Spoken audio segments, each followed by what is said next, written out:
Lingao sect first sent someone to guide Wu Yi around the Lingao Valley, allowing him to familiarize himself with the surroundings. Upon arriving at a medicinal herb garden, Wu Yi observed a young boy tending to the plants, who was angrily chasing after several youths he had seen the previous day at the dining table. It was unclear what transgressions the boys had committed to provoke such a furious reaction from the herb cultivator. Chapter 78. Preparing to enter the cave, the group of youths, wary of staining their garments, repeatedly pleaded, "Stop chasing us. It was just a few leaves of the base-enhancing herb we snuck. Is it really worth getting this upset over? We'll have to use them sooner or later anyway." However, the herb cultivator remained relentless, hurling the mud he had collected. The fleeing boys scattered in all directions, yet some mud still managed to splatter onto them. The herb cultivator seized another handful of dirt from the ground, exclaiming in frustration, "You fools! Eating the leaves now serves no purpose whatsoever. In fact, it will hinder the growth of the plants." As the group of youths approached Wu Yi, the agitated herb cultivator pursued them closely, ultimately catching one boy and pushing him in front of himself. With a resounding thud, a sizable clump of mud struck the boy who Wu Yi had grabbed to use as a shield. "Why are you holding on to me?" The unfortunate boy glared at Wu Yi in anger. "I noticed that mud was about to hit me, so I had no choice but to use you as a shield." Wu Yi replied, unapologetically and with sincerity. "You." Just as the boy was about to continue his reprimand, a middle-aged man accompanying Wu Yi interjected sternly, "Mind your manners. This young man is a distinguished guest of the sect." Upon seeing the man, the angry youth immediately fell silent, and at that moment, the mud-throwing boy also approached, having recognized the man and coming to apologize, stating, "I, as a disciple, acknowledge my mistake." Evidently, the boys who had pilfered the herbs held a significantly higher status than the herb cultivator. Thus, they faced no repercussions for their misdeeds. The man sighed and shook his head. Wu Yi, curious about the situation of the Ling tree, inquired. The man responded, "The Ling tree is a pitiful soul. When he was young, his parents vanished while on a mission, and he was raised on the kindness of others. Moreover, he possesses limited talent and low illusionary power, relegating him to tend this particular herb garden in the eastern district." At noon, when the sun blazed fiercely, Wu Yi and his companions were led to the entrance of Xianying Cave, situated at the heart of the Spirit Herb Valley. The entrance resembled a well, vertical in nature, necessitating the use of ropes for descent. A layer of green, translucent barrier enveloped the entrance, permitting only minors to enter. Legend has it that this barrier was set by the revered apothecary Hua Ling 5 centuries ago, solely for the purpose of selecting young, promising alchemists. The elders of the Spirit Herb sect had long calculated the auspicious day for entering the cave, and today was deemed most favorable, prior to their descent. All necessary precautions had been clearly communicated, and a multitude of underage youths from the valley had gathered here, including Ling Yuner, who greeted Wu Yi with warmth, just as everyone was about to enter. Ling Shu, albeit reluctantly, made his appearance. Chapter 79.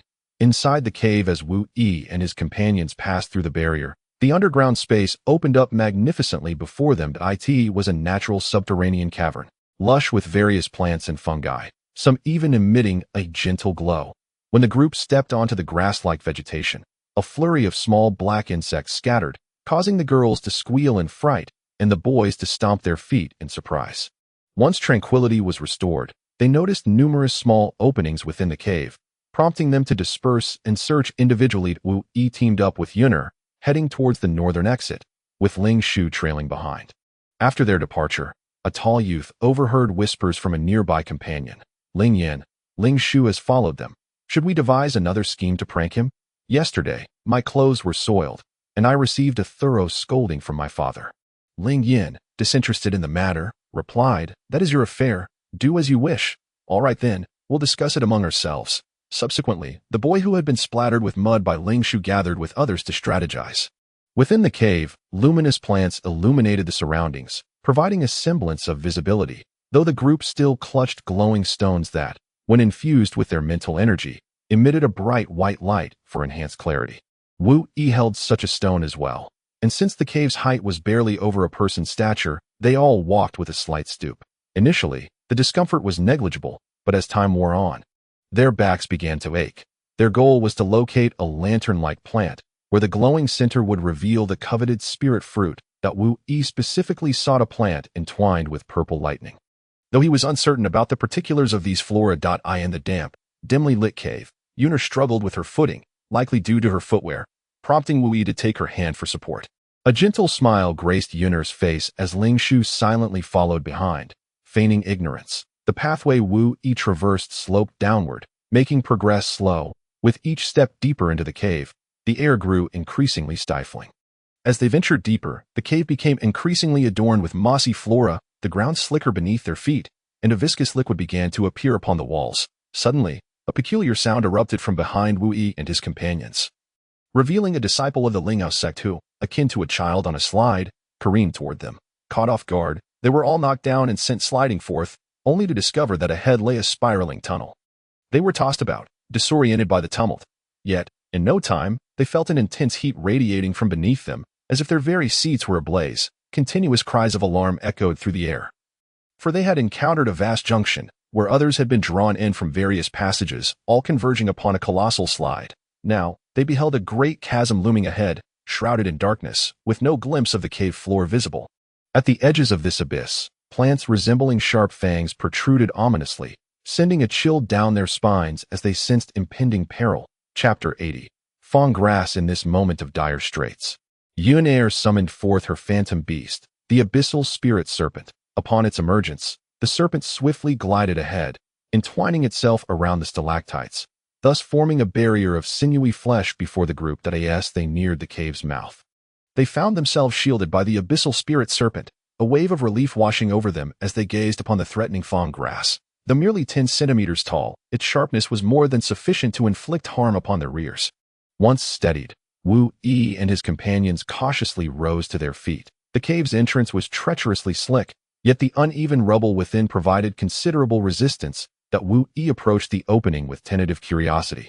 Intent on observing the Fong-like vegetation. To his astonishment, upon contact, the seemingly razor-sharp Fong grass quivered slightly. However, what intrigued him more was not the trembling, but rather the unexpectedly soft texture of the plant. Reminiscent of cotton or tender flesh, despite its formidable appearance, it posed no harm, leading them to realize their fears had been unfounded. With a foolish grin, Wu Yi chuckled, "Huh, I didn't expect this. It's rather fascinating." Yun'er examined his fingers closely and, seeing no adverse effects, relaxed and released his hand at a mischievous youth. Witnessing this exchange, exclaimed, "Oh dear, Sister Yun'er, I believe my fingers are poisoned. Please, come and assist me." He feigned great agony as he clutched his hand. Yun'er, seeing through his ruse, replied, "Is that so? If you are indeed poisoned, I possess no antidote. Perhaps I should simply sever your hand instead." With that, she brandished a knife and advanced towards him. The boy, genuinely alarmed, immediately began to plead for mercy, waving his hands in protest, insisting he was perfectly fine. It was only then that Yun'er sheathed the knife, prompting hearty laughter from the others. It seems that this individual has plummeted from a great height. Descending rapidly, several young disciples of the Lingyao sect prepared to seize him just as he was about to plunge into the abyss, but unexpectedly, they managed to grasp hold of him, only to be yanked down themselves due to the tremendous inertia. Once they fell, swarms of tiny black insects emerged from the dark opening of the chasm. The interior of the cave was slick and treacherous, causing those at the entrance to refrain from making any sudden movements, allowing the small black insects to crawl past their hands and feet.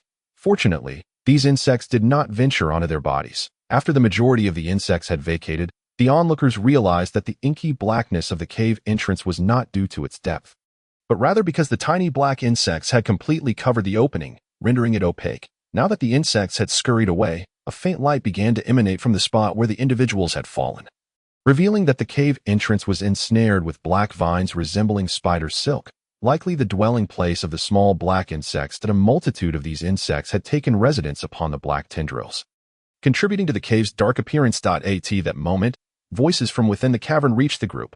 "Hey, come down. There's a new passage beneath the entrance. Hurry and take a look." From their voices, it was evident that the drop was not particularly deep, and due to the encasing of the black vines, the individuals had sustained no severe injuries upon their descent, only minor abrasions at most.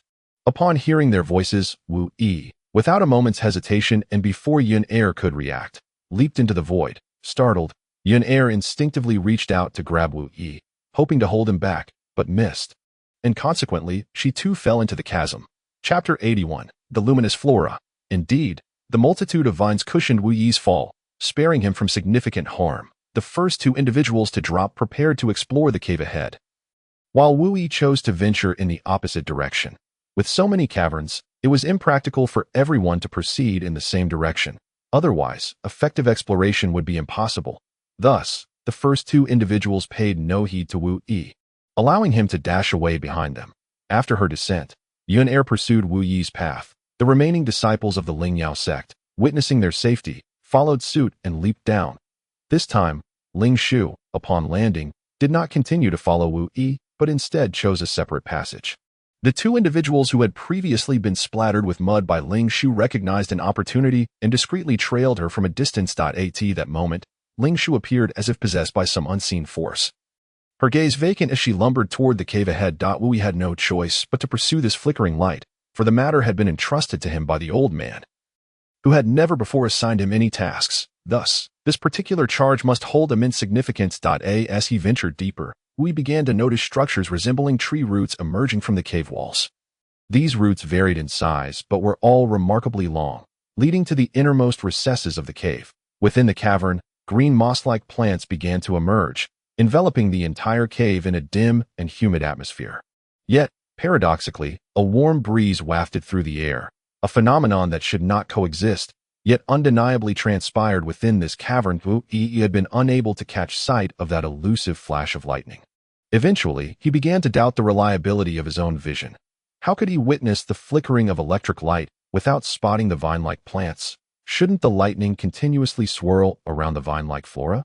Was it possible that the plant, resembling one with legs, moved swiftly? Wu Yi remained uncertain. All was mere conjecture. The old man had shared a legend he had heard from an unknown source, having never witnessed it himself. Thus, the clues available to Wu Yi were exceedingly scant. At that moment, Yun Er had caught up, although she trailed behind Wu Yi at a distance and had not seen the flickering light ahead. She could surmise that Wu Yi had encountered something intriguing and was in pursuit. "Hey, what did you see?" she inquired directly. "Nothing, but I merely spotted a stunning beauty." Wu Yi initially intended to feign ignorance, but upon reflecting on Yun Er's kindness towards him, he decided to praise her instead. With a dismissive snort, he feigned a gesture to strike, only to have Wu Yi grasp her hand and run forward, exclaiming, "Hurry up, or we'll lose it." Chapter 82. The decaying giant tree. The electric light flickered ever more distantly, compelling Wu Yi to pull Yun Er along swiftly. To his surprise, the underground cavern was vast. Even while trailing far behind, he felt as though they had been walking for an eternity. The cave was a labyrinth of intricate passages and numerous branching holes, where disciples of the Lingyao sect scurried about chaotically. Eventually, they stumbled into a colossal cavern, one large enough to accommodate a football field, where several wetland-like pools dotted the center. In the middle lay a massive tree, large enough for 5 people to encircle. This tree, somewhat decayed, was entwined by a lantern-shaped plant, the head of which was nearly the size of a cow. However, at the core of this lantern-like plant, no glowing spiritual fruit was visible. Could it be that it had yet to ripen? Such thoughts crossed their minds. The Ling tree, pursued by the two behind, also arrived at this extraordinary location. In the vast expanse, they were momentarily awestruck by the fallen, decaying giant tree and the lantern-shaped plant, momentarily forgetting their pursuit of the Ling tree. Yet, once the day subsided, the two began to entertain ulterior motives, suggesting, "Ling tree, you should go over and check if it is the object of our quest." Clearly, they harbored a fear that something might leap from the wetland-like pools.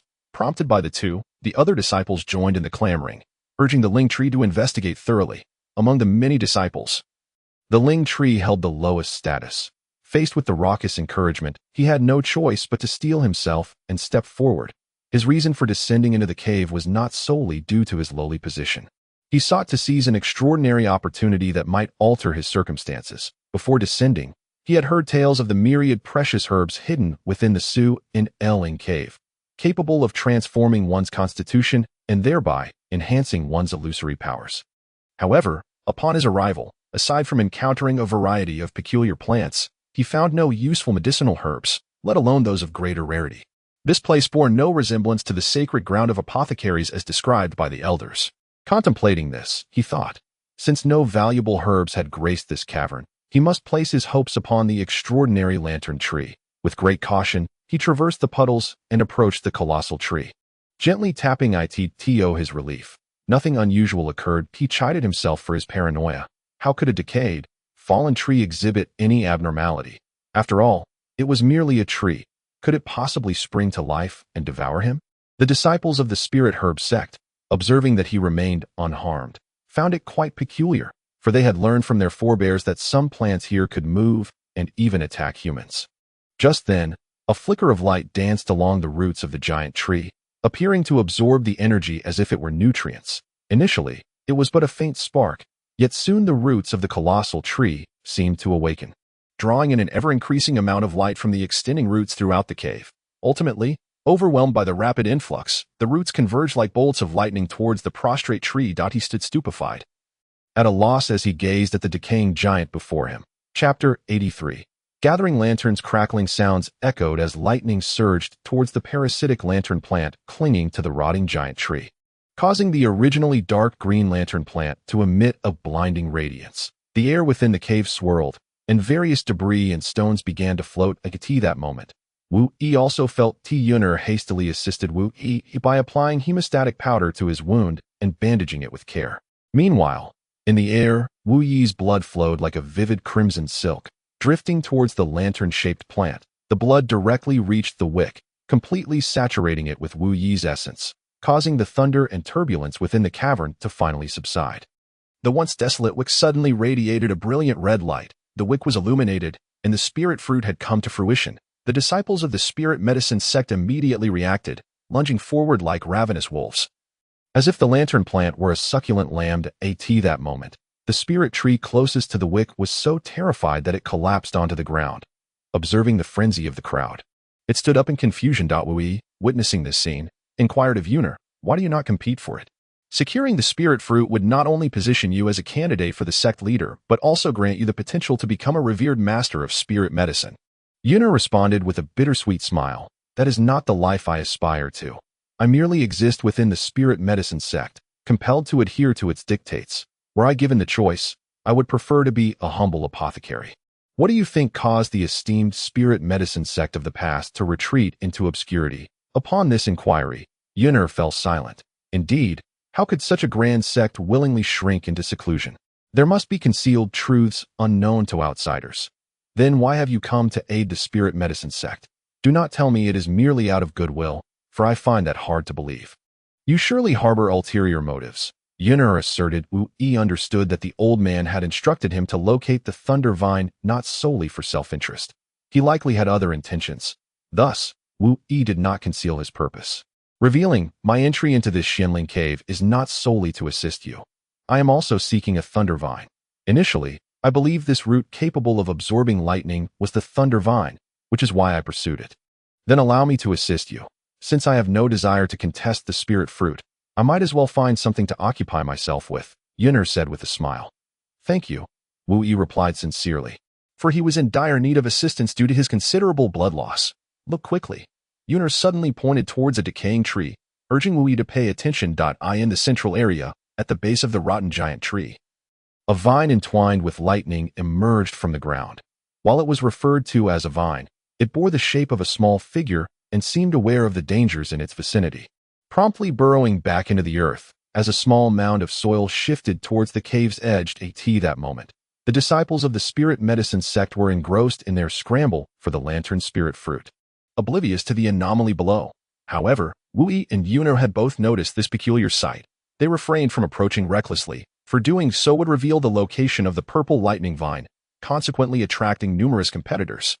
It was more prudent to observe the purple lightning vine from a distance and wait for the opportune moment to strike. In the central region, the disciples of the spirit medicine sect appeared to be in a frenzy, chasing one another in a fervent bid to be the first to obtain the spirit fruit, thereby becoming the next heir to the sect's leadership. At present, the closest to the spirit fruit was the spirit tree.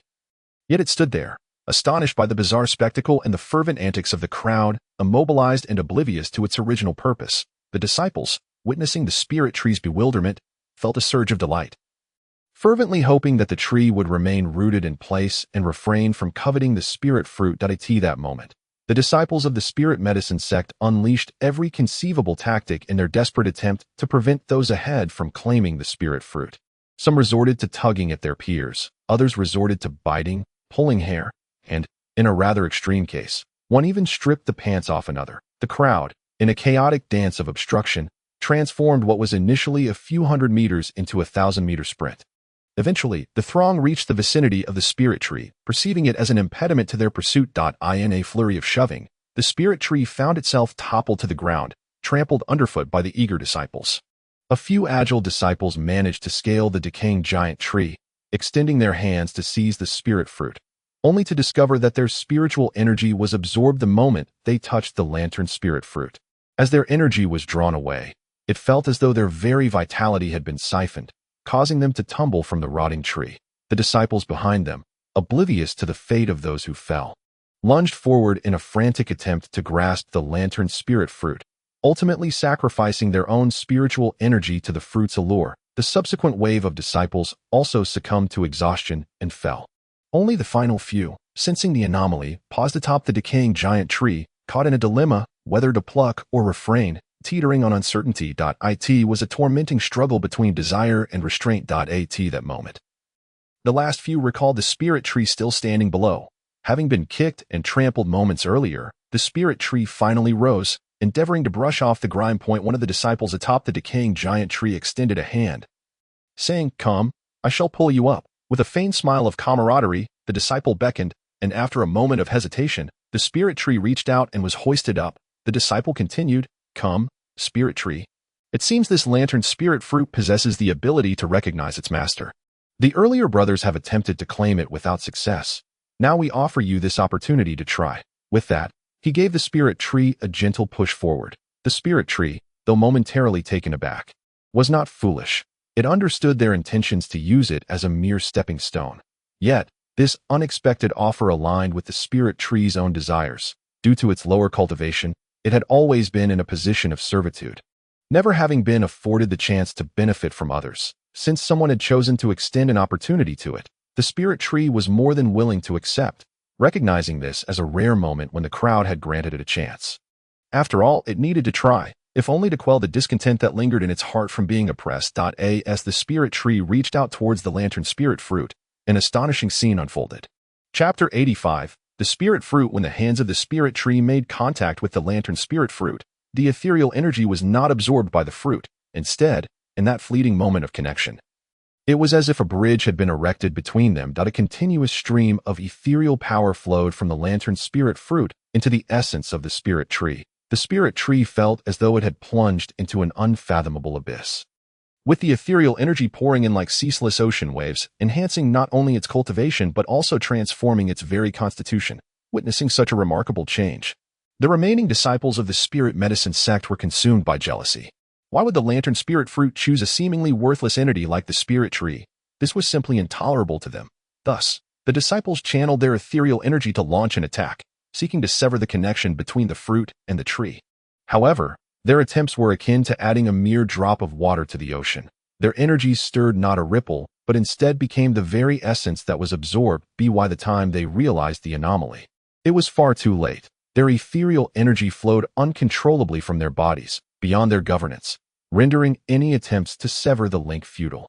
Not only was the lantern spirit fruit supplying ethereal energy to the spirit tree, but it also seemed to draw closer to the tree, as though yearning for a complete fusion of existence. Meanwhile, on the periphery, Wu Yi and Yun Er were not preoccupied with the situation surrounding the lantern spirit fruit. Rather, they were intently observing the movements of the purple lightning vine, which had now slithered to the edge of the cave and into one of the smaller openings. Most of the attention of the spirit medicine sect disciples was fixated on the spirit fruit, allowing Wu Yi and Yun Er to slip away unnoticed, except for one individual, Ling Xian, the senior disciple of the spirit medicine sect, who remained concealed in the shadows at the cave's edge, neither advancing to contest the spirit fruit nor moving towards Wu Yi and the others. He stood silently at the periphery, resembling an observer. As soon as Wu Yi and Yun Er entered the small cave, they were detected by the purple lightning vine, which, startled like a frightened rabbit, no longer concealed its movements but darted forward with astonishing speed. The duo was taken aback by the swiftness of such a diminutive creature. It moved even faster than a prairie dog, leaving behind a flickering trail of electric arcs that gradually dissipated. This was the reason Wu Yi and Yun Er, despite being unable to match its pace, could still follow its path. Both Wu Yi and Yin Er summoned their ethereal energies to propel themselves forward at full speed. Wu Yi even employed a portion of the techniques from Xing Tianlian Ti. Yet they could only barely keep sight of the electric arc remnants left by the purple lightning vine. While running, Wu Yi produced a fishing net, a gift from the old man, who had also provided him with an assortment of other curious items, suggesting that they might prove useful. Evidently, the net would come in handy, but first, they needed to catch up. Wu Yi could only hope that the cave ahead was a dead end. Otherwise, with the speed of the purple lightning vine, it would be a futile endeavor to catch up for an eternity. However, Wu Yi unexpectedly lost a formidable ally, namely Yun'er and her phantom beast, the underworld sea spirit snake. Among Yun'er's combination techniques is a move called the underworld sea spirit arrow, which allows her to launch the spirit snake like an arrow. Just as Wu Yi thought to remind Yun'er, she had already summoned the spirit snake, channeling her phantom energy through her hands to coalesce into a phantom bow and arrow. The spirit snake obediently slithered onto Yun'er's hand. Before Wu Yi could utter a word, Yun'er had already unleashed the spirit snake arrow. Chapter 86. Successful capture. The spirit snake arrow shot forth in an instant, intercepting the path of the purple lightning vine, causing it to come to an abrupt halt. Seizing the opportunity, Wu Yi rushed forward and ensnared the purple lightning vine with a fishing net. To his dismay, however, the old man had truly led Wu Yi astray. It turned out that this fishing net was merely an ordinary one. After a cacophony of crackling, the net was burned through, leaving a gaping hole due to the lightning coursing through the vine. Fortunately, Yun'er, quick on her feet, managed to stomp down on the purple lightning vine just as it was about to leap away. Taking advantage of the moment, Wu Yi retrieved a jade box from the space of his arm ring and carefully contained the palm-sized purple lightning vine within it. As he secured the lid, he attentively inspected the box for any cracks, lest the vine break free again. Thankfully, this jade box appeared to be no ordinary object. Despite the vine's frantic struggles, all that could be seen were flashes of purple lightning within. While the box remained tightly sealed. At that moment, both of them felt a tremor within the cave, as if the very fabric of space had paused for a fleeting second, followed by a powerful gust of wind. It was then that the lantern spirit fruit had merged with the spirit tree, the immense phantom energy rendering the entire cavern space seemingly frozen, before surging towards the spirit tree. It was akin to a breath, with a vast amount of phantom energy emanating from the spirit tree and radiating outward. This dispersing phantom energy possessed an enchanting quality, revitalizing the surrounding flora, coaxing them into vigorous growth, yet halting at a certain point. Only then did the disciples of the spirit medicine sect regain their phantom energy, rising to their feet to discover that various plants had sprouted beneath them. Upon closer inspection, they realized these were rare medicinal herbs, some even centuries or millennia old. Since the lantern spirit fruit had already been claimed by the spirit tree, any lingering resentment was rendered pointless. They eagerly began to harvest these precious herbs, as they represented the tangible rewards they could acquire at that moment. With the revival of these spiritual herbs, Lingxian, who had been lurking in the shadows, darted towards a cave he had previously scouted. Not far ahead, he indeed spotted a vivid red fruit, resembling a dragon fruit, yet this fruit was strikingly vibrant, akin to the adage that the more colorful a mushroom, the less likely it is to be edible. Nevertheless, Lingxian hesitated not for an instant. He seized the fruit and consumed it, fearful that others might attempt to snatch it from him. Subsequently, he voraciously devoured various herbs within the cave, seemingly intent on masking the taste of the fruit he had just ingested. Ever since Lingxian consumed this fruit, his expression had been one of sheer agony, as if he had ingested something exceedingly repugnant. Endlessly retching, it was not until the disciples from the Lingyao sect arrived to gather herbs that he managed to suppress his queasy sensations. One of the disciples, astonished, exclaimed, "Senior brother, what brings you here? You have no idea. That spiritual fruit was taken away by that wretched Lingxue." Senior brother Lingxian feigned regret, replying, "Alas, it is all my fault for blindly searching, resulting in my separation from you all and missing out on a golden opportunity." Despite Lingxian's numerous refusals, the disciple insisted, compelling him to accept the bag. He then followed the others to the next cavern for herb gathering, a wicked smile curling at the corners of Lingxian's lips. Chapter 87. The Xianling Cave. Upon acquiring the Zidian vine, Wu Yi commenced his own herb collection, hoping to emerge from the cave with a bounty of his own. Inside the darkness of the cave, time was difficult to ascertain. Thus, the energy of each person's luminous stone was limited. When the stones began to dim, it signaled the time to exit. Otherwise, should the barrier close while they remained inside, they would be trapped in the Xianling cave for decades. Not long into their herb gathering, the luminous stones began to flicker, indicating that their energy was running low and that it was time to leave. However, finding the exit was imperative. The group then commenced a search within the cave, during which Wu Yi had rejoined the Lingyao sect disciples to seek the way out. Throughout this quest, those who previously had a poor relationship with Lingshu, or none at all, began to exhibit kindness towards him. One individual, noticing Lingshu's burdened state with the herb bag, seized it from him, declaring they would assist him in carrying it. Another, seeing Lingshu's clothes soiled, presented a clean set of garments for him to wear. Even more audaciously, one disciple approached to offer to carry Lingshu, causing him considerable discomfort as he repeatedly declined. Lingshu had originally entered the cave merely to procure some spiritual herbs to enhance his cultivation and prevent the other disciples from bullying him. However, he had not anticipated that his ambitions would propel him to absorb the lantern spirit fruit, marking him as the future master of the Lingyao sect. This sudden elevation from the ground to the heavens left Lingshu with a tumult of emotions, rendering him at a loss for words to articulate his current feelings. In the past, when others had no need for him, he was treated as if he were invisible. Now, when they required him, he was exalted to the skies. Wu Yi, with good intentions, approached to remind him, "Do not lose sight of your true self."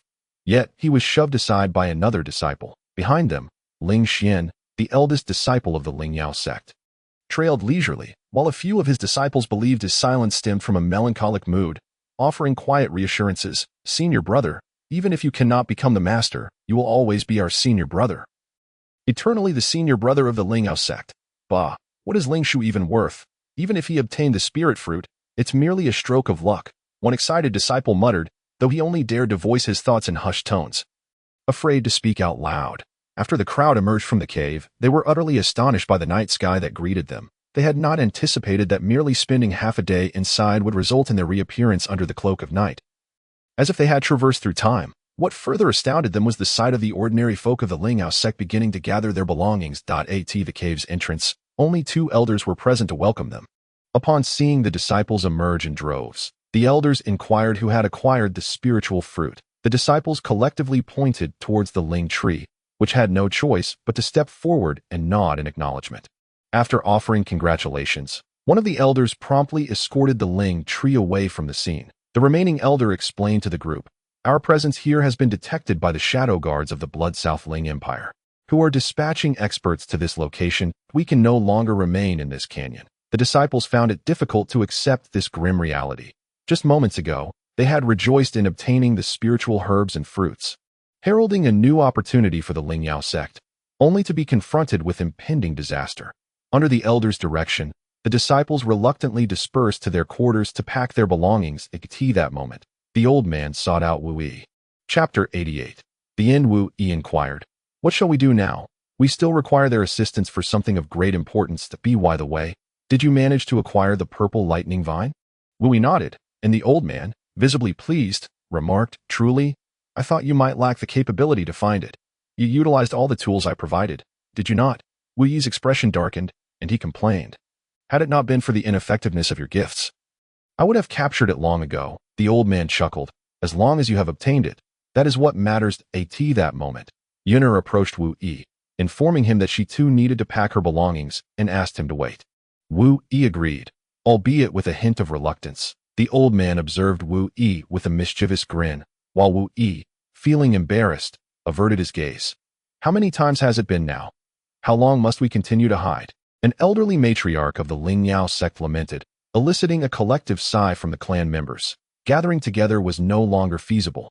With the foundation of the Lingyao sect precarious, their primary objective was to grow stronger. Thus, the Grand Elder declared that all disciples of the Lingyao sect should infiltrate pharmacies across various nations and cities, awaiting the ascension of the new sect master to reunite the clan. A few days later, in the backroom of a pharmacy in the town of Shua, near the Broken Army Empire, Wu Yi found himself stripped of his clothing and lying on a bed. Although he was conscious, he was rendered unable to speak or move, only able to cast a furious glare at the old man and the Grand Elder. It turned out that after arriving in this town with the Grand Elder's clan, they had settled there, and the old man had presented Wu Yi with a bowl of medicinal liquid, claiming it would alleviate the fatigue from their journey. Trusting him, we consumed it, but soon thereafter, he found himself unable to articulate a word or move his limbs, as though his entire being had been immobilized. At that moment, the old man observed the effects of the potion taking hold, lifted Wu Yi onto the bed, and stripped him of all his clothing, leaving him clad only in his undergarments. As Wu Yi beheld the small old man treating him in such a manner, he felt an overwhelming urge to succumb to despair. After living together for so many years, he could hardly fathom that the old man would behave in this way towards him. The thought of his illustrious reputation being tarnished by this circumstance brought silent tears to the corners of Wu Yi's eyes, a sight that did not escape the old man's notice. With a mischievous grin, the old man remarked, "Why the tears? This is for your own good. In the future, you will come to thank me." Wu Yi inwardly cursed, "Thank you very much, you old fool. If you dare to lay a finger on me, I shall haunt you even in death." As if he had deciphered Wu Yi's thoughts, the old man refrained from making any further moves. Just as Wu Yi found the situation perplexing, Yun'er arrived at the door, and he trembled with anticipation, wanting to cry out for help, yet no sound escaped his lips.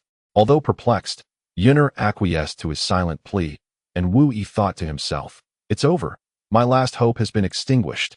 Yet, upon reflection, he questioned, why on earth would this require the presence of the Grand Elder? Wu Yi dared not ponder further. "Are you ready?" The Grand Elder entered the room with an air of familiarity, as if he were already aware of the situation. "I have been prepared, merely awaiting your arrival," the old man cheerfully replied. Chapter 89. Swift as lightning. The Grand Elder approached Wu Yi's bedside, appearing quite intrigued. Yet to Wu Yi's surprise, he did not cast a glance in his direction but instead directed his attention to Wu Yi's feet.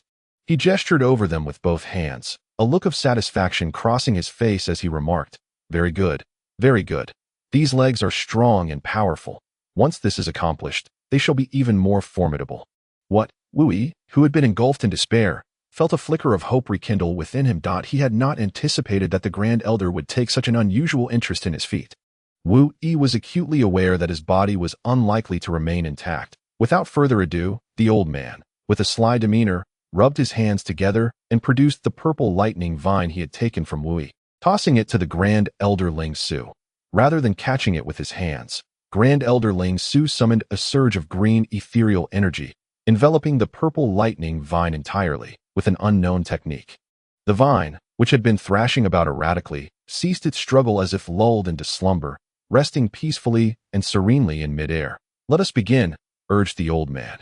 "What is the rush? This requires a careful approach." "You may observe from the side," replied Grand Elder Lanxue. The old man had no choice but to remain silent, watching intently at Wu Yi's feet. At this moment, Wu Yi could surmise that Grand Elder Lanxue had brought the purple lightning vine to his ankles. With his head immobilized and his feet devoid of sensation, he could only see the Grand Elder's head, entirely oblivious to the unsettling actions being performed on his feet. Wu Yi could only gaze vacantly at the ceiling, unwilling to envision what was to come, and before he knew it, he had drifted into slumber. The following morning, Wu Yi was jolted awake by a sharp slap, as he shielded his face with one hand. He felt a stinging pain radiating from his feet. With a fierce glare, he directed his ire towards the old man, exclaiming, "What have you done to my feet yesterday?" The old man chuckled. "Why not take a look for yourself?" Wu Yi could hardly believe that his once pristine legs had transformed into this state. Yet the sharp pain radiating from his feet vividly conveyed the undeniable truth. His legs were adorned with an intricate floral tattoo, resembling a grand floral hoof. The old man, perceiving Wu Yi's bewilderment, took the initiative to elucidate. "This purple lightning vine is a wondrous entity, capable of symbiotically coexisting with flesh. Moreover, the original powers of the purple lightning will be directly transferred to you. Henceforth, your legs will be empowered by the essence of purple lightning, proving invaluable during your future escapes," the old man proclaimed proudly, wearing an expression that suggested he was doing Wu Yi a great favor. Wu Yi felt an urge to eliminate the old man, frustration bubbling within him as he queried, "Then why didn't you inform me?" The old man feigned ignorance, replying, "Did I not tell you?" "Oh, right, during the process of grafting.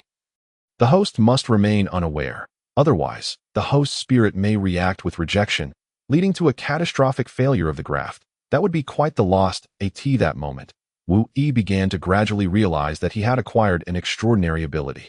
After digesting the old man's words, he muttered to himself, "What a needless worry I had." The old man, with a mischievous glint in his eye, chuckled, Heh. Otherwise, what did you think we were up to yesterday? Wu Yi awkwardly turned his gaze away. Just then, Yun'er returned to seek Wu Yi once more. He quickly invited her in, hoping to divert the old man's attention. Chapter 90. Yun'er's care upon entering the room. Yun'er noticed Wu Yi reclining on the bed and asked with concern, Wu Yi, what has happened? Are you unwell? Wu Yi replied, No, it's not an illness. Just look at my feet. He pointed to his feet for emphasis. Yun'er then focused her attention on Wu Yi's feet. Intrigued, she leaned in closer and remarked, Wu Yi, your vine tattoo is truly beautiful, but why does this vine look so familiar? Of course it does. This is the purple lightning vine we captured together, the old man interjected. How did it end up on Wu Yi? Yun'er inquired. This is a feat achievable only through the profound medicinal techniques of our Lanxue clan. Came the voice of the Grand Elder Lanxue, who had not yet entered the room but was already audible from outside. In the future, you too will be able to learn such specialized techniques. The Grand Elder approached Wu Yi's bedside, lifting his feet for a meticulous examination. Not bad, not bad. It seems my skills have not diminished significantly, he remarked. Wu Yi felt utterly embarrassed. Why was everyone so concerned about his feet? Did no one care about his feelings? He was quite indignant, regretting ever bringing up the subject of his feet. However, your feet have just undergone a medicinal grafting, and the swelling has yet to subside. It is not suitable for you to walk, just yet. It appears you will need to remain in bed for a while, the Grand Elder stated to Yun'er. I have urgent matters to attend to. So for the time being, Wu Yi will be in your care, the Grand Elder instructed Yun'er. Then, turning to Wu Yi, he said, Remember, you must not get out of bed and move around. The Zidian vines have transferred to your body and are still quite fragile. If you get up, not only might the powers of the Zidian vines gradually fade away, but you also risk endangering your own legs. A careless step could leave you with crippled limbs. Wu Yi was uncertain whether the Grand Elder was merely attempting to frighten him or had ulterior motives. For the sake of his legs and his future, he had no choice but to assure the Grand Elder that he would remain in bed.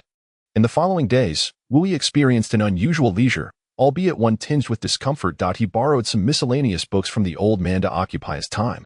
Through these books, Wu Yi discovered his current location. It turned out that he and his companions had arrived at the border between the Pojun Empire and the Lanxue Empire. In a place called Shua Township. 300 kilometers to the north lay the Pojun Empire. Thus, Shua Township still resided within the territory of the Lanxue Empire. To the west of both empires lay the illusory Beast Mountain Range, a sprawling expanse that traversed the continent from north to south, connecting the western regions of the Pojun and Lanxue empires. Beyond the illusory Beast Mountain Range, one would encounter towering mountains and vast, uncharted forests, territories untouched by humanity, known as the illusory beast forest. The realm and paradise of the illusory beasts. The beasts living therein were fierce and savage, endowed with formidable powers. Even the strongest humans could find themselves unable to escape alive, which is why the area remained unconquered by mankind. With time on his hands, Wu Yi perused these miscellaneous books, gaining new insights into the continent as a whole. However, domestic troubles continued to plague him, particularly with Yun'er's persistent visits. Wu Yi quickly buried his head under the covers, pretending he could neither see nor hear her. But Yun'er was not so easily deterred. It turned out she had come once again to administer medicine. Wu Yi now suspected he had become a test subject for new remedies. Ever since they had procured a wealth of medicinal herbs from Xianling Cave, Yun'er had become infatuated with alchemy, unable to extricate herself from the practice. With so many precious herbs at her disposal, it would be a shame to waste them, so she had secretly added a few ingredients to Wu Yi's restorative concoction. Initially, Wu Yi did not notice, attributing the peculiar flavors of the medicine to Yun'er's misjudgment of the brewing process. However, as Yun'er produced more and more failed concoctions, the taste of his medicine grew increasingly bizarre. While the flavors of sweet, sour, bitter, and spicy could be tolerated, there was one occasion when Wu Yi caught a whiff of an unmistakable foul odor.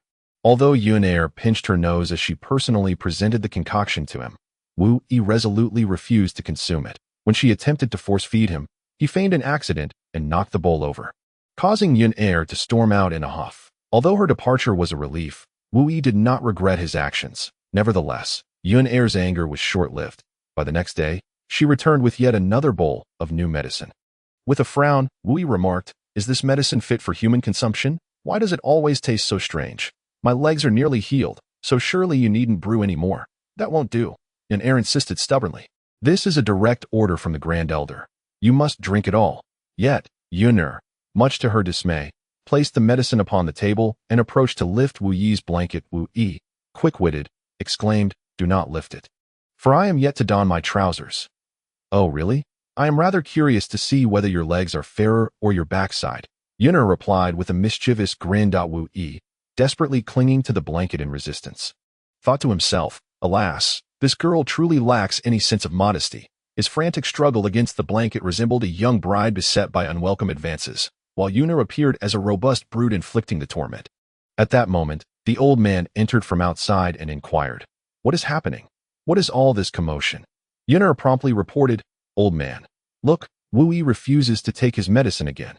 Just as the old man prepared to scold Wu Yi, the latter swiftly thrust the bowl of medicine before the old man's nose, declaring, "Take a whiff of this. Is it fit for human consumption? You must understand my predicament." Even when the old man retreated outside, Wu Yi continued to shout, "Cough, cough.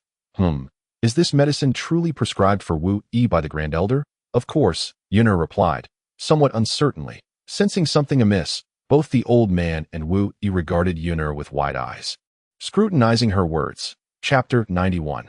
Unending troubles. Feeling embarrassed under their gaze, Yun'er reluctantly confessed, "This medicine was indeed prescribed by the Grand Elder for Wu Yi, but I merely added a smidgen of additional herbs." "Just a smidgen, merely a smidgen," Yun'er added, gesturing to indicate the minuscule amount, which surprisingly measured to nearly half of her small fist. The old man remained oblivious to the potential toxicity of the herbal concoction Wu Yi had consumed over the past 5 days. Alarmed for Wu Yi's well-being, he sought the Grand Elder for a reassessment of Wu Yi's condition. After a careful examination, the Grand Elder remarked, "How strange." Both Wu Yi and the Grand Elder, agitated, pressed for clarification. "What is peculiar? Has Wu Yi been poisoned? No harm done." Their hearts finally eased, for if any poison or lingering effects were present, it would ultimately be Wu Yi who suffered. By the way, Yun'er, what precisely did you feed Wu Yi? The Grand Elder inquired with curiosity. "I merely, during my alchemical practice, added some leftover herbs to Wu Yi's medicine. However, you need not worry, for all the herbs I included are nourishing," Yun'er assured them. The others thought to themselves, "If we could rest easy, that would indeed be a miracle." Haphazardly adding herbs could lead to overheating from excessive tonics, which could be toxic. The two had misjudged Yun'er. After all, she was raised within the spirit herb sect and possessed a sound understanding of various herbal properties. Otherwise, Wu Yi would have been long dead. Nevertheless, since the Grand Elder confirmed Wu Yi's safety and the swelling in his feet had subsided, the purple vine appeared as though it were an intrinsic part of Wu Yi's body. Brimming with vitality, with the Grand Elder's assurance that he could now rise and walk thus, the elderly gentleman proposed that Wu Yi should rise from his bed and take a stroll. This delighted Wu Yi immensely. After all, he had spent 5 days confined to that very bed, whether lying horizontally or vertically, sitting upright or reclining, or even practicing his mystical arts. All had transpired upon this mattress. It could be said that this bed had transformed into Wu Yi's invisible prison. Being granted permission to step outside felt akin to a prisoner receiving word of his release upon stepping into the open air. Wu Yi inhaled deeply, reveling in the fresh atmosphere and basking in the radiant sunlight. In that moment, he truly appreciated the beauty of nature and the warmth of the sun. As Wu Yi attempted to walk a few more steps, he discovered that he moved with remarkable ease. His legs felt as light as cotton, almost weightless. After stretching his limbs, he resolved to try running a short distance, only to find himself darting from one corner of the room to the opposite in an instant. At that moment, Wu Yi grasped the meaning of being as light as a swallow, though he struggled to adjust to the sudden lightness, nearly colliding with the wall. However, such blissful moments are often fleeting. Just as Wu Yi had not yet fully savored the fresh air and the sun's warmth, a disciple from the spirit herb sect, patrolling outside, hurriedly approached to seek the Grand Elder. Report to the Grand Elder. "I spotted a shadow guard approaching on a crimson steed from a distance. They may have located our spirit herb sect's position. The situation is urgent. Please, Grand Elder, make a swift decision." Although the disciple urged the Grand Elder, the latter did not hasten to issue commands, but rather pondered the implications and future of the spirit herb sect. It seems we have not hidden ourselves sufficiently, with so many disciples in the spirit herb sect. How long must we remain in hiding? The Grand Elder mused to himself. Even though there was only one shadow guard, the Grand Elder did not dare to lower his guard. Yun'er, stay close to Wu Yi. Wherever he goes, you must follow. It is imperative to ensure his safety, for the hope of our spirit herb sect's revival rests upon him, the Grand Elder instructed Yuner with grave seriousness. At that moment, the elderly gentleman approached Wu Yi and said earnestly, "We cannot afford to expose ourselves to the gaze of the Blood South Ling Empire, especially not to be discovered by the Shadow Guards." Wu Yi, feeling a surge of anxiety, interjected, Hey, old man, you never mentioned that we would also be hunted by the Blood South Ling Empire." "Oh, did I not?"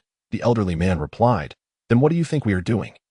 Hiding our identities in Mad Dog Village." Wu Yi pondered this. Indeed, if not to evade pursuers, what reason did they have to live in such a rural area? In the recesses of his memory, he faintly recalled a life of opulence in his youth, where clothes were provided and meals were served, a stark contrast to his current existence. During his time in Mad Dog Village, Wu Yi had learned many crafty skills to improve his meals.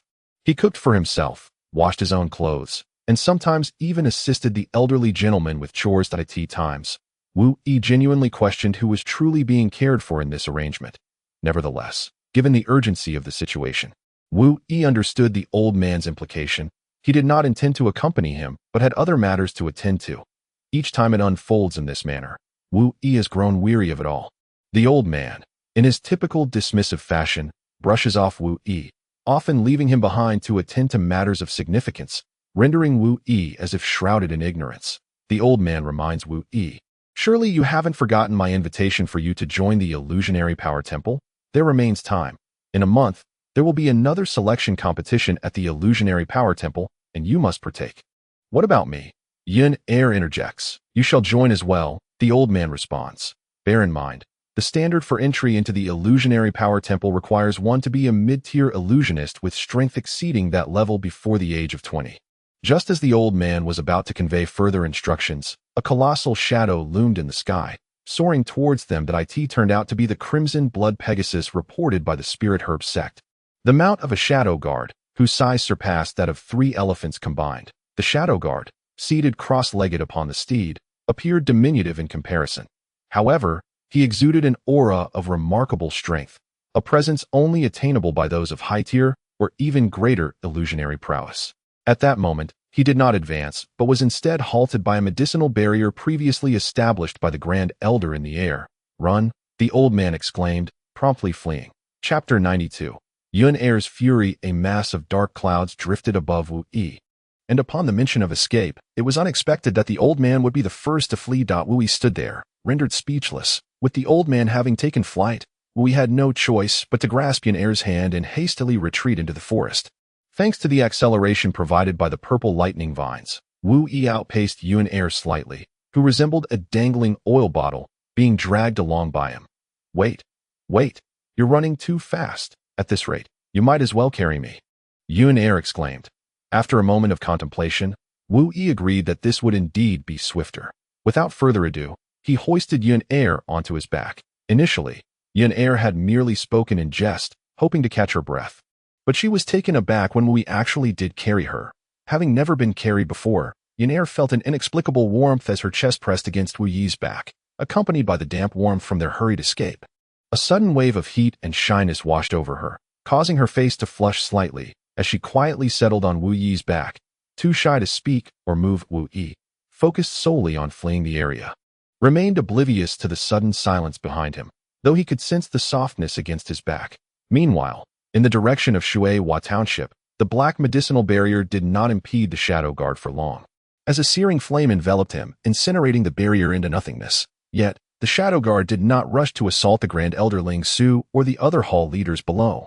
The Grand Elder gazed at the figure in astonishment, declaring, "Shadow Guard Commander, Blood Dong Ku." The Shadow Guard Commander, seemingly unconcerned, responded, "First, the great fire in your Spirit Herb Valley was not ignited by us Shadow Guards. Second, the Empire has rescinded its order for the extermination of the Spirit Herb sect. But you will be subject to the Empire's surveillance." The Grand Elder let out a deep sigh and gestured for the disciples of the Spirit Herb sect to lower their weapons. At least feigning a semblance of non-aggression, he understood that, although there was only one Shadow Guard present, this individual transcended all others within their ranks. This reality illustrated the formidable strength of the Shadow Guards. They were the Emperor's sharpest sword and the ruthless machinery of war, with the leader of the Shadow Guards standing as their most powerful representative. Fortunately, the stringent selection process rendered the Shadow Guards exceedingly rare, typically responding only to the Emperor's specific commands. The Grand Elder recognized the nature of the Shadow Guards and was acutely aware that the chances of survival for all the tribespeople present, should they engage in a battle with the leader of the Shadow Guards, were exceedingly slim. Thus, since they had altered their stance, it was time to converse. He pointed toward a nearby room, inviting the leader of the Shadow Guards to enter for a discussion. Grand Elder, this is unwise. The disciples urged in unison, expressing their concerns. They feared that should anything happen within that room, they would be unable to provide timely assistance to the Grand Elder. The Grand Elder smiled reassuringly at them, saying, "There is no cause for alarm that I shall proceed inside." The other hall masters could only wait anxiously outside. The Grand Elder understood that for his clan to flourish, it was imperative to have the support of the Empire. Conversely, the decline of the Spirit Herb sect was similarly attributed to the loss of imperial backing, which had deprived them of fertile ground for growth. However, he was not overly concerned for his safety at the moment, as the 5 elders were hidden in separate locations. Thus, even if he were to encounter trouble, the other elders would ensure the survival of their kin. A month later, after numerous inquiries, Wu Yi and Yun Er finally discovered the location of a selection event for the branch of the Illusionary Power Temple. The Illusionary Power Temple was an organization formed by the 3 major empires, with its headquarters situated at the convergence of the Broken Army Empire, the Lanxue Empire, and the Blood Southling Empire. The purpose of the Illusionary Power Temple was to maintain equilibrium among the 3 nations, akin to the role of the United Nations. However, in this era of peace, as the 3 nations maintained relative balance, the original intentions behind the existence of the Illusionary Power Temple gradually evolved, transforming it into an organization with branches in all 3 empires. Due to the temple's unique nature, it boasted substantial financial resources and held a prestigious status. Those who gained entry into the Illusionary Power Temple were among the most talented individuals nationwide and were the aspirational goal for the majority of Illusion Beast Masters. All Illusion Beast Masters took great pride in their ability to join the Illusionary Power Temple. Yet, it was precisely this prestige that rendered the selection process exceedingly rigorous. At this juncture, Wu Yi and Yun Er had arrived at a place called Kwasua City, located in the northeast region of the Lanxue Empire, where an initial selection was to take place. In the course of the past month, Wu Yi had nearly exhausted all of his illusionary crystals for green hair to absorb. Wu Yi could only siphon a small fraction of the illusionary power refined by the green hair. His progress had been slow. Nevertheless, through dedicated cultivation of illusionary power, Wu Yi managed to break through to the intermediate level of illusionary power by the end of the month. Yun Er, whose illusionary power had already reached the initial level of level 7, was on the cusp of advancing to the intermediate level. Thus, Wu Yi allocated a small portion of high-quality illusion energy crystals to Yun Er, enabling her to swiftly advance to the mid-tier of illusion energy prowess. Over the course of the past month, in order to avoid disturbances, the 2 of them sought refuge in a cave nestled within the woods, dedicating themselves to the rigorous cultivation of their abilities. In their haste to depart previously, they had not packed many changes of clothing. Consequently, after a month, they emerged resembling 2 ragged beggars. Nevertheless, they paid little heed to their appearance, for their primary focus was the urgent task of enhancing their cultivation. Upon entering the city, they sought out a shop selling garments. Initially, Wu Yi intended to purchase a modestly decent piece of clothing. However, Yun Er vehemently opposed this notion, asserting, as a girl of exquisite beauty, "This is the most vibrant blossoming of my youth. How could I settle for merely a green leaf to complement my radiance?" Wu Yi was left speechless, recalling the last time he accompanied Yun Er on a shopping excursion in Mo Bay Air City. An ordeal that had been immensely taxing. In one establishment, she could spend an entire hour trying on clothes. After visiting several shops, Wu Yi felt utterly exhausted, believing the experience to be far more draining than battling with the king of the groundhogs. It was evident that Yun Er had enjoyed a comfortable lifestyle during her time at the Spirit Herb sect. Otherwise, she would not have dismissed even the most modest of shops. Instead, she gravitated towards the opulently adorned boutiques. However, upon reaching the entrance, they were intercepted by a female shop assistant in her 30s. The assistant said nothing, but her disdainful gaze spoke volumes. She glanced at the nearby shops, indicating for Yun Er to venture towards them. As they were shabby establishments with unattractive garments displayed at their entrances, the assistant's message was unmistakable. Individuals of your standing are better suited for those shops. You do not belong here. So refrain from causing a disturbance. Infuriated, Yuner's expression darkened, her demeanor suggesting she was ready to lash out. Just then, a voice echoed from a distance. Ah, how myopic indeed, a young gentleman, notably shorter and younger than Yuner, approached gracefully. He wielded a folding fan, adorned in elegant attire, and possessed a countenance that surpassed Wu Yi's in handsomeness. It appeared that this young gentleman had observed Yuner from afar, despite her tattered clothing. Her tall and curvaceous figure was accentuated exquisitely by the rags. Furthermore, her visage and poise blended seamlessly, rendering her a paragon of beauty. This is precisely my type, the young gentleman mused inwardly. However, Wu Yi discerned that she was disguised as a male. For her petite frame lacked an Adam's apple. Following closely behind her was a middle-aged servant bearing their luggage. Although the servant's gaze remained directed downward, he did not exude an air of subservience. The young gentleman extended a hand in friendship, saying, "Greetings, beautiful young lady. I am Su Xing the servant," initially intending to urge the young master to resume their journey, could only sigh upon witnessing his master's demeanor. Muttering, "Ah, here we go again." Thus, the middle-aged servant reluctantly set down his burden and rubbed his shoulders, taking a brief respite, allowing the young master to indulge in his whims. Wu Yi observed the pair, though his attention remained primarily on the servant trailing behind the young gentleman. The young gentleman extracted a handful of silver coins from his pocket and tossed them towards the female shop assistant, who, unable to catch them, let them scatter across the floor. He remarked, "Take this as your tip. The young lady intended to browse for clothing here. Do you still have any objections?" The shop assistant, while picking up the coins, replied, "No objections, no objections. Please allow me to assist you, young master and miss." The young gentleman cast a triumphant glance at Yuner, his expression seemingly conveying, "Aren't I impressive?" He conveniently disregarded Wu Yi's presence, perceiving him as lacking any competitive edge. "Never mind, I shan't purchase clothes here," Yuner stated, turning to walk towards another shop. Wu Yi chuckled and followed suit. The young gentleman hastily called out, Hey, miss, please don't leave. If you fancy any attire, I shall buy it for you." Seeing Yuner about to walk away, he hurriedly pursued her. Observing the pair, it was evident they were not locals, as they carried luggage, resembling travelers heading to distant lands. Yuner halted and declared, "You must remember, you promised that any clothing I find appealing, you would purchase." The young gentleman, overjoyed, eagerly responded, "Absolutely, absolutely. As long as the young lady graces me with her presence." The expression on his servant's face was one of discontent, internally lamenting, "Ah, it seems the young master's purse is destined to be emptied once again." Yet, he refrained from cautioning his master, for he still possessed a few coins, barely enough for the two to dine. Yuner entered the most expensive boutique, and upon seeing it, the young gentleman's expression shifted. His earlier worries about insufficient funds dissipated entirely. This establishment was a chain owned by his family, and at the checkout, he merely needed to present his jade identity token to waive all expenses. A smile crept onto his lips as he contemplated this. However, he remained unaware that his servant would soon lead him into a predicament. Through his green-haired companion's mental analysis, Wu Yi discerned the formidable nature of the servant, thus diverting his complete focus onto him, while the young gentleman faded into the background. Yuner, noticing Wu Yi's demeanor, felt a twinge of annoyance. She had intended to test his reaction, to see if he would exhibit any jealousy. Yet, observing Wu Yi's indifference, fixated instead on another servant, she pondered whether her beauty paled in comparison to that of this middle-aged man. Frustrated, she resolved to vent her displeasure upon the young gentleman.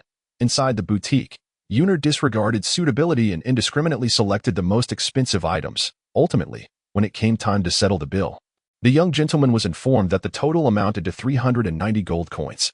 He leisurely retrieved his jade identity token to assert his status. However, the shop assistant, after inspecting it, stated that it held little value and could not cover the debt. Leaving him disheartened, the young gentleman's face betrayed his dismay. He believed the assistant simply failed to recognize the item's worth and summoned the shopkeeper, who echoed the same sentiments. This compounded his frustration. The repercussions of his failed showmanship were dire. He felt the sting of embarrassment and promptly instructed his servant to fetch their luggage, beginning to rummage through it in search of items that could offset the debt. Ultimately, with a sense of reluctance, a small bronze figurine was revealed, astonishingly depicting a nude beauty. Upon sighting this object, the shopkeeper's demeanor brightened considerably, and he begrudgingly lowered the debt, upon observing the displeased expression of young Master Su Xing. Yuner felt her own spirits lift significantly. and together they made their way outside. After adjusting his emotions, young Master Su Xing remarked, "I have come here to participate in the selection competition of the Illusory Power Temple. I see you are burdened with luggage. Could it be that you, too, are here for the same purpose? Indeed, what a coincidence. It seems the time is drawing near. Let us hasten to the venue of the selection competition." Yuner suggested. After registering, the trio was escorted to the competition arena. It was a square-shaped ground, approximately the size of a football field, adorned with numerous circular platforms for bouts. The rules were straightforward. Defeat an opponent to advance to the next round. Time was not limited. Matches could commence once both parties agreed, with the victor automatically moving forward. Unlike an academy, the Illusory Power Temple assigns roles based on the selection process, while the temple provides training and skills. Participants also assume corresponding responsibilities or jobs. Thus, they do not solely seek individuals with innate talent, but also those who possess observational skills, practical abilities, and strength. Consequently, the first match tests both observation and strength. Possessing keen insight allows one to select a weaker opponent, though not one too feeble, as the adversary must feel a chance of victory to accept the challenge. Upon arriving at the venue, Wu Yi and his companions quickly drew attention, being the youngest among the competitors, leading others to assume that their illusory power was also the least developed. However, some astute individuals, endowed with special abilities, discerned that Wu Yi's strength was formidable and refrained from approaching. The level of illusory power does not wholly reflect one's prowess. A person's true strength must be assessed through their proficiency in utilizing illusory power. Alongside the power of their illusory beasts and techniques, De Yuner, possessing a nimble physique, opted for a tall opponent. Wu Yi, confident in his abilities, chose an adversary of similar stature. Young Master Su Xing, however, hesitated, unable to make a selection. Several muscular competitors circled him, their eyes gleaming with eagerness, seemingly imploring, "Choose me, choose me, choose me." Unexpectedly, the imposing opponent summoned a rabbit-hunting illusory beast. The moment Yuner conjured the spirit serpent of the abyss, she recognized that she had already secured half the victory. Nevertheless, she remained vigilant, for the towering opponent exhibited no signs of panic. Chapter 94. The selection competition in the audience. Examiners from the Illusory Power Temple observed the participants below, diligently taking notes. They categorized the competitors into 3 groups: those of primary interest, secondary interest, and those deemed unworthy of consideration. This selection process was tailored to fulfill their operational needs. For instance, an individual with moderate illusory power but remarkable diligence might be assigned to logistical support, while an exceptionally talented candidate could become a member of the patrol team, tasked with missions across various nations and regions. Certainly, the logistics personnel enjoy a relatively safe position, while those engaged in fieldwork face considerable peril, as they are tasked with executing challenging missions. The competition featuring Yuner has commenced, and at the outset, she aimed for a swift resolution, thus withholding her full strength, with a combination technique known as the ethereal arrow. The spectral arrows conjured by the phantom sea serpent surged directly toward the towering rabbit-hunting phantom beast. Unexpectedly, the tall figure bellowed, "How could you shoot my adorable bunny?" and lunged forward to shield his phantom beast with his own body. The outcome was predictable. Yuner effortlessly secured victory in this contest, yet her mood was far from jubilant, as she felt quite repulsed by the encounter. On the other hand, Wu Yi also triumphed with ease. Having chosen a lean opponent, who was a speed-oriented contender, his phantom beast was a swift fox. Unfortunately for him, he faced Wu Yi, a rival who balanced both speed and physical strength. Moreover, Wu Yi had recently acquired the ability of thunderous speed. It was evident that even if Wu Yi refrained from initiating the attack, the slender opponent would still sustain injuries from colliding with him. Wu Yi's speed surpassed that of his opponent by a factor of 2, allowing him to secure victory without even unleashing his green-haired companion for assistance. As Wu Yi and Yuner exited the arena, Su Xing remained indecisive about her opponent, causing those around her to fret anxiously, urging her to make a decision. However, Wu Yi discerned that something was amiss with Su Xing's demeanor. It was not mere indecision. Surrounded by so many young men, her expression revealed a state of panic, akin to experiencing a rash that rendered her uncomfortably itchy. Wu Yi felt compelled to intervene, stating, "Please make way." He squeezed through the crowd and continued, "Everyone, dispersed. My younger sibling is yet to decide." Given their attire, onlookers quickly deduced that the two were not actually siblings. Nevertheless, they had all witnessed Wu Yi's swift defeat of the lean opponent moments ago. Recognizing that despite his youthful appearance, he possessed formidable strength, and was not to be trifled with. Consequently, the crowd began to disperse that moment. However, an old acquaintance of Wu Yi approached. Huang Yu, smirking, remarked, "I told you, you wouldn't be so easy to kill." Wu Yi was taken aback upon seeing Huang Yu, but quickly regained his composure. Considering the Huang family's influence in Mo Bay City, it would be a trivial matter for them to assist Huang Yu in rapidly advancing to the intermediate level of phantom power. What puzzled Wu Yi was why Huang Yu, who had been studying diligently at Mo Bay Academy, had come to this place. The last time Wu Yi encountered an ambush outside Mo Bay City, an elder from the Huang family was involved. It was hard to believe that Huang Yu had no part in it. Who would have thought you'd survive so many close calls, like a cat with 9 lives?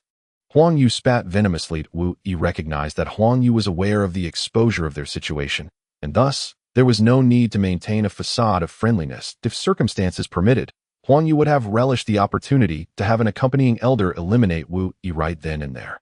The fact that Wu Yi had survived while Zhou Kong had perished not only thwarted Huang Yu's ambitions but also cost the Huang family a formidable expert, causing his standing within the clan to plummet.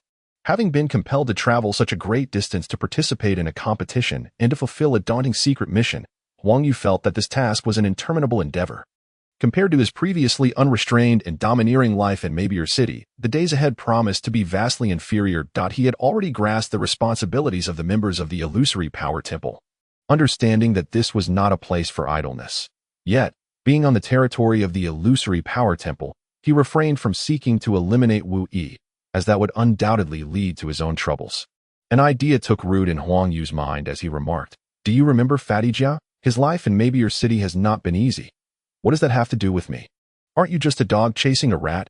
Wu Yi retorted, his voice raised in anger. Huang Yu felt a surge of indignation. No one had ever spoken to him in such a manner. With the facade of civility now torn asunder, Wu Yi surmised that Huang Yu might indeed be inclined to violence against him, and thus felt no obligation to treat Huang Yu with kindness.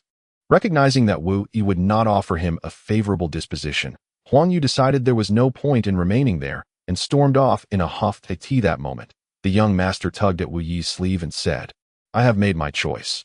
I shall select the man with the most abundant hair." The individuals present were all under 20, yet the young master referred to a man who appeared somewhat older.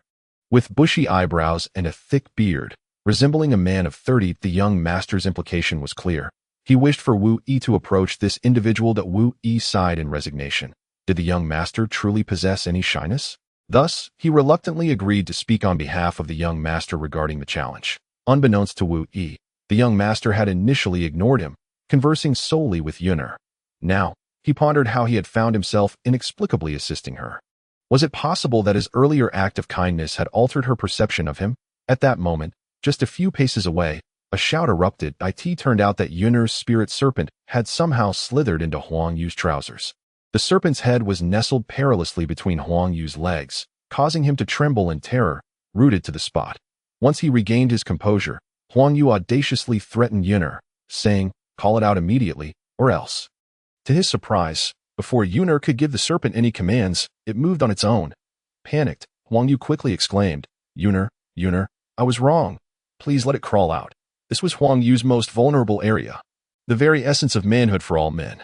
Should it be harmed, he would be rendered neither male nor female. You are truly peculiar. You demand action from it, and yet expect it to remain still. Your requests are quite excessive, Yuner teased with a mischievous smile. However, she was genuinely cautious not to provoke any chaos here. In other circumstances, she might have allowed the spirit serpent to take action, observing the crowd around them pointing and snickering, some even reveling in mockery. Yuner realized her objective had been achieved. She signaled for the spirit serpent to emerge. Yet, before it did, the serpent audibly hissed at Huang Yu's vulnerable area, causing him to gasp sharply, his legs trembling like springs. Finally, the serpent crawled out, and upon its exit, Huang Yu collapsed to the ground, his face pale, as laughter erupted from the onlookers. Growing ever louder, he remains oblivious to the fact that the recent experience will inflict lasting psychological scars upon him. Elevated upon a high platform at the edge of the arena, an attendant of the Mirage Temple, clad in a flowing black robe, keenly observes the unfolding events below. Chapter 95. The steel porcupine. The young master Su Xing and her opponent have ascended onto the diminutive circular competition stage, where it is evident that her adversary possesses an anxious demeanor. Indeed, the officials from the Mirage Temple expended considerable effort verifying his age at the outset. However, upon confirming that he is merely 19 years old, he was deemed qualified and permitted to participate. The competition venue strictly prohibits the presence of unauthorized individuals. Hence, Su Xing's servant was absent from the scene. Following the examination, both contestants summoned their respective beasts. Astonishingly, Su Xing's beast was a steel porcupine, its spines exhibiting a hardness that rivals steel and capable of being projected like arrows. The anxious-looking young man, named Chun Nan, commanded a flying gale squirrel, roughly the size of a dog. Wu Yi was taken aback to discover that Su Xing appeared even younger than both him and Yun Er, yet had already attained the second tier of intermediate mirage power, surpassing them by a full level. Nevertheless, due to his advanced age, the anxious contestant Chun Nan had also reached the second tier of intermediate mirage power. Thus, the combat capabilities of both opponents were relatively equivalent, and the ensuing contest would hinge upon their overall combat prowess. Su Xing, seemingly unaccustomed to such competitive battles, stood leisurely at her station, fanning herself with a delicate hand fan. Although Chun Nan perceived Su Xing as weak, he did not lower his guard. Instead, he signaled for his squirrel to launch an attack. As the steel porcupine detected the gale squirrel's approach, it immediately unleashed its spines toward the flying creature. Despite the squirrel's ground movements, it effortlessly glided just above the surface, evading the projectiles with remarkable agility. Seizing the moment when the steel porcupine was distracted by the squirrel, Chun Nan surged towards Su Xing, simultaneously striking his fists together to showcase his arm strength and intimidate her, for she appeared exceedingly delicate. However, upon witnessing Chun Nan charging toward her master, the steel porcupine erupted with fury, abandoning its pursuit of the gale squirrel to confront Chun Nan instead. With a flurry of flying spines directed at him, Chun Nan manifested a robust surge of mirage power in his arms, deflecting the projectiles with ease, thereby inflicting no harm upon him. This only served to bring the gale squirrel closer, allowing Chun Nan to advance unimpeded. Flanking Su Xing from both sides, Chun Nan and his beast encircled her. Faced with the singular threat of a man, Su Xing maintained an admirable composure, retracting her fan and closing it without unleashing her own mirage power. It was not until Chun Nan's fist was poised to strike her chest that a sharp, spiny surge of mirage power erupted from within her, forming a barrier before her. Yet, Chun Nan found himself unable to halt his advance in time. He could only confront the challenge head-on, and simultaneously, he did not hold back his strength, unleashing all of his illusionary power in defense against Chun Nan's assault. However, no amount of illusionary force proved effective, as Chun Nan's protective barrier was as fragile as tofu, easily pierced by Su Xing's sharp, spike-like illusion. By the time Chun Nan withdrew his attack, his hands were already stained with blood. Concurrently, his swift wind rat lunged towards Su Xing. Yet this time, it soared through the air as Chapter 96, Su Xing's victory, unfolded. Although the wind rat glided through the sky, its trajectory towards Su Xing remained unaltered. Swiftly, 3 more spikes shot toward the wind rat. Driven by a fervent desire for vengeance on behalf of its master, the wind rat, in its haste, neglected to evade and was struck by 2 of the spikes, ultimately collapsing to the ground in defeat. Surprisingly, Chun Nan did not blame Su Xing. Instead, he cradled his injured hand and approached his illusion beast, disregarding his own bleeding wounds. Only after attending to the creature did he begin to address his own injuries. At that moment, Su Xing stepped forward, standing 2 meters away from Chun Nan, and remarked, "My apologies, do not blame you. Injuries are inevitable in competition, but I underestimated you." Chun Nan replied, his voice heavy with emotion. Just then, a judge from the Illusionary Power Temple arrived to announce Su Xing's victory, presenting her with a small token indicating her advancement to the next round of selection. Curiously, the judge also handed Chun Nan a token, signifying that he would be observed further. The onlookers buzzed with speculation, aware that while some participants had the chance for continued observation after their defeat, it was uncommon for those who had lost to receive such a token. They cast strange glances at Chun Nan. Despite his mature appearance, his psychological age was not much different from that of his peers, perhaps even tinged with a sense of inferiority. Receiving the token indicated that he still had a chance, prompting him to retreat to a quiet corner. In every competition, observers remained hidden to assess the true capabilities of the participants vying for selection, according to the requirements set forth by the governing temple. Certain exceptional talents were to be identified, and evidently, Chun Nan met some of these unique criteria, allowing him to remain in the selection process. Wu Yi and Yun Er watched Su Xing's match, and upon witnessing her victory, Yun Er's anxieties finally eased. Wu Yi, however, bore an expression of certainty, recognizing from Su Xing's demeanor and attire that she must belong to a prominent family. Though the match appeared somewhat perilous, Su Xing had not moved from her position throughout, which underscored her prowess while also suggesting that she had yet to exert her full strength, although Su Xing presented the appearance of a delicate young lady. Wu Yi understood that her slender frame was merely a result of her gender, and when compared to males, she naturally appeared more fragile. However, in comparison to other females, Su Xing exuded strength, likely possessing a physique superior to that of most women, as evidenced by her tightly wrapped chest, which, despite being bound, still held a subtle firmness. This aspect far surpasses that of most girls at times. Wu Yi finds himself unable to resist the thought of what Su Xing would look like in female attire. At that moment, Yun Er noticed the peculiar expression on Wu Yi's face and eagerly inquired, "What is the matter with you?" Su Xing, too, observed the strange look Wu Yi directed towards her and asked, "Wu Yi, what's wrong?" Meanwhile, she pondered to herself, could it be that he has discovered something? Chapter 97. The second selection. Although Su Xing endeavored to project a facade of masculinity to Wu Yi, he appeared exceptionally endearing. Simultaneously, Su Xing made a concerted effort to position herself between Wu Yi and Yun Er, as if to convey to Wu Yi, Yun Er is hers, and he has no claim. Wu Yi, indeed, smiled and took a step back, which Su Xing interpreted as him being perceptive. However, she remained oblivious to the fact that Wu Yi, standing beside her, caught a faint fragrance in the air. Unlike the scent of sweat typically associated with men, some girls possess a subtle aroma that can draw boys closer to them. Wu Yi was among those who found himself captivated. He feared that being too close to Su Xing might lead others to misinterpret his intentions as being interested in men. If such a misunderstanding caused the boys to distance themselves from Wu Yi, he would be unable to gather information about the forthcoming competition. After all, Su Xing was clad in formal male attire, exuding an aura far more masculine than Wu Yi's coarse garments. Should Su Xing and Wu Yi be seen together, it was likely that most would point fingers at Wu Yi if any suspicions arose, and he wished to avoid such unfounded accusations. After Su Xing triumphed in the competition, she engaged in conversation with Yun Er, boasting about how her opponents were no match for her, claiming she could defeat them merely by remaining stationary.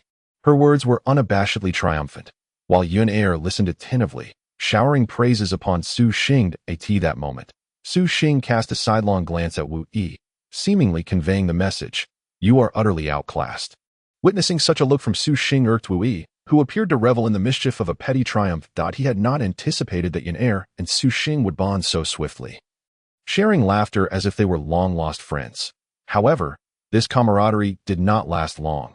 Soon, officials from the illusory power temple arrived to announce the list of participants for the second selection. The first round had eliminated a significant portion of the competitors, and for the second round, everyone was ushered into a vast arena. This circular arena resembled a colossal meteorite crater, comparable in size to a sports stadium. Its walls were smooth and semicircular, yet riddled with numerous small openings for passage. The multitude of competitors entered through one of these small entrances, finding themselves at the center of the arena. Suspended in midair at the heart of this deep pit was a circular stone platform, upon which stood a figure clad in a black robe, one of the officials from the illusory power temple, who leapt gracefully onto the platform. With a resonant and commanding voice, he announced, "First, allow me to introduce myself. I am He Yan, one of the officials from the Kwasua City branch of the illusory power temple, responsible for overseeing this selection competition. However, what I wish to convey is that your selection process is far from over. Rather, it is only just beginning from this moment forth. Subsequently, I shall oversee the second round of the competition, the rule being simply to survive." Upon uttering these words, Hyan swiftly employed his agility to retreat into the shadows for observation. At that moment, a voice emerged from the darkness, remarking, "At your age, still indulging in peeping, aren't you afraid?" The onlookers in the arena were left in a state of confusion, pondering the meaning of survival. The competition had yet to commence. Were they expected to engage in mutual slaughter? Yet, it had never been rumored that the selection at the Hall of Illusions was so brutal, where death was a frequent occurrence. Had they known it would be like this, they would not have partaken in the selection. Meanwhile, amidst countless small openings in the arena, the sound of something moving echoed ominously. This was not merely the noise of a single opening, but the cacophony of hundreds, if not thousands, of holes. Upon hearing such sounds, The previously clamorous competitors fell silent. Chapter 98. The blood-eyed demon wolf. The crowd anxiously turned their gazes towards the openings. And Wu Yi sensed the looming presence of danger, instinctively drawing closer to Yun Su Xing. Observing this, misinterpreted Wu Yi's intentions as an attempt to take advantage of Yun and interjected herself between them. Despite her habitual fear of males, she remained eerily calm in the face of such imminent threat, her jealousy of Wu Yi overshadowing her apprehension. Finally, the owner of the crimson eyes within the openings could no longer restrain itself and charged forth en masse. At that moment, the onlookers finally discerned the true nature of the blood-red eyes. They belonged to a wolf-like creature the size of a bull. Some recognized this monstrous entity and shouted, "It's the blood-eyed demon wolf." There are over 1,000 of them. Each beast possessed power equivalent to that of a peak-level human in the realm of illusion that it was over. They were doomed. Some timid individuals buried their heads in despair.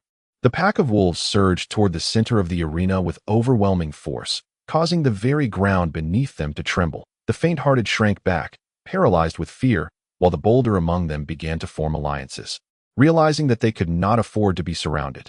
Thus, Wu Yi, Yun and Su Xing naturally banded together as a trio, their familiarity with one another facilitating their cooperation. The blood-eyed demon wolves shimmered with a grayish light, and, in mere seconds, dashed before the onlookers. There were over 200 individuals present, yet they appeared exceedingly insignificant in the face of 1,000 blood-eyed demon wolves. Those located at the outermost periphery were the most anxious. As they had nowhere left to retreat, the wolves would undoubtedly target them first, placing them in the gravest peril. However, what they did not anticipate was that as the wolves charged, they did not initially attack the outermost individuals. Instead, they leapt over them, lunging towards the humans nearer to the center. To their astonishment, the blood-eyed demon wolves exhibited a degree of consciousness in their assaults, catching the majority off guard and effectively scattering them. Most of the humans found themselves caught between a rock and a hard place, flustered and disoriented, while several hastily formed groups were thrown into disarray. At this moment, those on the periphery faced grave danger. Wolves were lurking ahead and behind, with numerous others charging forth. It could be said that they stood no chance whatsoever. Yet, it was precisely this dire circumstance that ignited a fierce determination within them. Faced with certain death, they resolved to fight with all their might. Consequently, they ceased to hold back their strength, summoning their phantasmal beasts to fend off the onslaught of the blood-eyed demon wolves. Simultaneously, they unleashed their full array of illusionary powers, showcasing a dazzling variety of techniques. In the midst of this chaos, Wu Yi and his companions found themselves in a relatively safe zone, as the wolf pack had yet to breach this area, though it was merely a matter of time. The crowd, driven by fear, constricted toward the center, hindering their movements. Rather than remain passive, they decided to take the initiative. They sought suitable spaces to unleash their powers, hoping to endure until the very end. Thus, Wu Yi, along with Yun and Su Xing, moved purposefully toward the outer edge of the wolf pack. Although Yun was perplexed, she complied with Wu Yi's suggestion. Su Xing, despite her initial inclination to oppose, followed suit upon witnessing Yun's determination to move outward alongside Wu Yi. While she held confidence in her own safety, she was reluctant to remain alone at the back. The throng pressed toward the center. Only Wu Yi and his two companions ventured outward. Fortunately, Wu Yi's considerable strength forged a path through the crowd. However, no sooner had they emerged into the open than a blood-eyed demon wolf lunged at Wu Yi. Just before it could reach him, it was ensnared by the divine sea spirit serpent, which whisked it away to the side. Yun nodded in acknowledgement to Wu Yi, who expressed his gratitude with a glance before summoning his phantasmal beast. Green Fur. Although lacking in tangible offensive capabilities, Green Fur possessed formidable mental acuity, allowing it to perceive the direction of the demon wolf's attacks more swiftly than Wu Yi. Initially, the demon wolf that attacked Wu Yi was the first to sense his presence. Upon witnessing the demise of its companion, several others of its kind surged forth. Suddenly, a flurry of projectiles struck the charging demon wolves. These were Su Xing's steel quills, launched with precision, though the wolves were momentarily impeded. They suffered no significant harm and continued their relentless advance. Yun produced a whip from seemingly nowhere and lashed it toward the blood-eyed demon wolves, ensnaring them. Recognizing the fleeting opportunity, Wu Yi charged forward, executing an illusionary technique, Earth-Shattering Fist, which shattered their chests that Wu Yi had initially aimed for their heads, but realized they were too elevated for him to reach. Although the demon wolves possessed lower illusionary energy, merely at the peak of the initial stage, their sheer numbers were overwhelming. Indeed, even as 3 fell, 5 more blood-eyed demon wolves surged toward the trio. These new adversaries had already gauged their capabilities. As they approached, they did not charge in a straight line, but instead deftly dodged left and right, evading both Su Xing's quills and Yun Er's whip. In this scenario, only Wu Yi remained capable of withstanding the assault. Reluctantly, he resolved to confront them head-on, for it would not do to let the women take the lead. After all, it would be a tragic loss if such a beautiful and pristine visage were to be marred. Meanwhile, the green-haired creature leaped onto Wu Yi's back, seemingly possessing some peculiar ability to adhere to him. Wu Yi bore no weapon in hand, relying solely on the manifestation of illusionary power along his arms for both offense and defense. However, the derived illusionary energy could only envelop his hands to a thickness of 2 centimeters. In contrast, the fangs of the blood-eyed demon wolf measured 10 centimeters in length. Should Wu Yi be unfortunate enough to be bitten, it remained uncertain whether he could withstand such an assault. As Wu Yi confronted the foremost blood-eyed demon wolf, preparing to unleash his illusionary techniques once more, he found himself at a loss. The leading demon wolf had already leapt into the air, its fangs and claws poised menacingly towards Wu Yi. Unable to confront the claws and fangs directly, Wu Yi deftly sidestepped the moment the blood-eyed demon wolf landed. He seized its tail and, with a vigorous pull in the opposite direction, sent the beast, comparable in size to a cow, spinning away, crashing into the remaining 4 blood-eyed demon wolves. 2 of them, unable to evade in time, were struck by their comrade, yet 2 others had already surged towards Wu Yi, placing him in a precarious position of being flanked. However, in that fleeting instant, the dark sea serpent arrived, swiftly ensnaring the blood-eyed demon wolf on Wu Yi's right. As the wolf on his left charged forth, Wu Yi had no choice but to leap backward, narrowly avoiding a powerful bite. Chapter 100.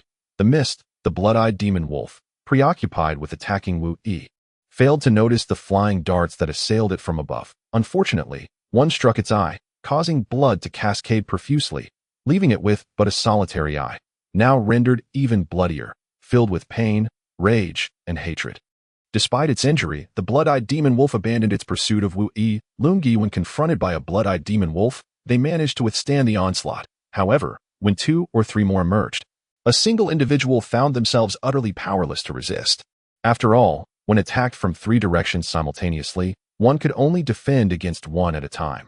Furthermore, a thick fog had descended, complicating the solitary defender's ability to discern the direction of the demon wolf's assault, thereby presenting new challenges in coordination for the hastily assembled team. Above this fog, several proctors were employing specialized illusion techniques to monitor the unfolding situation, including the performance and casualties of those below, all within their purview.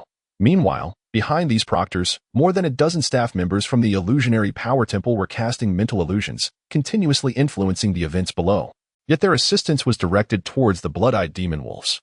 As for Wu Yi and his companions, the dense fog compelled them to regroup, standing back to back once more. The mist also impeded their visibility. Nonetheless, Wu Yi's illusion beast, green hair, possessed the ability to sense the nearby blood-eyed demon wolves through mental acuity, allowing Wu Yi to discern the wolves' attacking direction despite the obscured visibility, thanks to green hair's timely warnings. Together, they swiftly eliminated the advancing demon wolves, growing increasingly familiar with each other's illusion techniques, resulting in a more seamless collaboration. Additionally, green hair's ability to perceive mental energies revealed peculiar fluctuations within the arena. Chapter 101. The second match concludes. The proctors observed that only half of the participants remained, and soon someone proposed to terminate the selection process. The chief proctor replied, "Let us wait a moment longer." Thus, they signaled the more than 10 members from the illusionary power temple to continue casting illusions, further influencing the battle below. For Wu Yi, Yun Er, and Su Xing, their coordination had reached a commendable level, effectively neutralizing the wolves that charged at them. Consequently, they had managed to maintain a strong defense compared to others, sustaining only minor injuries. In contrast, their counterparts, despite being a larger group, suffered significant casualties due to their lack of proper coordination. No one had anticipated that the second round of the selection examination would nearly cost them their lives. During this trial, Huang Yu surprisingly refrained from harassing Wu Yi, though it could be argued that he too was ensnared by the challenges of the exam. At this juncture, Huang Yu had also formed a temporary team with others, but mutual distrust and lack of synergy had led to devastating losses for his group. As it stood, only he and one other individual possessed combat capability. while the rest had sustained severe injuries. A stark contrast to their original six-member team. Their survival hinged on their ability to evade the blood-eyed demon wolves' attacks by positioning themselves strategically, thus inadvertently allowing their teammates behind them to bear the brunt of the assaults. Thus, the immense casualties within Huang Yu's team can be attributed to their own actions. Perhaps in Huang Yu's mind, the priority of eliminating other competitors outweighed the significance of withstanding the onslaught of the blood-eyed demon wolf. However, in the end, when only the two of them remained, they could no longer afford to hold back and unleash their full strength. By that point, it was evident that enduring the attacks from the blood-eyed demon wolf had become an exceedingly arduous task, let alone countering or slaying it. While humans and otherworldly beasts can contend with each other under equal levels of spiritual power, a disparity still exists. Humans are evidently at a disadvantage. Furthermore, most of the candidates were nearing the depletion of their spiritual energy, and once their protective spiritual power waned, their defenses would be severely compromised, exposing them to the peril of potentially succumbing to a single strike from the blood-eyed demon wolf. Although the blood-eyed demon wolf possesses its own spiritual energy, its physical form is inherently robust. The spiritual energy it wields merely enhances its already formidable physique, which explains why, when comparing creatures of the same rank, otherworldly beasts tend to exhibit significantly greater prowess than their human counterparts. In essence, the strength of otherworldly beasts operates on a principle where 1 + 1 exceeds 2, while that of humans remains confined to a straightforward sum of 2. This is the fundamental reason why humans typically opt to hunt otherworldly beasts of a lower spiritual rank. Even under such circumstances, some beasts prove exceptionally challenging to subdue, as certain creatures possess their own innate spiritual techniques, which often surpass the techniques cultivated by humans. Consequently, those whose spiritual energy has already been expended find themselves devoid of the capacity to resist, awaiting nothing more than a brutal onslaught. The situation for Wu Yi and his companions is equally grim, as they too gradually sense the impending exhaustion of their spiritual energy. Chapter 102. Encircled amidst the thick fog. Wu Yi and his companions remained oblivious to the number of blood-eyed demon wolves that lay fallen around them, compelling them to focus intently on remaining vigilant. Initially, the cacophony of anguished cries had subsided, leaving behind a haunting silence, punctuated only by a few distant wolf howls. This indicated that the number of injured candidates far exceeded that of the wounded blood-eyed demon wolves at this juncture.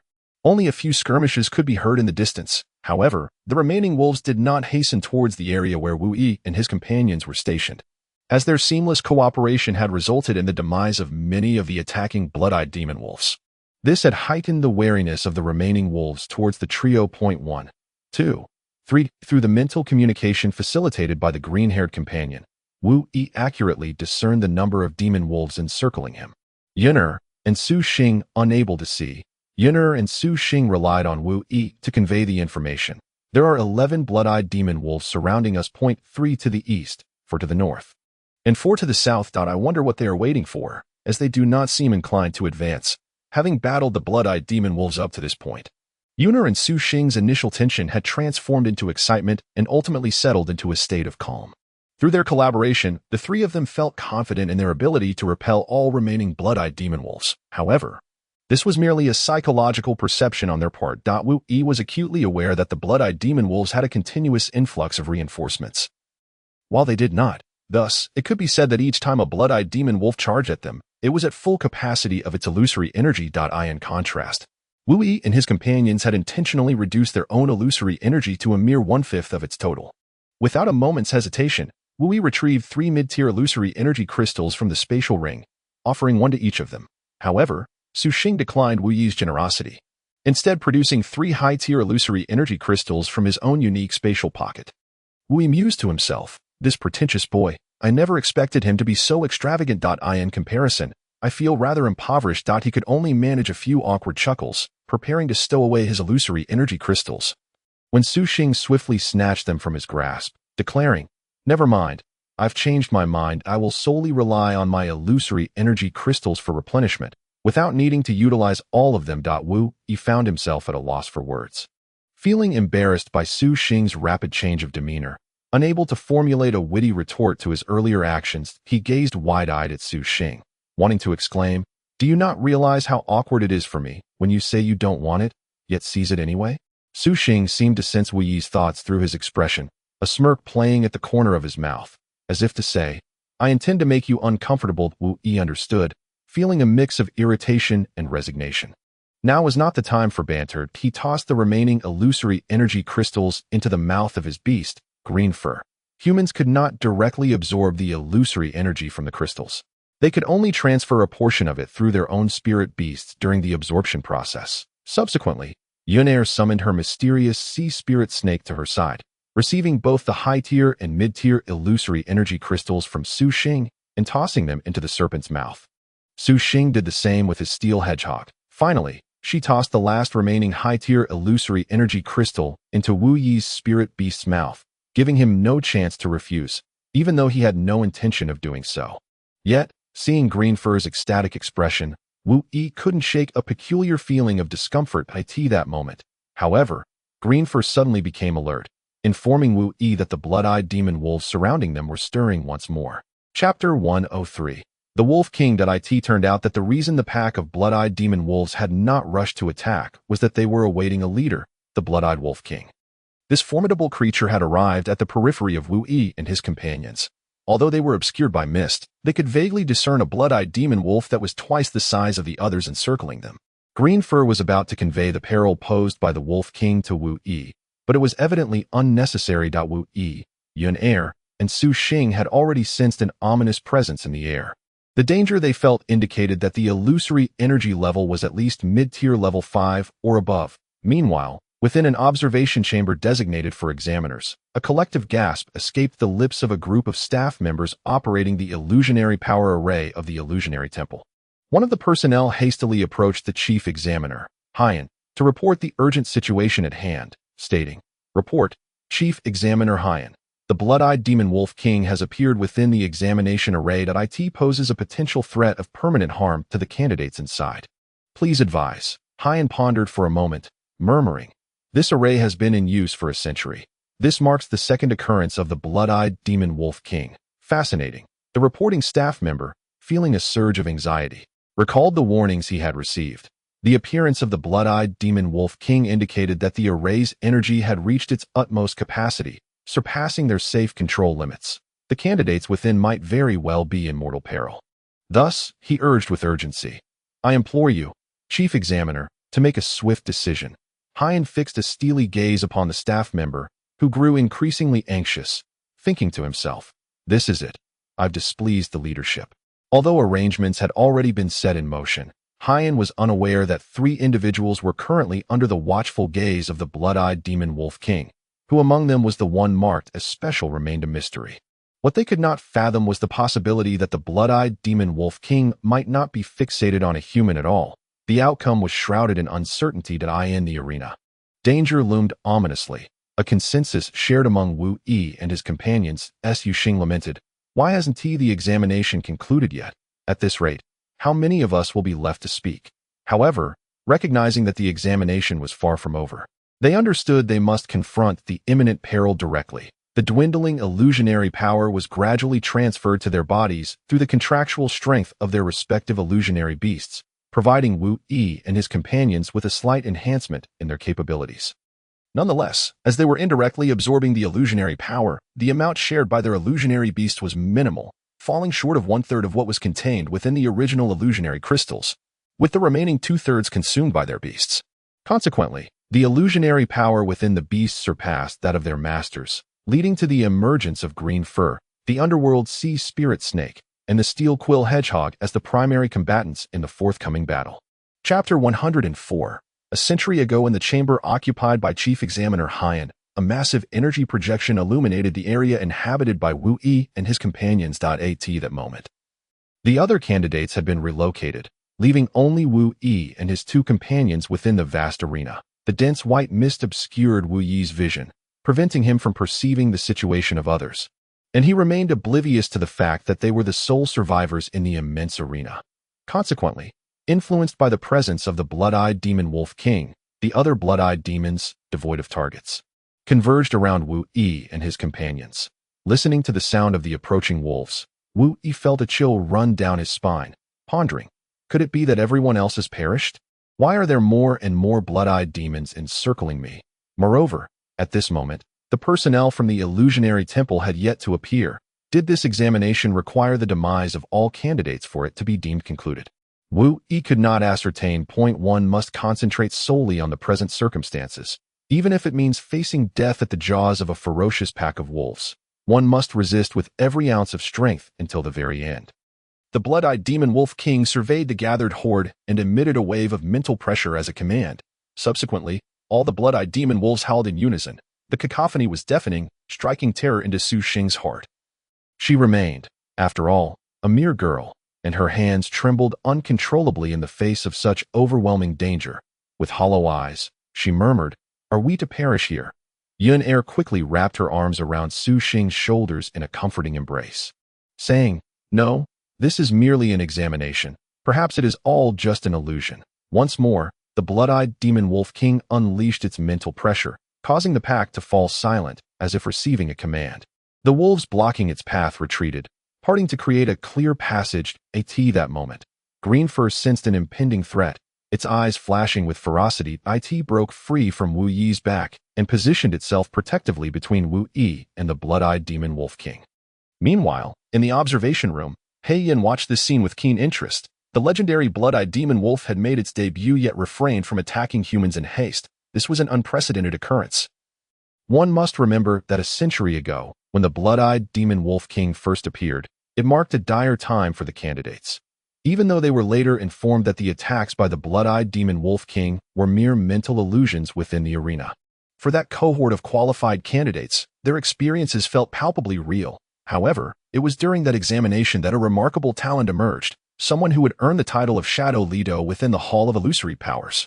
He Yin eagerly anticipated what kind of prodigy would arise from this examination. Little did he expect that a phantom beast could confront fear head-on, willingly shielding its master. It is known that phantom beasts, driven by instinct, typically hide from fear unless compelled by a master's command.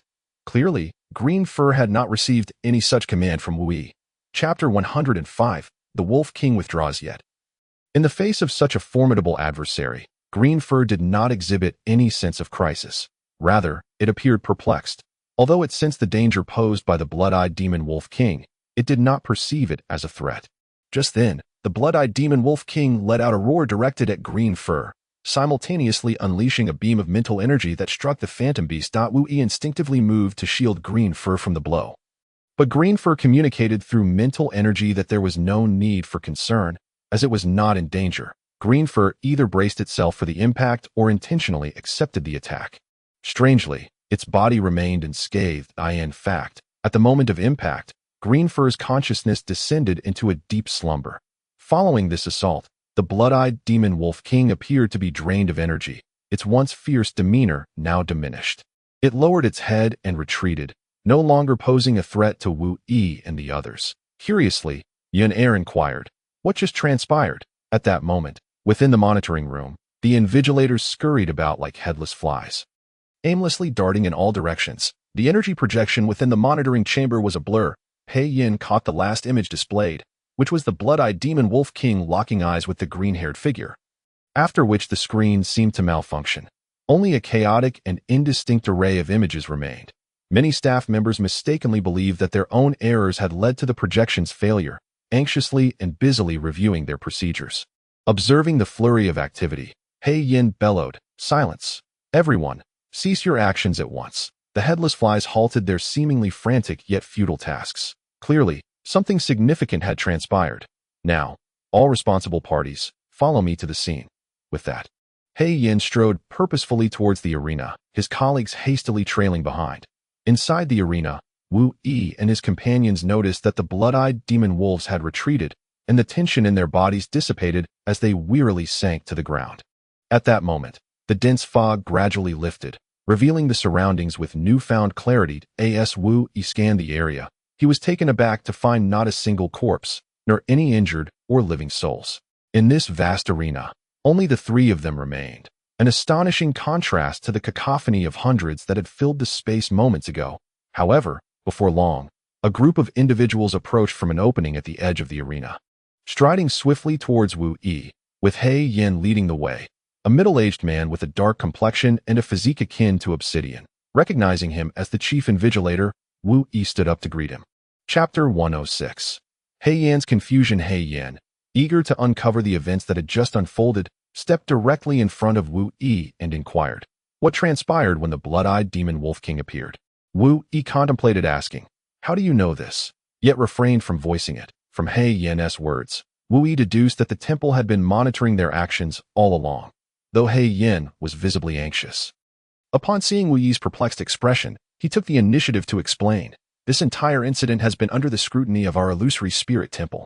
Everything you witnessed regarding the blood-eyed demon wolves was merely a mental illusion within this arena. The grandest arena here is an ancient relic, and for reasons unknown, it harbors a mysterious formation capable of manipulating the residual spiritual energy of the blood-eyed demon wolves within its confines. All the attacks you experienced were mere phantoms generated in this arena. However, just moments ago, the emergence of the blood-eyed demon wolf king caused us to lose control over all the blood-eyed demon wolves present. Consequently, the monitoring system in the surveillance room also failed.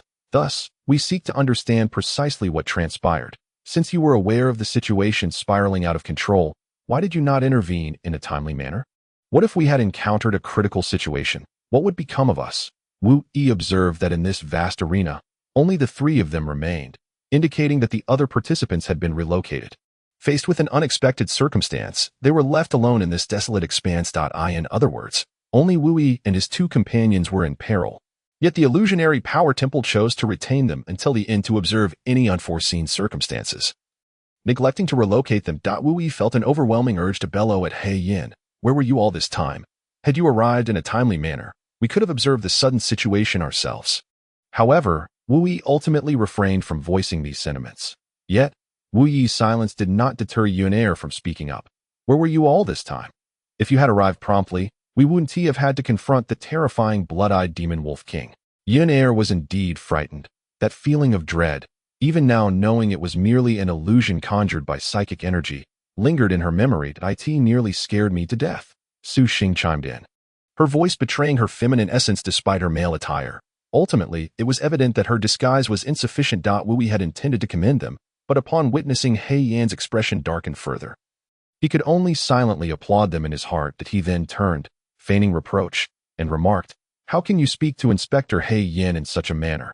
You ought to apologize." However, upon seeing Wu Yi's joyful demeanor, Yunair understood that he was not truly angry and that rebuking the inspector of the illusionary power temple would serve no purpose for her. Realizing Wu Yi was providing her with an opportunity to save face, she promptly changed her attitude and dragged the reluctant Su Xing to apologize to He Yan. At that moment, He Yan's expression softened considerably. He Yan then reiterated, "Now, please explain what transpired earlier. Why did the blood-eyed demon wolf king refrain from attacking you?" Chapter 107. The Dream of the Green-Haired One. Are you saying that the blood-eyed demon wolf king did not assault you directly, but instead targeted your illusionary beast before retreating? Although He Yan was perplexed, he accepted this revelation. The circumstances surrounding the blood-eyed demon wolf king's appearance this time, along with its actions, starkly contrasted with its previous manifestation a century ago, during the last occurrence. The blood-eyed demon wolf king had attacked numerous humans. Although it was merely a psychic energy illusion within the formation, its assaults were directly aimed at the spiritual bodies of humans, rendering such attacks far more perilous than physical confrontations. In that previous encounter, many human spirits suffered grave harm, with some even losing their sanity. However, those few individuals who withstood the onslaught of the blood-eyed demon wolf king subsequently became extraordinary figures in the annals of the illusionary power temple. It was evident that Wu Yi himself had not been attacked, but rather his illusionary beast. Could it be that Wu Yi's illusionary beast would emerge as the most formidable of all time? This question lingered in He Yan's mind, prompting him to request Wu Yi to summon his illusionary beast once more. Despite his reluctance, Wu Yi complied. He too wished to ascertain the current state of his green-haired companion. Upon its appearance, the green-haired one remained in a state of deep slumber, cradled in Wu Yi's arms. He Yan was taken aback by the sight of the green-haired one, for it did not resemble the exceptionally powerful illusionary beasts characterized by sharp fangs and claws. Gazing upon the green-haired creature, with its gelatinous green form and a prominent single eye, it appeared utterly harmless to the other fantastical beasts, even exuding a certain endearing vulnerability. He Yuan placed his hand gently upon the creature. attentively sensing its life force, yet he was met with an overwhelming serenity, as if it were in a deep slumber, devoid of any irregularities. However, if one were to insist on identifying an anomaly, it would be that the creature remained in a state of profound sleep. Unbeknownst to them, the creature was not merely maturing but was also lost in dreams. Within this slumber, a blood-eyed demon wolf king whispered to the green-haired being in a tongue comprehensible only to fantastical beasts. In this dreamscape, the blood-eyed demon wolf king bore none of the fierce authority that characterized its waking form. Its demeanor towards the green-haired creature resembled that of a timid child conversing with a stern adult. Though still youthful, the green-haired creature exuded an air of composed wisdom as it listened intently to the wolf king's words. After a prolonged exchange, the green-haired being seemed to acquiesce to some unspoken agreement. Nodding with a sorrowful expression. In response to this consent, the dream-bound blood-eyed demon wolf king appeared elated yet tinged with melancholy. As a token of gratitude, it bestowed upon the green-haired creature a shimmering white spiritual mark. Upon contact with this mark, it transformed into a cascade of starlight, dissipating into the recesses of the creature's mind. However, within the depths of its consciousness, a new entity emerged, a unique spiritual ability of fantastical beasts, illusory surge wave. Upon realizing the significance of this newfound skill, the green-haired creature was nearly moved to tears, pondering, "Oh, dear brother, this skill you have gifted me cannot possibly fulfill the grand task you have spoken of." Meanwhile, outside the dream, the green-haired creature was being delicately lifted by He Yuan for observation. Chapter 108. Indignation. The green-haired creature slumbered deeply, akin to a water-filled balloon, manipulated by He Yuan into a myriad of shapes. Yet it remained undisturbed, oblivious to the relentless scrutiny. Wu Yi, witnessing He Yuan's treatment of his fantastical beast, felt a pang of sorrow. How could he allow another to mistreat his cherished companion? Interrupting the staff member, He Yuan raised his hand and declared, "Fantastical beasts are akin to an extension of one's very soul. His profound concern for his companion is commendable, unlike others who merely view their beasts as instruments for subjugation or outlets for their wrath." Despite Wu Yi's indiscretions, He Yuan chose to forgive him and publicly informed Wu Yi and his companions that they had successfully passed the selection of the Fantastical Power Sanctuary and could officially become junior staff members therein. Su Xing and Yun Er leaped with joy, while Wu Yi, fixated on his slumbering green-haired creature, appeared oblivious to the celebration, his emotions inscrutable. For the moment, He Yuan could not ascertain any abnormalities regarding Wu Yi's beast. Nevertheless, with Wu Yi having passed the selection, there would be ample opportunities to observe the creature's condition in the future, so there was no need for haste. Subsequently, the trio was led into a grand hall, adorned with long tables and chairs, presumably a dining area within the Fantastical Power Sanctuary. At this moment, the cafeteria had gathered more than 20 individuals, likely representing all those who had successfully passed this selection. Wu Yi and his companions were the last to enter, causing the remaining 20 to direct their gazes toward Wu Yi, Su Xing, and Yun Er, having become somewhat acquainted following the second round of battles. They observed the trio while engaging in hushed discussions. However, Wu Yi noticed the lingering, furtive glances and the mischievous laughter directed at Yun Er, leading him to suspect that their intentions were far from benign. These individuals had been relocated when the blood-eyed demon wolf king appeared, remaining blissfully unaware of the looming danger. As they scrutinized Wu Yi and his companions, Wu Yi too was observing them. Among the crowd, he spotted a familiar figure, Huang Yu. When Wu Yi's gaze met Huang Yu's, the latter acknowledged him with a cold sneer, but chose not to provoke him further, opting instead to sip water from the cup in his hand. Wu Yi understood that Huang Yu had become increasingly reluctant to take matters into his own hands, preferring to delegate tasks to others. This was evident during the previous incident when Zhou Kong had pursued Wu Yi outside the city. Egged on by Huang Yu's instigation, however, after the recent battle, Wu Yi felt fatigued and sought refuge on a nearby bench, taking a moment to drink from the water jug that had been prepared on the table.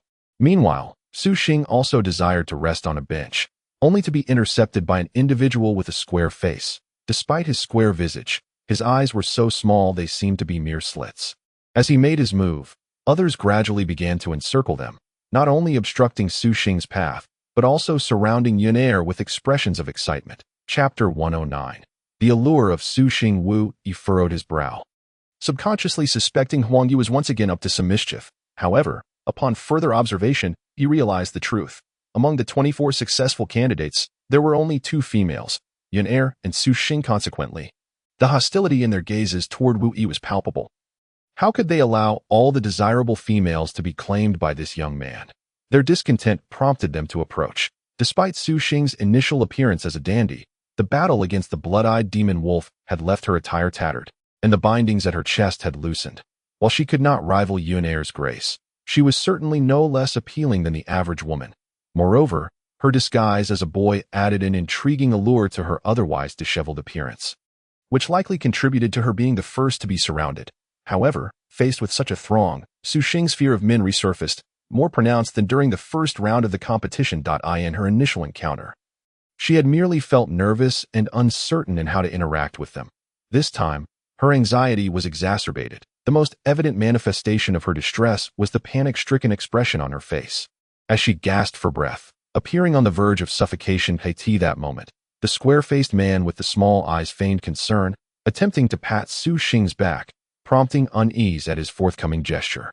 Su Xing appeared increasingly panicked, sinking into a half-crouch as she gasped for breath. At that moment, a pair of strong hands grasped her arm and pulled her from the crowd. She patted her chest, casting a grateful glance at Wu Yi, only to find him glaring unfriendly at the approaching group. The man with a square face and small eyes was at the forefront, and by this time, everyone's illusory power had been nearly depleted due to the recent battle with the blood-eyed demon wolf. However, Wu Yi had restored a portion of his illusory power through the crystal, rendering him unafraid of them. He declared, "Stop. Don't come any closer. My companion is unwell." The square-faced man did not halt, but instead replied anxiously, "What? Your companion is unwell? That simply won't do. Let me check on her." Meanwhile, Yunair seized the opportunity to extricate herself from the group of men who had momentarily shifted their attention due to the earlier incident. She summoned her illusory beast, the Nether-Sea Spirit Serpent. As the men attempted to approach Wu Yi, the serpent surged between them, rearing its thick, barrel-like body, baring its blood-red maw, and hissing threateningly as it spat venom, causing the men to glare angrily in search of its master. Chapter 110. Arrangements. At this moment, Yunair had reached Wu Yi's side. However, her gaze toward him was far from amicable. Yet, upon seeing Su Xing's haggard expression, she managed to suppress her own feelings of discontent. When the crowd observed Yunair pass unharmed before the Nether-Sea Spirit Serpent, they understood who its owner was. Both Wu Yi and Yunair regarded the crowd with wary eyes, leaving the men feeling quite unsettled. They merely intended to befriend them, yet found themselves treated with the same suspicion as the blood-eyed demon wolf. Frustration brewed within the group. What was the meaning of this? They were not even allowed to approach without being met with such hostility. In a world where resources were scarce, could one truly monopolize all the joy? Just as tensions escalated, a temple staff member emerged from the cafeteria. Holding a notepad, he wore frameless round glasses and was engrossed in recording something, nodding occasionally. Seemingly sensing the unusual atmosphere ahead, he raised his head and inquired of the divided crowd, "What are you all doing?" At that moment, the men quickly dispersed, grabbing cups of water from the table to sip nervously, stammering, "We are just drinking water." Those mimicking his actions found themselves choking on their beverages upon witnessing the scene. The bespectacled man scratched his head in confusion, then turned his gaze toward Wu Yi as if to say, "Since they want to speak, perhaps you will." Noticing that no one was willing to divulge what had transpired, the glasses-wearing man cleared his throat and announced loudly, "Since you are all so reluctant to tell me, I shall proceed with my work. Now, you are to begin the re-registration of your personal information and, upon receiving your identification number, report to the corresponding department. It was only then that everyone realized that the illusionary power temple was managed by the administration department. The branch of the illusionary power temple in Quisua City is now divided into two departments, the Logistics Department and the Field Operations Department. As the name suggests, the Logistics Department is responsible for various internal tasks, while the Field Operations Department is tasked with executing missions in various locations. Meanwhile, roll call has commenced. Zhang Dahua, present. Step forward. It became evident that, based on performance in the arena, individuals were separated accordingly. Those who exhibited exceptional prowess and formidable combat abilities were selected for the Field Operations Department. Wu Yi, Yunair, and Su Xing were all assigned to the Field Operations Department. Yet curiously, Huang Yu was placed in the Logistics Department. Upon hearing this arrangement, Wu Yi began to take note. Given Huang Yu's capabilities, it was incongruous for him to be assigned to the Logistics Department. There must be some ulterior motive at play. In the following days, Wu Yi and his companions found their schedules filled with mundane tasks, such as accommodation arrangements, familiarizing themselves with the doctrines of the illusionary power temple, and learning the rituals and code of conduct that governed the temple. The illusionary power temple was not merely an academy. It was a formidable organizational entity, albeit one that encompassed some educational components typical of an academic institution. Most gratifying for Wu Yi was the fact that he would receive a portion of his salary each month, albeit a meager sum of 3 silver coins. Nevertheless, this amount was equivalent to the annual income of an ordinary villager, a testament to the elevated status of the temple's staff compared to that of typical illusionists. Chapter 111. Functions. Moreover, the illusionary power temple provided standardized uniforms. Junior staff donned brass-colored attire, while intermediate staff wore deep blue, senior staff adorned crimson, and elite members sported dark red. Above that level were the stewards, capable of assuming the role of branch leaders within the illusionary power temple. Ascending further, one would encounter 12 knights, 5 elders, and the papal rank, levels that might remain unattainable for the average individual throughout their lifetime. Within the illusionary power temple in Quasua City, 3 stewards jointly managed the branch leader Balak, the chief inspector He Yan, and the logistics chief Huang Chengdu. He gleaned these details during his initial days at the temple from staff members who had entered before him.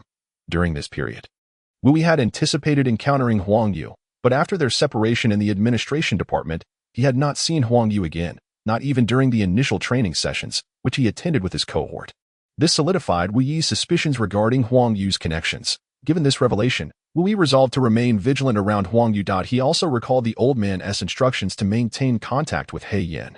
However, within the confines of the illusionary power temple, each encounter with He Yan occurred in public settings, leaving Wu Yi with little opportunity to engage in meaningful conversation. At this juncture, Wu Yi produced a token given to him by the old man.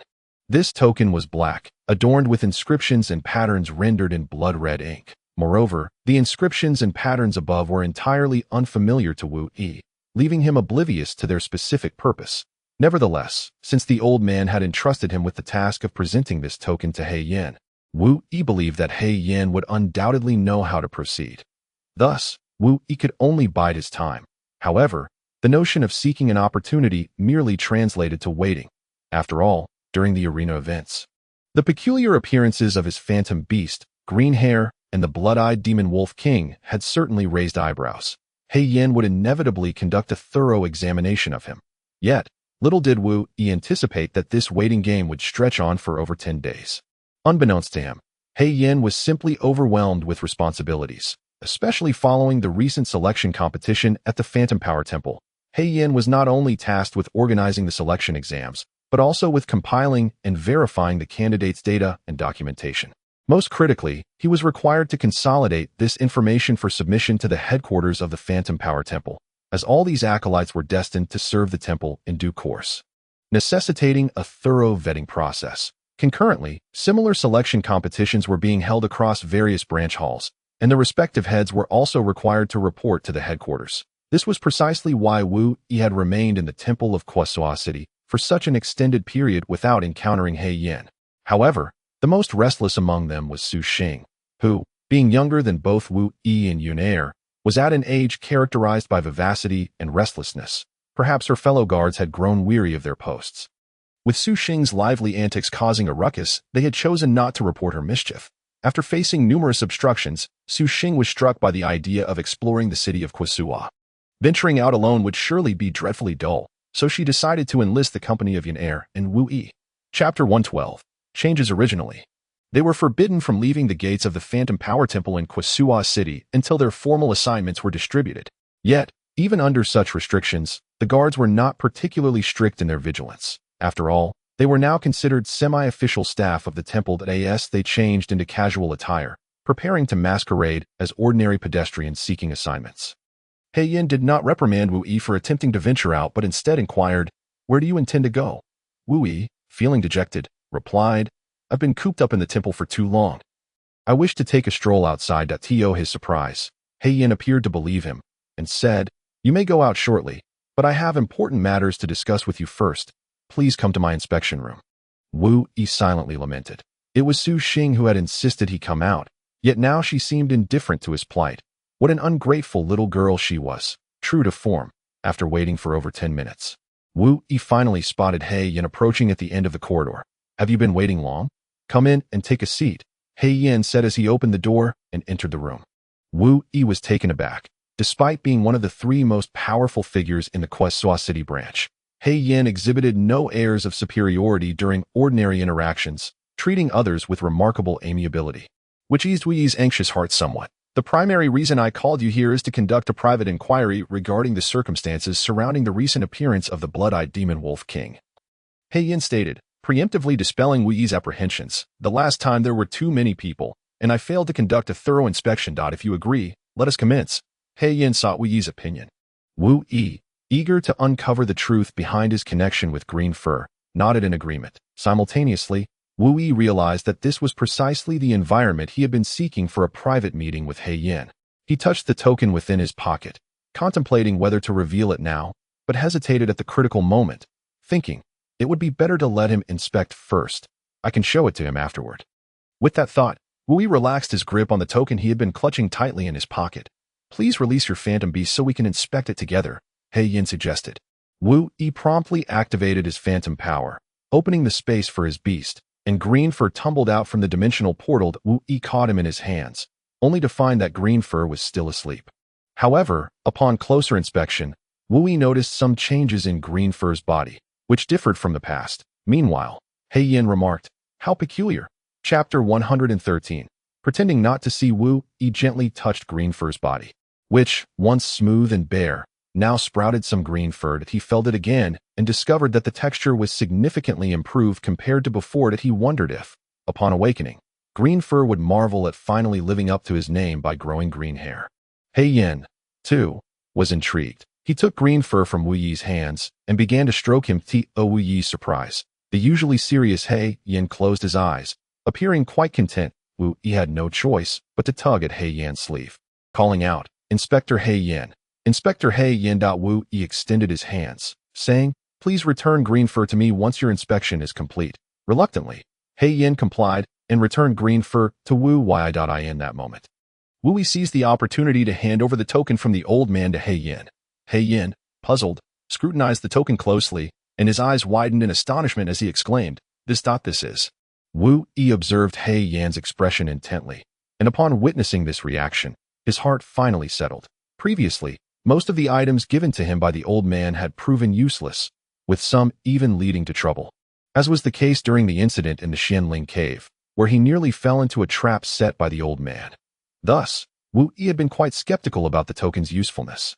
However, after seeing He Yin's reaction, his doubts dissipated as He Yin recognized the token. He scrutinized Wu Yi once more. Wu Yi felt uncomfortable under He Yin's intense gaze. Although the token had been identified, He Yin refrained from verbalizing any conclusions, leaving Wu Yi to worry that he might later pretend not to recognize him. Nevertheless, Wu Yi's apprehension proved unwarranted, as He Yin had no intention of denying the token's significance. Rather, he was merely confirming its authenticity. After a prolonged examination of Wu Yi, He Yin finally remarked, you bear a striking resemblance to that individual. No wonder I have never seen you before, yet you seem so familiar. It turns out that it is related to that person. However, your identity is far too sensitive, making it ill-suited for too many individuals to take notice of you. After saying this, He Yin fell into his own thoughts. Meanwhile, upon hearing such words, Wu Yi immediately pressed for clarification. So, Director He Yin, do you know who my parents are? It appears that those who raised you have yet to disclose your parents' identities. Nevertheless, revealing this information now would only serve to increase your burden. Since they have not informed you, I shall not divulge it either. Please keep this token safe and ensure that no one else sees it. He Yin instructed. What is going on? Pretending not to have seen it, Wu Yi found himself perplexed. This was not what he had anticipated. He had assumed that upon He Yin's sighting of the token, he would undoubtedly disclose the matter of his parents. He even envisioned that from that moment forth, he would receive He Yin's patronage, and Huang Yu would be trampled beneath his feet. Yet, with a mere statement from He Yin, feigning ignorance of the token, Wu Yi's beautiful dream was shattered. However, had Wu Yi known of He Yin's subsequent plans, he would have felt even more despondent. Chapter 114. Following the arrangement after much contemplation, He Yin finally conceived a plan.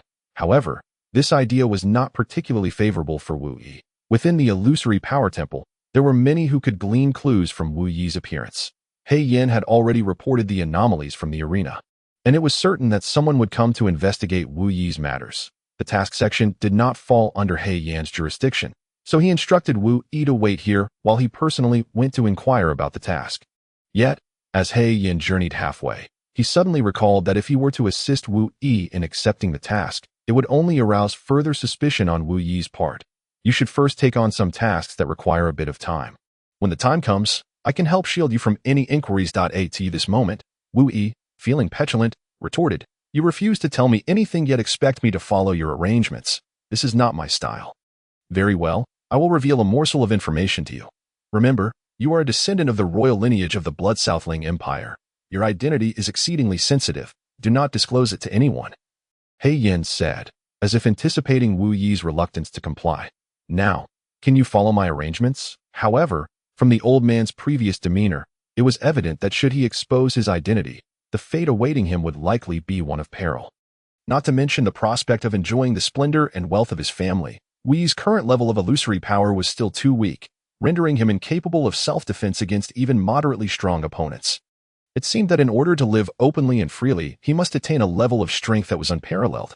Thus, it appeared he had no choice but to acquiesce to He Yan's plans. "Very well, I shall follow your arrangements for now," Wu Yi declared.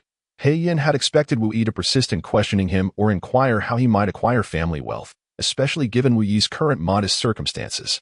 However, to He Yan's surprise, Wu Yi refrained from pressing further, which was indeed a rare occurrence. They say curiosity killed the cat. Likewise, curiosity can lead to one's own demise. At times, it is of utmost importance to restrain one's insatiable curiosity, as succumbing to it may lead to one's own demise. This realization prompted a shift in Haiyan's perception of Wu Yi. Haiyan believed that Wu Yi was still too young. The impulsiveness and recklessness typical of youth posed significant dangers in his current circumstances. Fortunately, despite harboring such emotions, Wu Yi exhibited remarkable self-restraint in his actions. In other words, even if someone provoked him to the brink of fury, he would not recklessly charge in to deliver a beating. Instead, he would contemplate whether he could bear the consequences of his actions. Thus, Haiyan reassuredly remarked, "Very well, you may proceed to undertake a task." Wu Yi understood that if he lingered any longer, Haiyan would not divulge any further useful information. So he took the initiative to bid farewell and made his way to the task assignment hall. Chapter 115, Low-Level Tasks. Upon arriving at the task assignment hall, Wu Yi approached the counter and addressed the young lady, who was meticulously organizing documents while wearing black square-framed glasses. "Hello. May I inquire about any tasks suitable for newcomers?" However, she paid him no heed. Engrossed in her work, just as Wu Yi was about to ask again, the young lady gestured toward the task bulletin board nearby and said, "Newcomers are advised to undertake tasks of level 2 or lower." During his studies a few days prior, Wu Yi had learned that external personnel were required to accept tasks for their assignments. Concurrently, the difficulty of these tasks was categorized into 9 levels, akin to the hierarchy of magical prowess. Only individuals with corresponding abilities could undertake tasks of a matching level. With his mid-tier magical power, Wu Yi was now eligible for level 2 tasks. Consequently, he refrained from further conversation and proceeded toward the task bulletin board. The young lady, noticing Wu Yi's departure, finally glanced his way. Although her black-framed glasses obscured much of her beauty, many suitors still attempted to strike up conversations with her. Initially, she had presumed that Wu Yi belonged to this category of individuals, but to her surprise, he was genuinely there to accept the task, leaving her with a slight sense of disappointment. Women are indeed a fascinating species. On one hand, they crave the sense of superiority that comes from male admiration, while on the other hand, they disdain being the center of such attention. This young lady had never experienced such neglect before. Upon stealing another glance at Wu Yi, she couldn't help but notice that his stature was remarkably more upright and well-formed than that of most others. Wu Yi did not need to raise his gaze. He began reviewing the tasks from the very bottom tier, as this level was conveniently positioned at his chest height. Within the entirety of Kwasua City, individuals with such exquisitely fair skin were quite rare. It was likely that only the children of affluent noble families, who were not required to engage in labor, could maintain such a splendid complexion. Wu Yi diligently sifted through the available tasks. He observed that most were, in comparison to those of other guilds, rather challenging. Tasks involving mundane chores such as chopping wood, slaying ferocious dogs, or repairing neighbors' roofs were conspicuously absent from this list. After all, such trivial tasks were services that the hunting guild Wu Yi had previously belonged to could easily provide. Ultimately, regardless of the guild, the tasks undertaken would inevitably involve a degree of triviality and complexity. After all, relying solely on income derived from hunting makes it quite challenging to sustain the operations of the guild. Eventually, after extensive deliberation, Wu Yi managed to identify a suitable task, one that posed a moderate level of difficulty, offering a reward of 2 gold coins, and the completion time frame was within his control. Thus, it seemed feasible for Wu Yi to undertake the task over the course of 10 days. The objective was to locate and hunt a fox-like phantom beast, which had been frequently appearing in the livestock enclosures of the villagers in Cass Village during the midnight hours. Each night, a livestock animal went missing, a troubling occurrence that had persisted for the past fortnight. Although the villagers had previously enlisted the help of hunters from the guild, their efforts had proved fruitless, leading them to finally seek assistance at the Phantom Power Shrine. The Beastmasters at the shrine possessed abilities that surpassed those of ordinary Beastmasters, and the commission fees for posting tasks were notably higher than those of other guilds. It was evident that this phantom beast was no ordinary creature. Otherwise, the villagers would not have gone to such lengths to engage the services of the Phantom Power Shrine. It is worth noting that the 2 gold coins represented the combined earnings of the entire village for half a year.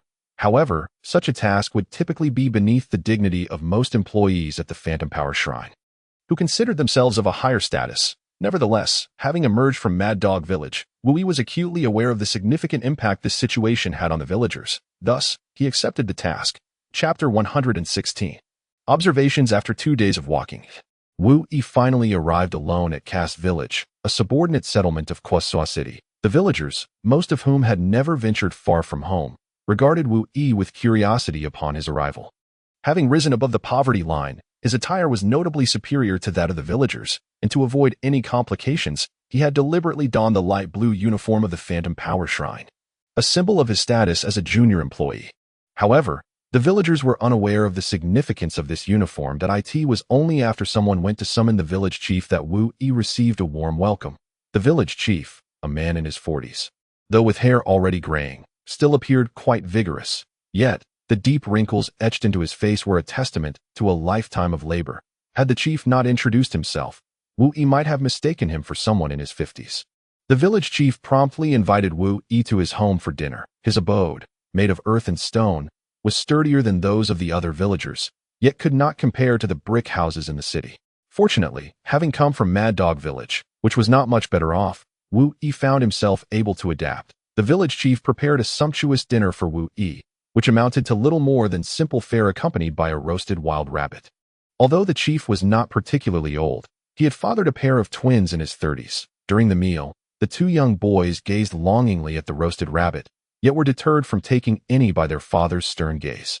It was only when Wu Yi, unable to bear their longing any longer, placed 2 rabbit legs into their bowls that the boys joyfully began to feast. The village chief sighed and remarked, "I apologize for the embarrassment. We are not so impoverished as to be without meat. That is entirely the fault of that elusive fox-like beast.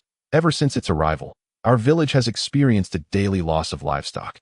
And now, all the edible animals in the village have vanished. Strangely enough, it seems to only abduct adult livestock, leaving behind the young ones, presumably to feast upon them once they have matured. However, this cunning fox is not as intelligent as one might think. Since the adult animals have been taken, the young ones, deprived of maternal care, have perished in droves." The village chief sighed once more, prompting Wu Yi to inquire, "What size is this fox-like beast? What color is it? And why has no one from the hunting guild managed to capture it? It is rather peculiar that this creature poses no threat to humans, and since the hunters failed to catch it, they simply abandoned the pursuit." Wu Yi remarked, "Beasts of illusion are inherently more astute than aberrant creatures, and the origins of these phantom beasts remain shrouded in mystery. It is indeed rare for aberrant creatures to venture into human habitation." The village chief, in a state of distress, exclaimed, "What are we to do? Although this phantom beast does not harm us, if this continues, we will be left without livestock. How will the villagers survive?" Chapter 117. The words of a Ping. Wu Yi asked, "Chief, does the phantom beast visit every night?" The chief affirmed, "Indeed. However," Wu Yi countered, "tonight, we shall merely observe. Given that phantom beast masters have previously come and failed to capture it, there must be something extraordinary about it." Noticing Wu Yi's immediate dedication upon arrival, the chief felt a sense of joy. Wu Yi's proactive demeanor far surpassed that of the previous group. The phantom beast masters from the hunting guild had indulged in food and drink for an entire day before commencing their efforts, even consuming the already scarce chickens and ducks. Although the villagers harbored some grievances, they knew they were no match for the phantom beast masters and could only grumble silently. After all, these individuals were ostensibly there to address the village's most pressing dilemma. Consequently, the villagers came to realize that none of these freeloaders were to be trusted. After deliberation, they decided to post a bounty task anew at the Hall of Illusionary Power. However, the capabilities of the illusionary beast masters at the hall were generally superior to those of other guilds, resulting in a scarcity of takers for even minor tasks. Engaging in trivial endeavors would tarnish the hall's reputation. Only new recruits like Wu Yi would take on such minor tasks for practice. Nevertheless, the villagers and the chief were unaware of these circumstances. They subconsciously believed that the personnel from the Hall of Illusionary Power possessed far greater abilities than those from other guilds. Thus, they held Wu Yi in particularly high regard, which explained their lack of skepticism regarding his skills, especially considering that numerous phantom beast masters had previously failed to capture the creature. After dinner, the chief led Wu Yi to a watchtower situated in the center of the village. This makeshift wooden tower stood about 3 stories high, with the highest level featuring a small shelter, seemingly able to accommodate 2 individuals. Opping, I have brought you a companion, the village chief bellowed from below. By this time, the sky had darkened, and the temperature had plummeted. Wrapped in a blanket, Opping peered out from his cocoon. Gazing down towards the watchtower, the vision of beast masters surpasses that of ordinary folk, and Wu Yi noticed that Opping appeared rather unwell, with dark circles forming around his eyes that it seemed he had dutifully stood guard for several nights. Spotting Opping's silhouette, the village chief continued, "This is Wu Yi, a beast master from the Hall of Illusory Power, here to assist our village in capturing the elusive fox beast." He then introduced Wu Yi to Opping. "This lad is a precious gem in our village." Named Opping, his parents passed away early, leaving him to live with his grandmother. His livestock were the first to suffer, thus he has taken on the most watchful duty. The village chief handed a quilt to Wu Yi, ensuring he was settled before departing. Such weather was best endured in the warmth of home. Wu Yi ascended the watchtower, and Opping extended a hand to assist him with the quilt, facilitating his climb. Thereafter, Wu Yi expressed his gratitude with a simple thank you. Opping merely nodded, his gaze shifting from Wu Yi to observe the circumstances in the village below. Wu Yi promptly inquired about Opping's knowledge regarding the fox beast. Chapter 118. A Midnight Conversation. The village chief likely had not encountered the fox beast, possessing only limited knowledge, unlike Opping, who had stood vigil many times and witnessed the creature firsthand. Contrary to the chief's account, Opping revealed an additional detail. The fox beast had 2 tails, one of which was severed. Even from his elevated vantage point, it was challenging for Opping to catch sight of the fox, as though it possessed the ability to teleport. However, Wu Yi deduced from Opping's description that the fox beast likely lacked teleportation skills. Otherwise, it would not have been exposed in the presence of illumination, allowing Opping to observe it. The fox beast had been revealed multiple times in well-lit areas, suggesting that if it had teleportation abilities, it could simply vanish in such places, thereby concealing its identity. It was also plausible that the fox beast's intelligence was not sufficiently advanced to effectively evade detection. Nonetheless, Wu Yi gathered that the fox had managed to elude numerous hunters from the guild, indicating its intelligence was superior to that of most beasts. Furthermore, the guild's beast masters were predominantly specialized in hunting, possessing vast experience in capturing both exotic and illusory creatures. Thus, the fox's ability to evade capture by the guild's hunters suggested a commendable level of intelligence among illusory beasts. The distinction between exotic and illusory beasts lies not only in the generally lower intelligence of the former, but also in their inability to form contracts with humans. Exotic beasts are wild creatures that arise naturally in the forest, while the origins of illusory beasts remain shrouded in mystery. Some believe that illusory beasts are seeds scattered by deities, with each seed representing an illusory beast egg. This may explain why Wu Yi could encounter creatures like the green-haired beast while wandering through the illusory beast mountains. There are also those who assert that the mythical beasts are birthed from the earth itself. Indeed, a portion of the mythical beast eggs has been discovered during the excavation of pits. Furthermore, the randomness of the appearance of these beasts is utterly imperceptible. For instance, a path frequently traversed by villagers may seem unremarkable, only for a mythical beast egg to unexpectedly materialize in the middle of it on a particular day. Moreover, no one has ever witnessed the process of the emergence of these eggs, which is a significant reason why the origins of mythical beasts remain a topic of heated debate. This knowledge was acquired by Wu Yi during his studies at Mobile Academy. Simultaneously, Wu Yi also learned to discern between mythical and aberrant beasts by observing their ability to manifest illusionary power. Most aberrant beasts can only apply this power to themselves, whereas mythical beasts can wield it similarly to humans. Wu Yi does not believe that the villagers possess the ability to distinguish whether a creature is an aberrant beast or a mythical one. It is likely that the hunters from the Guild of Beasts informed the villagers. From the words of Opping, Wu Yi received confirmation that indeed, it was the hunters from the guild who had conveyed this information to them. In his conversation with Opping, Wu Yi shared the methods of differentiating between aberrant and mythical beasts. Yet he sensed that Opping appeared perpetually listless, as if on the verge of slumber at any moment. Thus, Wu Yi proposed, "I shall keep watch tonight. You may rest for a while." Initially, Opping was reluctant to agree, for he believed that his contribution to the village lay solely in standing guard and alerting the villagers by striking the large iron block when he spotted the hunting fox mythical beast approaching. Nevertheless, despite Opping's insistence, it was not long before Wu Yi observed that he had succumbed to sleep. He was utterly fatigued. Despite his mental resolve, his body could no longer endure, wrapping himself in his blanket. Wu Yi gazed towards the outskirts of the village, unexpectedly catching sight of something suspicious. Chapter 119. The appearance of the hunting fox, a fleeting white shadow, seemed to dart past the village as periphery. Wu Yi caught only a hasty glimpse, failing to see it clearly. When he turned to scrutinize the area more carefully, the sight had vanished, as though it had been a mere figment of his imagination. The direction from which the hunting fox entered the village was never fixed. Thus, Wu Yi could not afford to focus solely on one point. He reluctantly shifted his gaze to other areas. Unbeknownst to him, as he turned to observe elsewhere, a white shadow flickered out from the darkness in the direction he had been watching, only to vanish back into the shadows almost instantly. The number of households remaining with livestock in the village had dwindled to a mere few, and the village chief had informed Wu Yi of their specific locations. As such, Wu Yi concentrated his watch on those particular directions. Even if he could not witness the instant the hunting fox entered, by closely monitoring these few households, he stood a chance of seeing the direction from which the fox would emerge.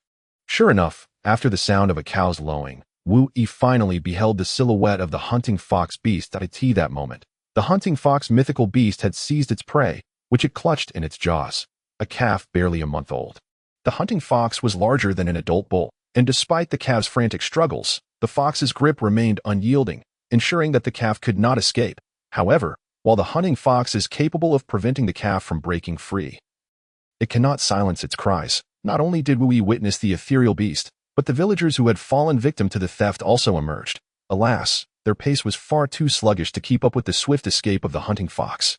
Wu Yi resorted to striking the iron block suspended before him, urging the villagers to assemble and form a blockade. Simultaneously, the sound of the iron block roused a Ping from his slumber. Wu Yi gestured in a particular direction, indicating to a Ping to look over there, and it was then that a Peng discerned the figure of the hunting fox. He promptly urged, "Let us hasten down and capture it." Wu Yi, perplexed, listened as a Ping elaborated. Previously, this hunting fox had pilfered livestock that were rather diminutive, merely chickens and ducks. Such small fowl could hardly impede the fox's flight. However, today is different. It has dared to steal a calf, which is why it has yet to flee the village. As a Peng spoke, he adeptly began to descend from the tower. Wu Yi realized that the position of the hunting fox was now exposed. And although the villagers could attempt to surround the ethereal beast, they may not succeed in halting its escape. Thus, he followed suit. Peng, well acquainted with the village paths, sprinted with remarkable speed, compelling Wu Yi to expend a portion of his ethereal power merely to keep pace with him. Before long, they indeed managed to catch up to the hunting fox, though not due to their swiftness, but rather because it had been obstructed by several villagers. Moreover, this hunting fox seemed to instinctively seek out the shadows. And curiously, as it darted into the dark, its once visible white and red fur became completely indistinguishable. When Wu Yi and a Ping arrived, the hunting fox had cleverly maneuvered behind the villagers.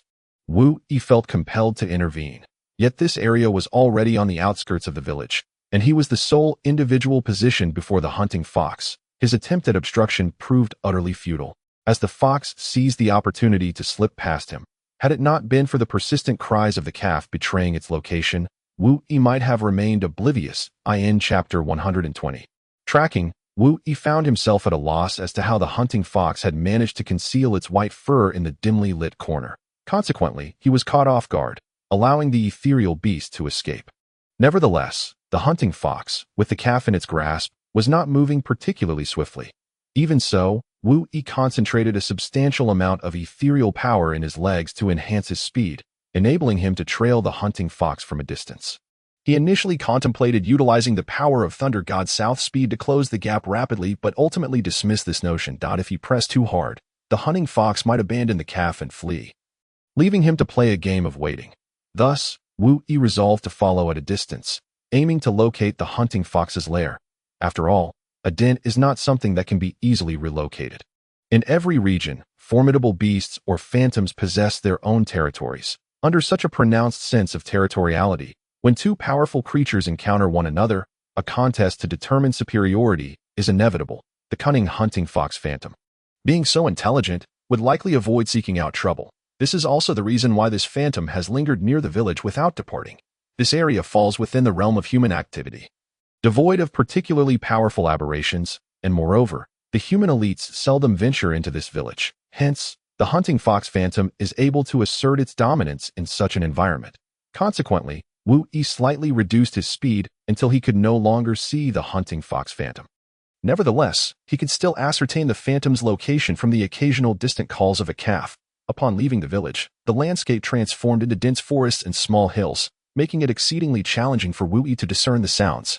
If he drew too close, he risked being detected. Conversely, if he stayed too far away, the calf's cries would be too faint to decipher. A moment's carelessness could result in losing the trail, so Wu Yi carefully controlled his pace. However, it was precisely due to this caution that he gained a deeper understanding of the ability known as purple lightning speed.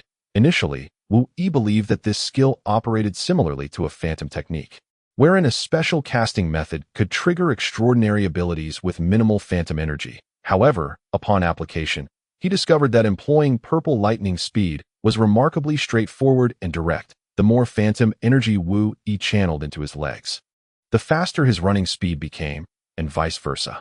Consequently, he realized that his phantom energy was depleting rapidly. After approximately 20 minutes of pursuit, he found that he had already consumed half of it. This was a result of Wu Yi consciously moderating his speed. He surmised that if he were to unleash his phantom energy at full throttle, he might exhaust it within 10 minutes.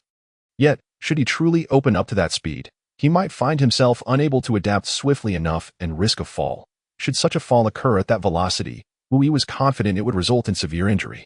While contemplating these matters, he listened to the calf's cries and arrived behind a small hill. However, upon his arrival, he heard no further sounds. Chapter 121. The Monolith. Upon reaching the back of the hill, Wu Yi listened intently but discerned no sounds of the calf. Nevertheless, he did not feel as though he had lost the trail. Instead, he calmed himself and carefully observed his surroundings. Given the size of the hunting fox, which was larger than a cow, it was evident that it would leave traces in its wake. The larger the creature, the more significant the marks it would leave behind. Eventually, between two dense trees, Wu Yi spotted several broken branches. Moreover, on the ground between those two trees, there were signs of trampling. An animal capable of creating such evidence would undoubtedly be of considerable size, prompting Wu Yi to stealthily approach behind the trees. Along the way, the calf continued to call out and struggle, significantly hindering the hunting fox's concealment. Since it had exerted such effort, it was clear that its intent was not merely to kill and consume. The curiosity of human beings is indeed a formidable force. When one cannot comprehend something, the only recourse is to investigate further. After traversing past the two trees marked with peculiar scars, Wu Yi discovered behind them a colossal stone, standing at a height of 2 men. Remarkably, this stone was of an unusual oval shape. Such a monolith would typically be found in rivers, yet here it stood incongruously, as there were no rivers in the vicinity. The unusual occurrence hinted at something extraordinary, prompting Wu Yi to approach and place his hand upon the stone, only to find it void of substance. Caught unprepared, he stumbled forward slightly towards the stone. However, as he advanced a step and extended his hand once more, it surprisingly sank deeper into the stone's surface. At this moment, Wu Yi realized that this monolith was one that permitted entry but not exit. He began to waver, contemplating whether to proceed or retreat. In truth, an answer had already formed in his mind. Retreat was not an option. he certainly could not sever his own arm. Thus, the only choice was to venture inside and discover what lay within. Wu Yi's apprehension stemmed from the uncertainty of what he might encounter. For humankind often harbors a deep-seated fear of the unknown. When a person hesitates, failing to make a swift decision, they tend to vacillate indefinitely. Thus, upon recognizing his own indecision, Wu Yi resolved to act decisively. Charging towards the monolith with determination, as he plunged into the stone, it felt akin to diving into a shallow pool of water. In a mere half a second, he traversed the slightly resistant barrier. He had his eyes shut during this passage, and the sensation of resistance informed him that he had successfully penetrated the barrier, prompting him to halt his advance immediately. Fortunately, he stopped just in time, for what lay ahead was not level ground, but a sloping descent that extended into the abyss, its end obscured from view.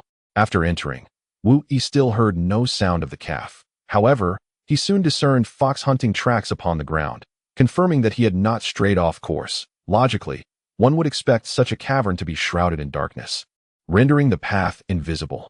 Yet, at this moment, the moon hung high in the sky, its silvery light streaming through the gaps in the trees, illuminating this peculiar cave. Stepping into the moonlight, Wu Yi ventured further into the depths of the cave. Chapter 122. The passage. As he walked, Wu Yi noticed that the ground was remarkably even, resembling not a natural cave, but rather a meticulously crafted structure. He nudged the dust on the ground with his foot, only to uncover that beneath the layer of dirt lay a stone floor. It was astonishing that in such a remote location, someone would expend such effort to construct a cave of this nature.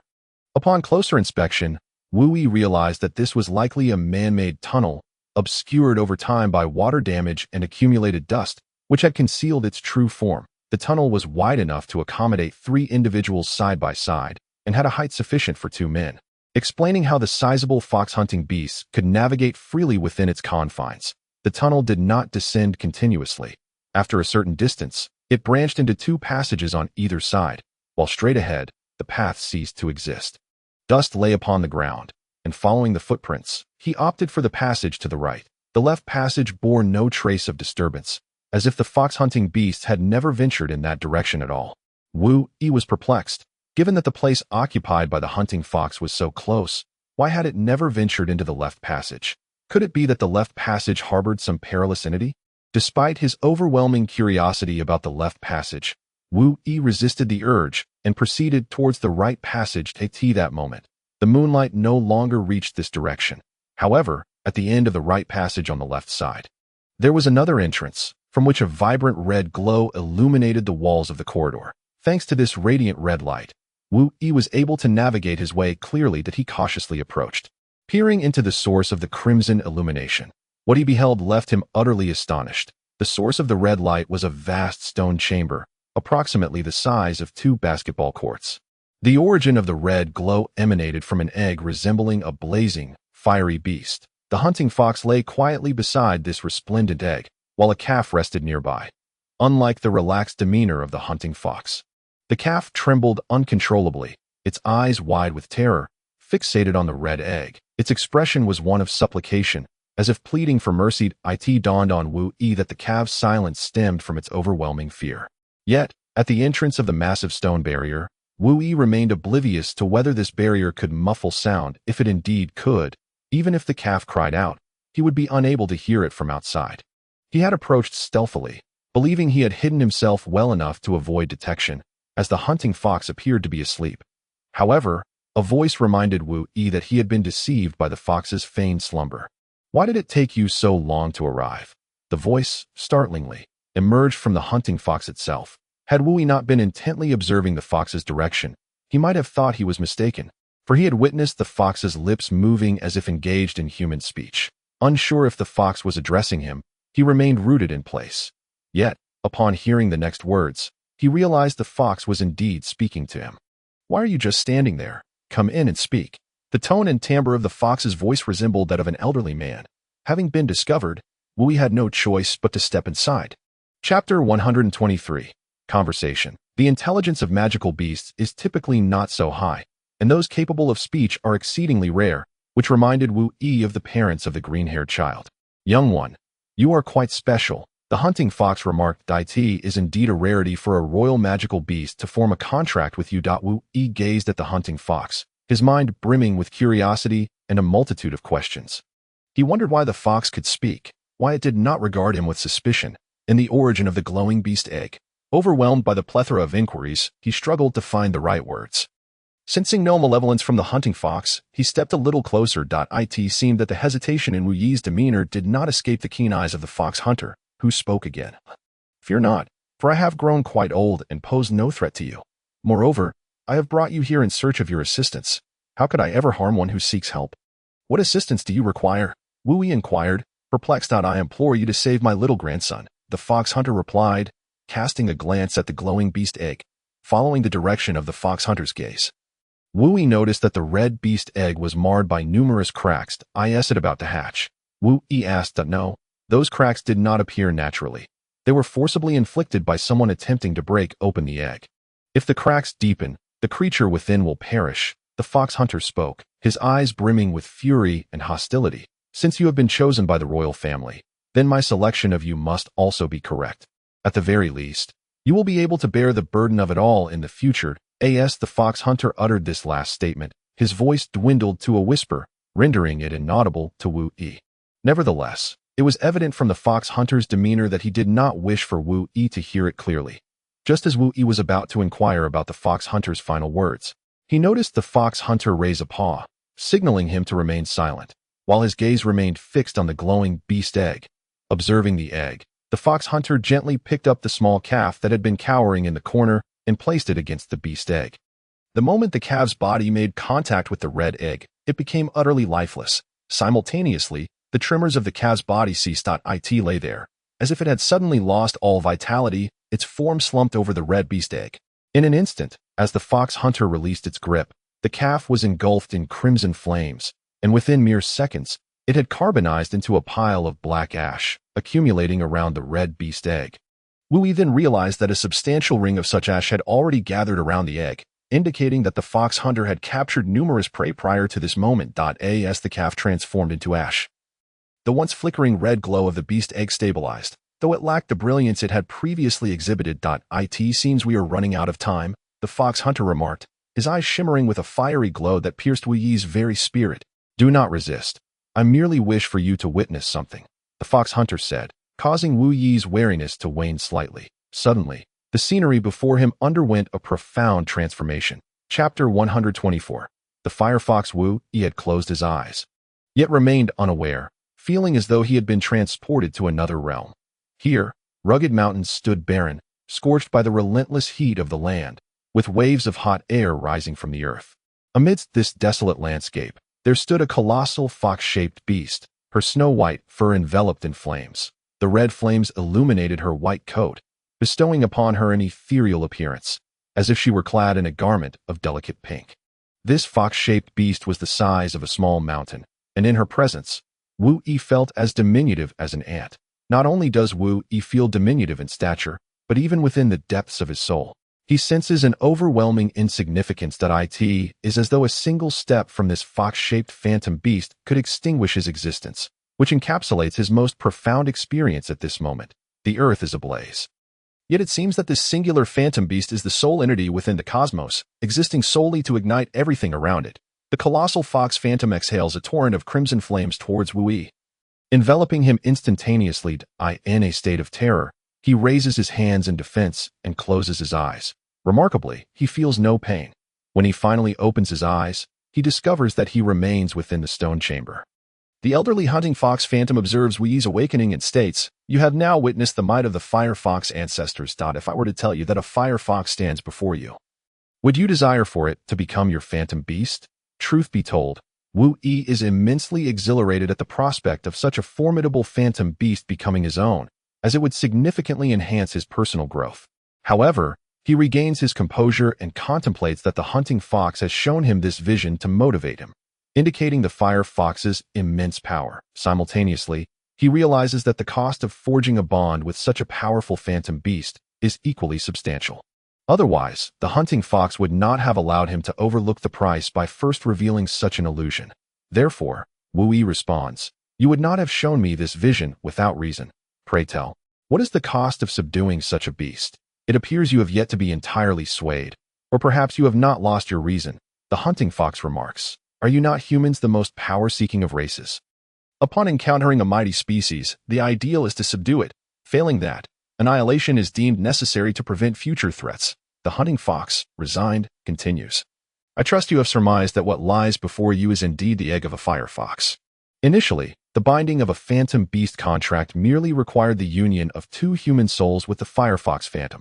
However, that is no longer the case. Yes, you may have observed. This egg has developed cracks. Yet it remains immature. Those fissures are the result of deliberate destruction.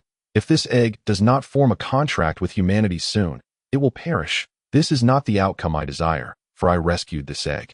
To establish the contract now, it must bind with your soul. Her life is entwined with yours. Should one perish, so too shall the other. The hunting fox asserts solemnly. Very well, I consent. Wu Yi replies without hesitation. The hunting fox is taken aback by Wu Yi's unhesitating agreement. It is important to note that, within human society, attitudes toward phantom beasts vary greatly. Chapter 125, The Binding. In human perception, a contracted phantom beast is akin to a servant, a relationship purely of exploitation. Thus, when faced with peril to their own lives, humans will sacrifice their phantom beasts to safeguard themselves. Thus, in the eyes of the hunter, it was astonishing that Wu Yi could accept such a contract. Moreover, Wu Yi agreed without hesitation, fully aware of the specific cost involved. Wu Yi, a contracted spirit beast, represented a lifelong companion. Although it seemed that Wu Yi frequently bullied the green-haired creature, he would feel profound sorrow if it were to perish. Consequently, Wu Yi silently vowed within his heart that he would never allow his spirit beast to meet its demise. This vow was a commitment to himself, akin to a promise regarding his own life, which is why he was able to accept such terms. As they conversed, the crimson spirit beast egg began to shimmer with a red glow once more. Time was of the essence. Since you are willing, let us proceed, the hunter said nervously. Given your determination, allow me to lead this spirit beast soul contract. Wu Yi nodded, and the hunter, using its claws, began to inscribe the contract formation. As the formation took shape, the hunter's white claws became worn down. Wu Yi gazed at the formation, recognizing that this contract array was unlike any he had ever encountered. While it bore similarities to the formations he had learned, it was far more intricate and complex. Clearly, this array was of a far superior caliber than what Wu Yi had previously studied. In truth, the hunter had concealed certain facts from Wu Yi. The firefox's shell had not merely been damaged. It had been directly stripped of its vitality. Ever since the firefox spirit egg was compromised, the life force of the embryo within had been steadily waning. This was why the hunter had resorted to stealing various poultry to sustain the firefox egg's vitality. However, as time passed, the depletion of the embryo's life force intensified, even causing the essence of its soul to begin to fade. At present, the capacity of the firefox embryo's soul could no longer support an equivalent spirit beast contract. Thus, the hunter planned to initiate a special formation to make one final decision. Once the formation was complete, Wu Yi intended to lift the crimson firefox spirit egg and place it at the center of the array. But the hunter stopped him. The red spirit egg emanated not just a simple red glow. The radiance contained the power of true fire, capable of incinerating both objects and souls, which had been the cause of the recent demise of the calf. The hunter used its unique mental energy to move the firefox spirit egg to the center of the formation, and Wu Yi stepped inside. The array was instantly filled with spiritual energy. The white light of the spiritual power illuminated the entire stone chamber, and from the center of Wu Yi's brow, a thread of soul energy emerged, glowing white like a silken strand. Simultaneously, a similar essence floated out from within the firefox spirit egg. However, the white light emanating from the soul energy within the firefox egg was notably dimmer than Wu Yi's. Since the contract formation was directed by the hunter, Wu Yi closed his eyes and completely relaxed, suppressing any feelings of resistance within his heart. Therefore, he remained unaware of the events unfolding outside. But upon seeing the faint thread of soul energy, the hunter felt a twinge of sorrow within. It pondered within its heart. It seems that the old servant has reached the limits of what he can do. In the future, he will not be able to remain by the side of his young master. The old servant feels a deep sense of guilt. Chapter 126, The Death of the Hunting Fox. Although sorrow weighed heavily in its heart, it still resolved to do what was necessary. A great surge of white spiritual energy erupted from the mouth of the hunting fox, directly enveloping the spiritual thread of the fire fox. Instantly, the soul power white threads of Wu Yi and the fire fox beast matched in size and brightness. While the once white fur of the hunting fox transformed into a dull gray, if the hunting fox beast had appeared elderly before, it now seemed gravely ill. Nevertheless, it rallied its remaining strength. For the contract was not yet concluded. It must endure until the the binding of the contract progressed. The two white threads of soul power belonging to Wu Yi and the hunting fox intertwined at the center of the formation, knotting together until they fused completely. The point of fusion became indistinguishable, as if they had always been a single thread. When the two strands of soul power merged into one, the effect of the formation was also exhausted. The stone chamber was suddenly engulfed in darkness.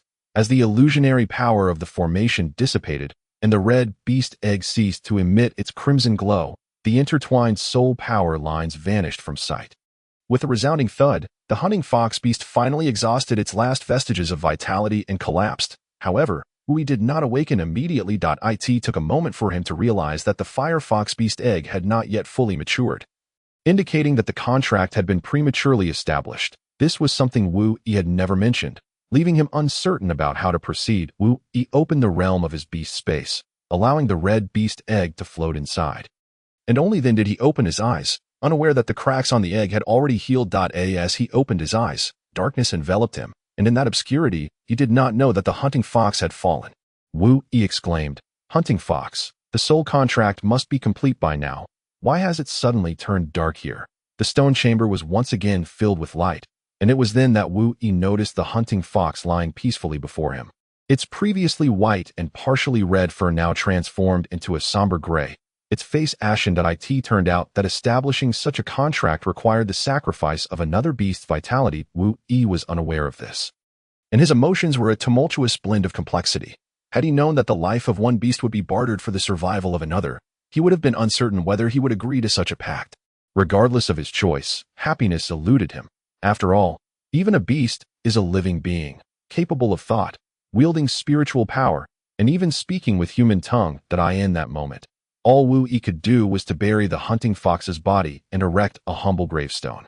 However, he soon realized that the floor of the stone chamber was too hard for digging. Reluctant to take the hunting fox outside for burial, Wu Yi devised a rather clumsy solution. Chapter 127. Returning to the village thus. Soil and stones were brought in from outside, and a modest grave was constructed for the fox hunter within this stone chamber. After several trips back and forth, the small burial mound was finally completed. Once this task was accomplished, Wu Yi began to scrutinize the stone chamber, yet found no suspicious features. The walls were smooth and devoid of any markings. Had there been inscriptions or carvings, he might have had something to contemplate. But the architect of this underground passage seemingly wished to keep the identity of the stone chamber a secret. As he drew closer to the exit, the illumination within the passage intensified, revealing that daylight had arrived outside, though he was unaware of when it had happened. Upon reaching the fork in the path, he could finally see the entrance, but despite the bright light outside, Wu Yi's face bore the marks of exhaustion. After all, he had been awake for an entire day and night. He found himself pondering why the fox hunter had never ventured down the left passage. It seemed this question would require him to seek the answer himself. Thus, Wu Yi proceeded towards the left passage, but after a short distance, he encountered another rightward turn that he realized that this passage was symmetrically designed. Going straight from the entrance led to two diverging paths, and the fox hunter had only occupied the stone chamber on the right. Continuing onward, Wu Yi arrived at another stone chamber, yet as he stepped to its entrance, a chilling fear coursed through him, emanating from his foot and spreading throughout his body. He glanced down at the tips of his shoes, only to discover they were coated with a layer of frost. The cold was indeed palpable, and so too was the fear.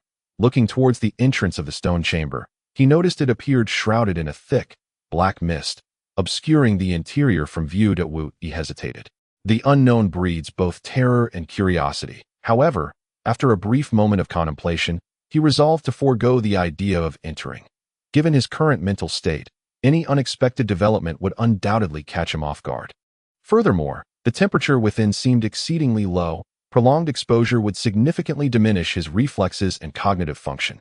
Additionally, the fact that the fox hunter had never traversed the left passage suggested an awareness of the dangers that lay within. Perhaps even a precise understanding of the perils present. Notably, during their brief conversation, the fox hunter had not mentioned the left passage, indicating a desire to keep Wu Yi uninformed about its particulars. The fox hunter had likely anticipated that Wu Yi would retreat in trepidation, thus refraining from offering any warnings. This shrewdness earned the fox hunter Wu Yi's highest regard. With this realization, Wu Yi decided against lingering at the threshold of the stone chamber. The chamber would not relocate on its own, and he could always return when he possessed the requisite strength to confront whatever lay within that. As Wu Yi emerged from the passage, he beheld the sun high in the sky and recognized it was already noon. He quickened his pace towards the village. Just as he approached the grove near the village, he suddenly noticed numerous figures ahead. Chapter 128. The villagers' concerns. Upon entering, Wu Yi discovered numerous villagers traversing the woods. He approached them and inquired, "Are you searching for something?" A young villager, unfamiliar with Wu Yi, responded, "May I ask, are you the beast master from the Hall of Illusory Power?" Wu Yi nodded, prompting the young man to exclaim joyfully, "We found him! Everyone, come quickly!" At that moment, many villagers gathered around, and the village chief approached from a distance, eager to explain, "Ever since you dashed out last night, I have been quite anxious. After all, the Hall of Illusory Power only dispatched you as their solitary beast master.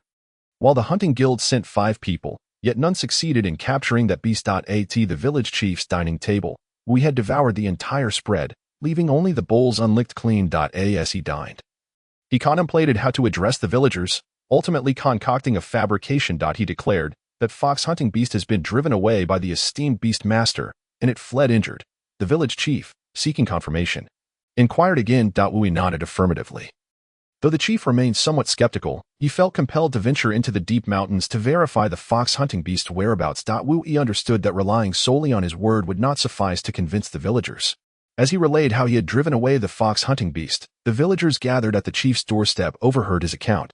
They too were filled with doubt, questioning whether Wu Yi truly managed to scare off the beast alone. Consequently, Wu Yi suggested, "If you do not believe me, I shall remain for a few more days. If the fox does not reappear, it will confirm that it has fled to another location." The villagers nodded in agreement. Having kept vigil for so long, they found no issue in extending their watch for a few more nights. However, to maintain his ruse, Wu Yi insisted on continuing the night watch. When Wu Yi awoke, it was already the latter half of the night. Nevertheless, he resolved to keep watch and ascended to the lookout tower alone. This night, the guard was not a Peng, but rather the young man he had seen during the day. The young villager had heard that Wu Yi had single-handedly scared off the fox-hunting beast and was in awe, incessantly recounting the events to Wu Yi. Knowing the fox was already dead, Wu Yi realized there was no need to vigilantly observe the outside. That he fabricated an excuse, claiming he had exhausted his illusory power and needed to replenish it urgently.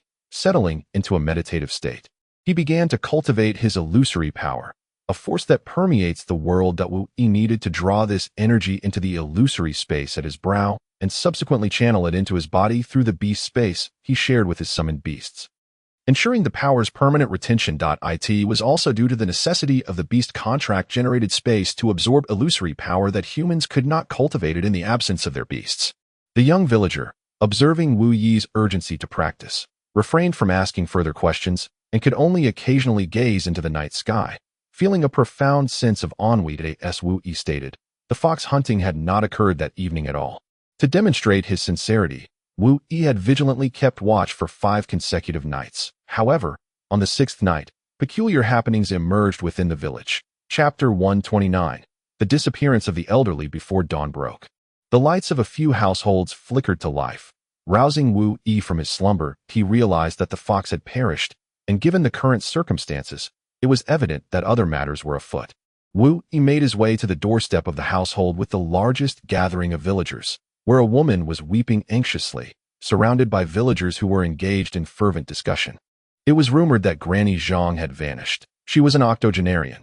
How could one simply declare her missing? Furthermore, it was whispered that Li Sanyang had also disappeared. With such ominous beginnings, the villagers cast unfriendly glances towards Wu Yi, many speculating that he had merely wounded the fox, which, now healed, had come seeking revenge. Only Wu Yi understood that the current predicament was certainly not the handiwork of the fox. Yet, he had already spun one falsehood. Should he continue, he would be compelled to weave countless lies to cover the first. Amid his quandary, the village chief arrived to tally the number of missing persons. His tardiness was due to his inquiries at other households. Ultimately, it was revealed that a total of 17 elders had vanished from the village. All over the age of 80, however, I discovered something peculiar. During the deep of night, I observed the windows of several households from which the elders had disappeared flickering momentarily, though very faintly. Initially, I thought it might be the result of someone rising to light a lamp, but it was implausible for the lights to be lit for merely a second, especially not simultaneously across several homes. Thus, I concluded that it was not the work of the fox spirit. Moreover, the fox spirit could not possibly visit so many households at once and abduct so many individuals. Upon hearing Wu Yi's reasonings, the villagers found it plausible, yet if not the fox, they could not fathom the cause of the elders' disappearance. Unable to uncover the truth, the village chief organized a further investigation, leading to a startling conclusion. All the elders had gone missing in their sleep. There were no signs of them having risen. The bedding remained in a state as if they were still wrapped within it, and their shoes lay undisturbed beside their beds. Such a bizarre occurrence baffled not only the villagers, but also Wu Yi himself. Nevertheless, a bold hypothesis took shape in Wu Yi's mind. Could it be that individuals of the master level or above had employed a superlative summoning technique to call away the octogenarians? The mention of the master level was significant, for only those who had attained such an echelon could wield such powerful summoning arrays. However, utilizing such grand illusions would demand a considerable cost. And with scant information, Wu Yi could not fathom who might undertake such an act. Given the enigmatic nature of the situation, Wu Yi resolved to report the matter to the Illusion Power Temple. Chapter 130. Whose countenance to bear? Heiyang Guan, with hands clasped behind his back, remarked, "They have yet to depart. They are still awaiting you, solely to investigate the incident involving the blood-eyed demon Wolf King you encountered in the arena." "Will they uncover anything?" Wu Yi inquired. "That is unlikely. The individuals dispatched for this inquiry are merely junior staff from the headquarters of the Illusory Power Temple. Their inexperience suggests they will not be able to ascertain much." Heiyang replied, "It seems I have overthought this matter. Since they have only sent young staff, it is evident they do not regard the abnormalities occurring within the arena with sufficient seriousness. Could there be another occurrence that has drawn the headquarters' greater attention?" Heiyang continued. Seeing that Heiyang had finished his explanations, Wu Yi reassured him, "Rest assured, Director, I shall exercise caution in my dealings. However, I have one more matter I wish to report." Heiyang gestured for Wu Yi to proceed. "While I was on assignment in Cass Village, I encountered something particularly strange. All the elderly residents over the age of 80 vanished overnight. Moreover, there were no signs indicating that any of them had left their rooms." Wu Yi stated. "What? Such occurrences have also transpired in Cass Village?" Heiyang exclaimed in astonishment. "Is it possible that similar incidents have arisen elsewhere?" Wu Yi pressed on. Raising his hand, Heiyang signaled Wu Yi to cease his inquiries and said, "This matter is not to be disseminated by the Empire. You need not pursue it further. The Empire has already dispatched personnel to handle it."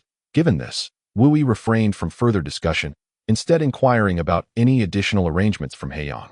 Heiyang instructed Wu Yi to continue waiting in the inspection room, as personnel from the headquarters would soon arrive to question him. Wu Yi found a stool to sit upon as Heiyang turned to notify the headquarters personnel.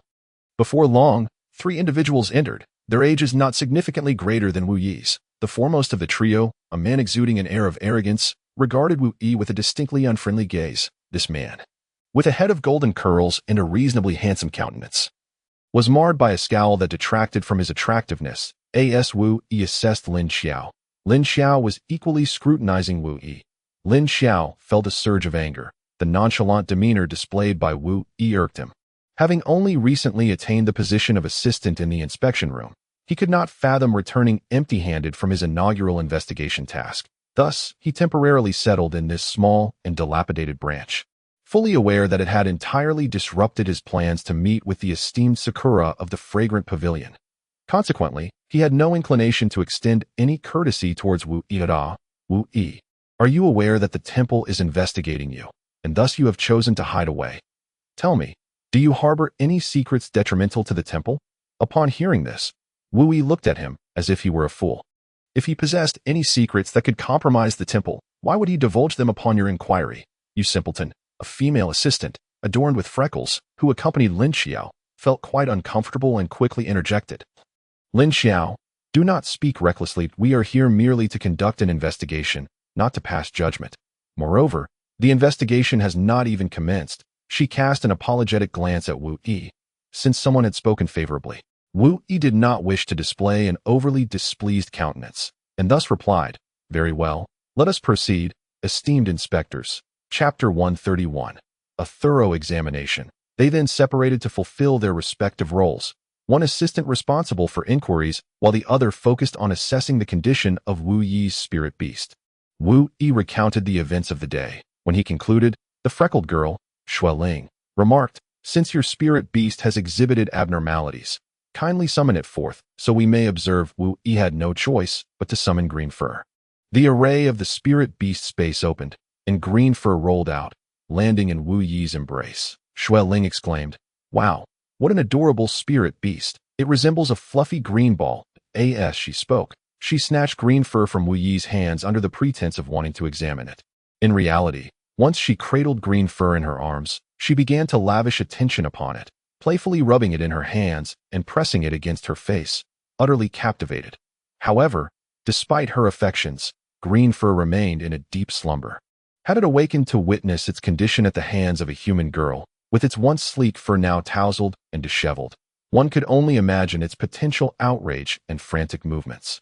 At that moment, another rather reticent inspector assistant could no longer bear the sight and interjected, "Shouldn't the examination of the spirit beast be my responsibility? Hand it over to me." As he spoke, he reached out to take Green Fur, but Xue Ling, entranced by her playful antics, transformed into a possessive little cat, her expression shifting instantly as she concealed Green Fur behind her back. Everyone present exchanged awkward glances, and she quickly recognized her misstep, mentally reminding herself that she was there for work, not play.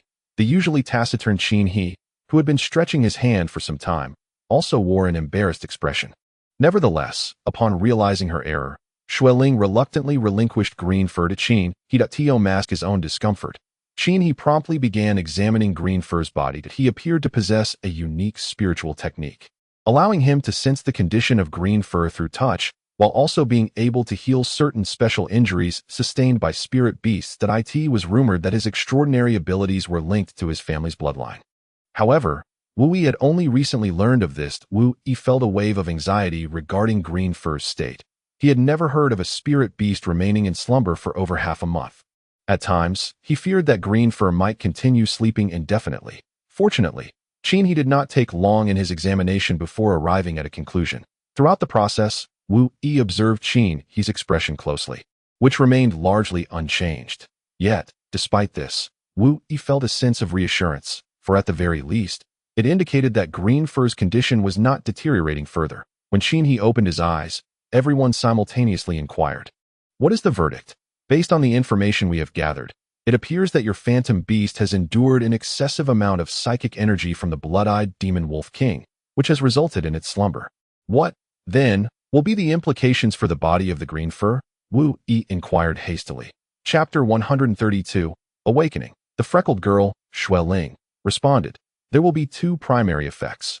The first is undoubtedly the enhancement of your phantom beast's psychic energy, which indirectly leads to the ability for your phantom beast to learn higher-tier psychic techniques, such as illusionary skills. The second aspect pertains to an increase in intelligence. It is essential to understand that the majority of phantom beasts require an extensive passage of time to elevate their intellect, whereas your phantom beast has effectively advanced several hundred years in wisdom.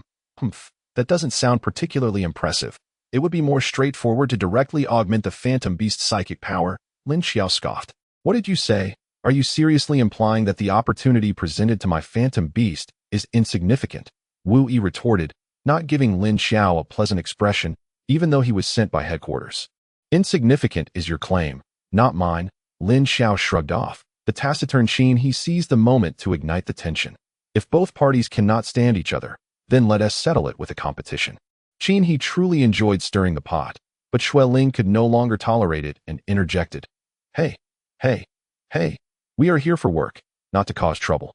"Nevertheless," Lin Xiao replied, "we are here not merely for work, but to convey to the newcomers of the branch hall who the rightful masters of the temple are." Qin He chuckled and added, "Indeed, before their arrival, the three had already been subtly advised by their elders that in order to establish themselves within the Phantom Power Temple, they must suppress the newcomers of the branch hall from the outset." Among the trio, it seemed only Xue Ling had not grasped the elders' underlying message. since the elders had made such statements. They could not contravene their intentions. This was also the reason they had waited for Wu Yi after arriving at the branch hall, fully aware he was absent. Initially, they intended to assert dominance over Wu Yi, but unexpectedly found themselves rebuffed, having grown impatient after so many days of waiting. They had contemplated various strategies to provoke Wu Yi, yet with just a few words, Wu Yi had become somewhat irked.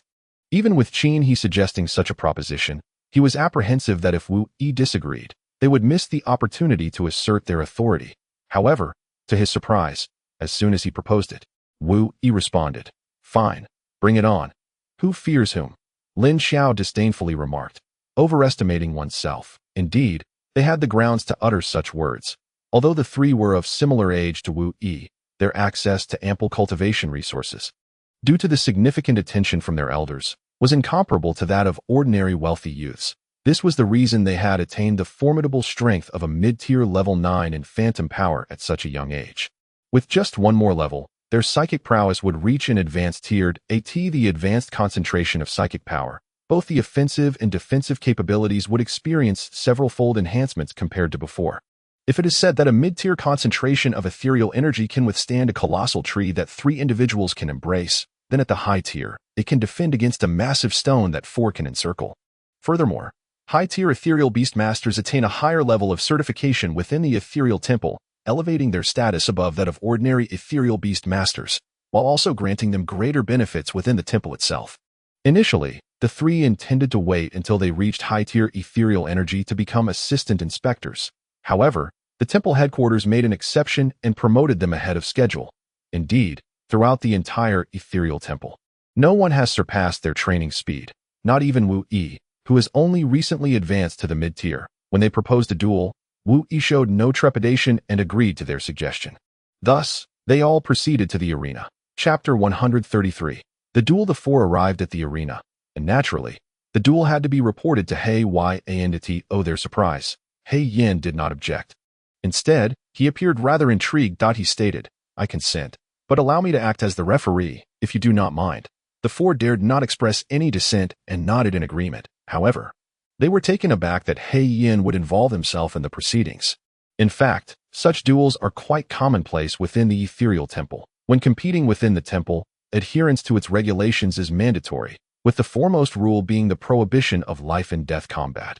Thus, regardless of the circumstances, dueling within the temple not only enhances the combat skills of both parties, but also significantly improves their proficiency in utilizing ethereal techniques. At this moment, the arena was no longer the pristine venue of examination day. It was suffused with an aura of danger, resembling a dilapidated structure seldom utilized. Clearly, the arena was not frequently employed, reserved primarily for significant events such as selection examinations, and was rarely maintained. He Yan was the last to enter the arena, and after announcing the commencement of the duel, he retreated to the spectators' area, producing a large bag of sunflower seeds from his pocket and beginning to munch on them. Xueling and Qin He were also seated in the audience, though not in close proximity to He Yan. Nevertheless, they could still observe his relaxed demeanor, even hearing the sound of him cracking seeds quite clearly. They had initially assumed He Yan arrived late due to pressing matters or other preparations for the match, believing him to be diligent and responsible. Little did they know, he was merely there to enjoy the spectacle. That as He Yan declared the duel open, Lin Xiao did not immediately unleash his ethereal power.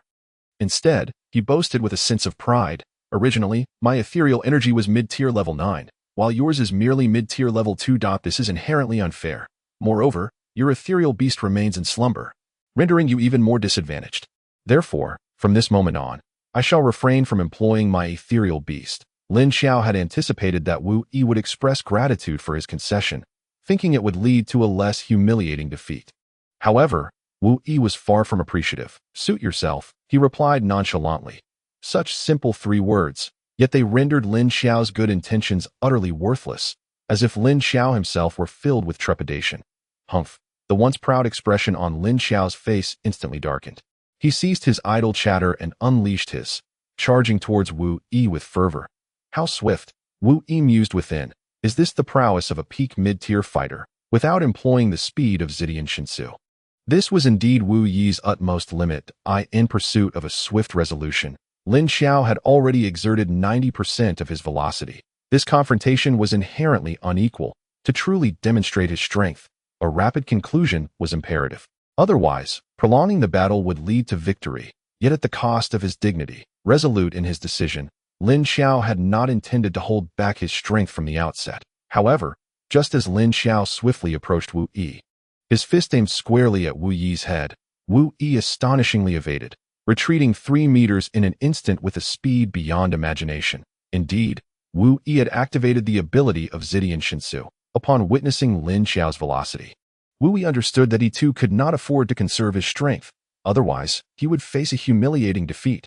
This was something Lin Xiao could never have anticipated. Wu Yi had successfully dodged his assault, leaving Lin Xiao momentarily staggering as all his force met only empty air. Nevertheless, this felt akin to an unseen force striking Lin Xiao's face with great impact.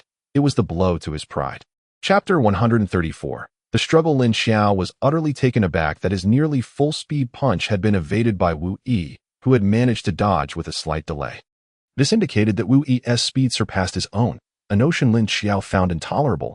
How could his distinguished mid-tier peak speed be outpaced by Wu Yi, who had only recently ascended to mid-tier?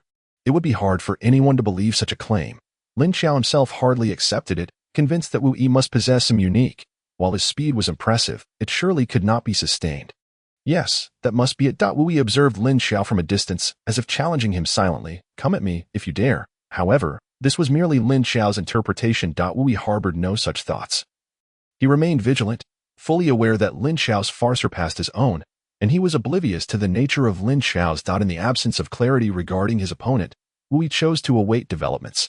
Yet, to Lin Xiao, Wu Yi appeared self-assured, as though everything lay within his control. Lin Xiao's preoccupation stemmed from their shared status as favored progeny within the Grand Hall, where they're consistently outshone their peers. Being scions of the elders, their elevated status eclipsed that of their contemporaries. Thus, during practice bouts in the Grand Hall, opponents inherently feared them, causing their adversaries to fail in showcasing their true capabilities, leading to Lin Xiao and his companions securing effortless victories. They had never tasted defeat, winning with remarkable ease, and over time, they came to believe that among their peers, no challengers remained. Simultaneously, this also led Lin Xiao to adopt a swift and decisive approach. However, Wu Yi had no intention of concluding matters hastily. In a direct confrontation, he believed he could not match Lin Xiao's prowess. This caused Lin Xiao to become exceedingly anxious, propelling himself towards Wu Yi with bent legs. Unleashing his full strength and channeling all the latent power he had conserved at the same time, a dazzling golden light emanated from his arms, blinding Wu Yi and prompting a smirk at the corner of Lin Xiao's mouth. However, when Lin Xiao landed, the anticipated sensation of a direct clash did not materialize. Instead, Wu Yi had managed to retreat several meters. Amidst the radiant glow, just a second before Lin Xiao touched the ground, Wu Yi was enveloped in the light. Yet astonishingly, in the next moment, he had moved far away. The ominous nature of this maneuver could only be profoundly understood by Wu Yi himself. From the moment Lin Xiao leaped into the air, Wu Yi had prepared to move, but upon being illuminated by the golden light, he found himself momentarily incapacitated. However, this paralysis was fleeting. In an instant, Wu Yi summoned all his magical energy to propel himself with the speed of the purple lightning, managing to evade the impending attack. Yet, to Lin Xiao, the scene unfolded quite differently. Initially, he believed his technique, the golden light nail, had successfully impacted Wu Yi, as the latter showed no signs of distress, instead evading at the critical moment. It was as if Wu Yi, fully aware that his strike would miss, deliberately waited to dodge, thereby preserving Lin Xiao's dignity. To Lin Xiao, this only deepened his frown, while Wu Yi, perplexed, wondered why Lin Xiao wore such a grim expression over mere missed strikes. Wu Yi chuckled softly, attempting to convey to Lin Xiao to take his time, not to rush. However, Lin Xiao completely misinterpreted his intent, perceiving it as mockery of his inadequacy. In frustration, Lin Xiao let out a furious roar. Chapter 135. War of Attrition. In a direct confrontation, Wu Yi was certainly no match for Lin Xiao. Thus, he focused solely on evasion, searching for an opportune moment to counterattack. Despite Lin Xiao's evident anger and humiliation, he had not entirely lost his composure. His decision to refrain from relentless pursuit of Wu Yi signified his rationality. He contemplated strategies to effectively strike Wu Yi, without a clear understanding of each other's magical techniques.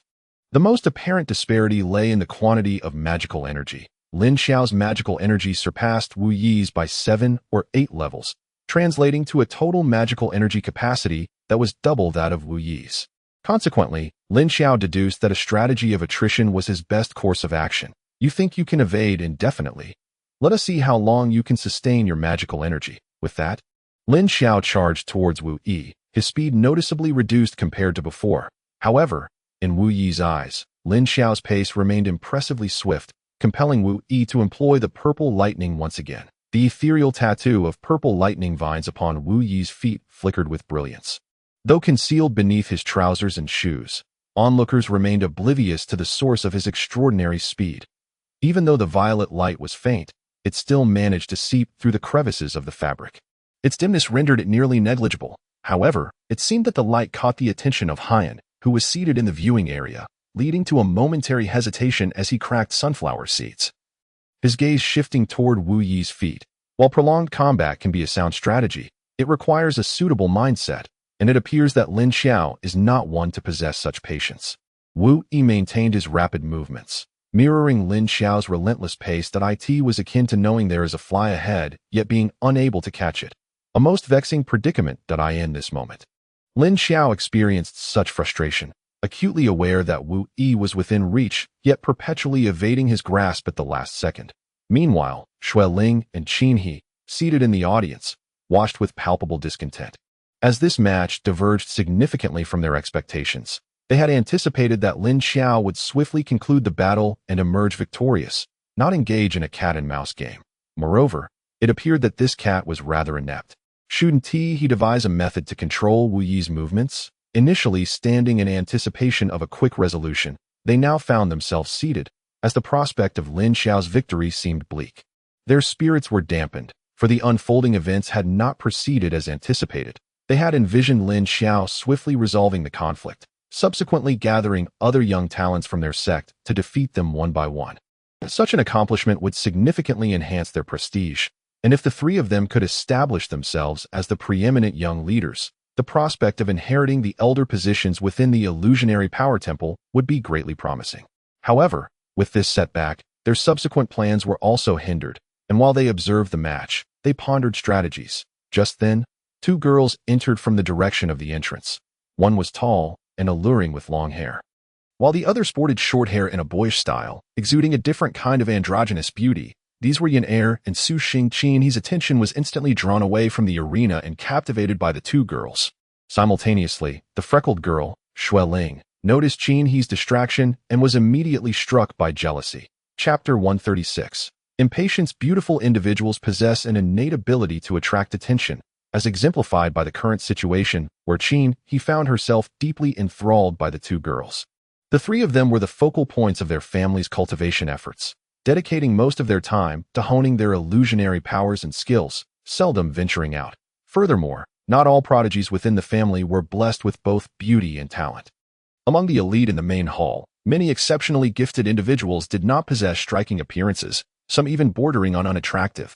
For instance, the freckled girl beside Qin He, though considered quite talented and receiving focused cultivation from the family, had her own imperfections.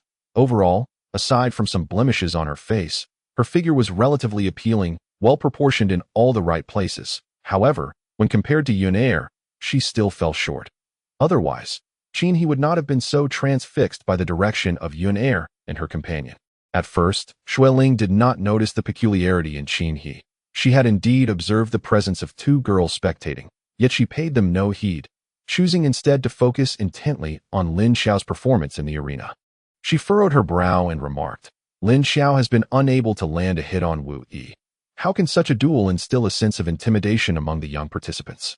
So, what do you suggest he should do to break the deadlock? Xueling inquired further. Qin He, momentarily taken aback, replied, yes, you were correct. At this juncture, Xueling sensed something amiss. Qin He's response seemed utterly irrelevant. Thus, she exclaimed, what do you mean correct? I am asking you a question. Turning to Qin He, she realized that his gaze was not fixed on the two combatants in the arena. Rather, his attention had been elsewhere all along. Irritated, Xueling playfully tapped Qin He's head and said, what are you looking at? You haven't forgotten the purpose of our visit, have you? Qin He retorted, "How could I forget? Lin Xiao is out there holding the fort. After all, there's no need to be so fixated on him. Does he appear capable of winning gracefully to you?" Xue Ling puffed her cheeks, placing her hands on her hips, looking exceedingly vexed.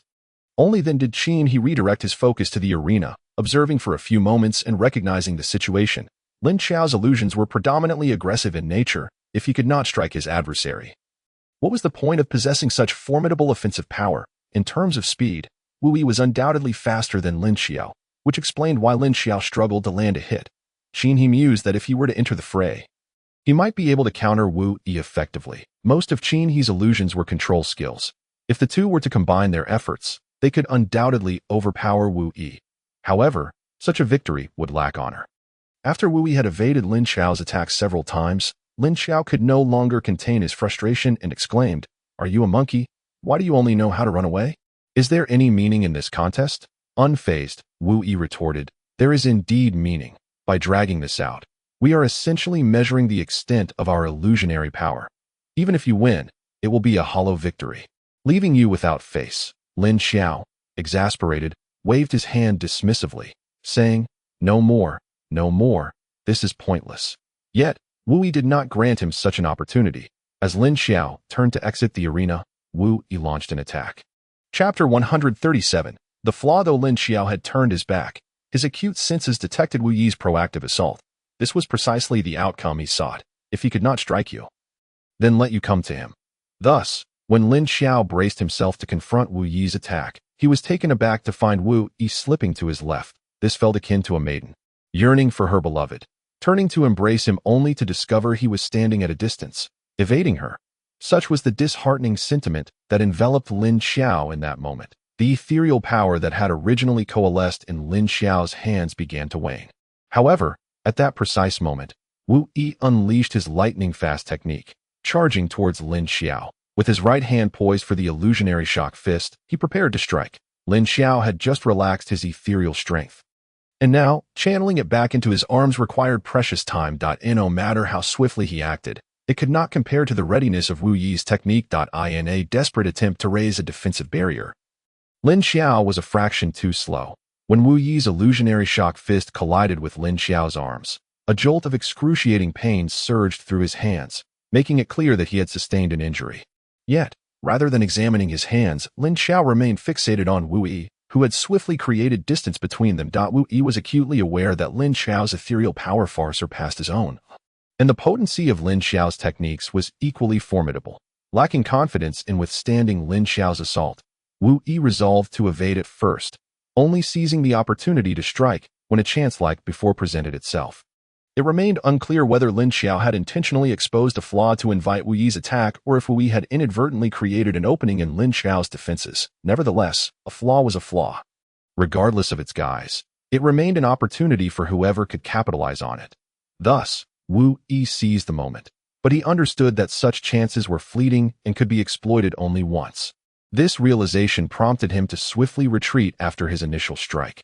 Observing Wu Yi retreat, Lin Xiao discreetly glanced at his hands, testing his clenched fist. Fortunately, it seemed that only his muscles were injured, and his bones remained intact, indicating that his hands had not suffered severe harm, allowing him to contend in the upcoming battle. At that moment, cheers erupted from the sidelines. "Go Wu Yi, well done." To Lin Xiao's surprise, it was Su Yin, who had taken to the stone steps of the audience platform, bouncing and cheering for Wu Yi. Wu Yi offered an awkward smile, yet in Su Yin's eyes, it appeared as if he had acknowledged her encouragement, prompting her to give him a thumbs up. Meanwhile, Lin Xiao directed his gaze towards the positions of Xue Ling and Qin He, revealing a hint of a bitter smile, as if to say, "Look, even this little brat has someone cheering for him. Why are you both still dawdling? Hurry up and shout. How can the prestige of our main hall lag behind that of the branch hall?" Chapter 138. 3 individuals. However, the two of them seemed oblivious to Lin Xiao's subtle hint. Diverting their gazes elsewhere, as representatives of the main hall, they held a certain status and dignity. How could they stoop to such boisterous displays? Wouldn't that undermine their standing? They dismissed the slight dip in momentum, believing that as long as they could defeat Wu Yi later, the atmosphere would be inconsequential. With these thoughts in mind, both of them simultaneously gestured a sign of encouragement towards Lin Xiao. Lin Xiao felt deeply wounded, not only by his physical injury, but also by a scar etched upon his spirit. This was the consequence of having unhelpful teammates. Couldn't they even muster a semblance of support to overshadow Wu Yi? In the future, it is imperative to cultivate the camaraderie and spirit of support among teammates. Otherwise, one may appear rather lowly in the arena. Lin Xiao shook his head, utterly perplexed as to why Wu Yi, despite possessing inferior illusionary power, exhibited such remarkable speed. Although Lin Xiao had other illusionary techniques at his disposal, they required synergy with his own phantom beast, thus compelling him to resort to his final available skill. That Wu Yi noticed that Lin Xiao had begun to channel his illusionary power in an unusual manner, indicating his intention to employ his unique illusionary technique. However, at that moment, Su Xing's heart was tumultuous, as she discerned the illusionary technique Lin Xiao was about to execute. More precisely, she recalled having witnessed others wielding such a technique, which transported her thoughts back to a specific night 3 years prior. Despite the late hour, the Su family mansion was ablaze with light, and the family's inept servants scurried about with lanterns. Anxious, yet unflustered, as if searching for someone, Su Xing stood at her doorway, observing the scene unfold before her. Upon hearing Su Xing's words, Lin Xiao hesitated in his preparation to unleash his illusionary technique. Wu regarded Su Xing with confusion, unable to comprehend the meaning behind her intervention. Lin Xiao had long desired to form a team. If Qin could restrain Wu Yi, Lin Xiao would undoubtedly make him bleed. However, while teaming up offered advantages, it also introduced 2 additional adversaries. Yet, was he not also seeking assistance? Before Lin Xiao could voice his agreement, Qin He, seated in the audience, abruptly stood and declared, "I concur." Xue Ling felt an overwhelming urge to slap Qin He. Discontented with his loud interjection when the participants had not even consented, she gave Qin He a light punch on the back. At that moment, the previously silent Inspector He Yin, who had been watching the spectacle, chimed in. Indeed, what is the point of merely watching you two spar? It would be far more lively if everyone participated. With the referee's endorsement and Lin Xiao's own desire for collaboration, he remarked, "Indeed, it is much more engaging to train and spar together." Now, they awaited Wu Yi's agreement, and as everyone turned their expectant gazes towards him, Wu Yi could only shake his head and say, "I agree." No sooner had he spoken than Su Xing dragged Yan Er onto the field. Yan Er playfully pinched Su Xing's arm and said, "What are you stirring up trouble for?" Though reluctant, Yan Er accompanied Su Xing into the arena. Approaching Wu Yi, she inquired, "Where have you been these past few days? I haven't seen you." Su Xing chimed in from behind. "Exactly. You made Yan Er worry for so long." Every day she would lament, "Oh, where has Wu Yi gone? Why didn't he tell me before leaving? Is he upset because we sneaked out that day and got him caught?" With Su Xing's probing, the situation escalated, prompting Yan Er to chase after her more insistently. Chapter 139. Ignorance. Xue Ling and Qin He also entered the arena at this juncture. Lin Xiao proposed, "To ensure fairness, let us refrain from using phantom beasts. Feel free to use your abilities as you wish." "Very well. Should you lose, do not blame me for showing no mercy," Su Xing replied. Both parties assumed their stances, preparing for battle. Lin Xiao quietly approached Qin He and said, "Seize the opportunity to restrict Wu Yi's movements. Prioritize eliminating him." Among all present, Lin Xiao's illusionary power had already reached the mid-level 9th tier, just 1 rank away from advancing to a higher tier. Thus, Lin Xiao was not only a vigilant opponent, but also one that they all regarded with caution. In their eyes, the female's illusionary power could not possibly rival that of Wu Yi. Hence, eliminating Wu Yi first was deemed the most prudent choice. Once accomplished, victory would be assured. In truth, they should have refrained from engaging in a 3-on-3 confrontation. Wu Yi and his companions had developed a commendable synergy and teamwork from their previous examination.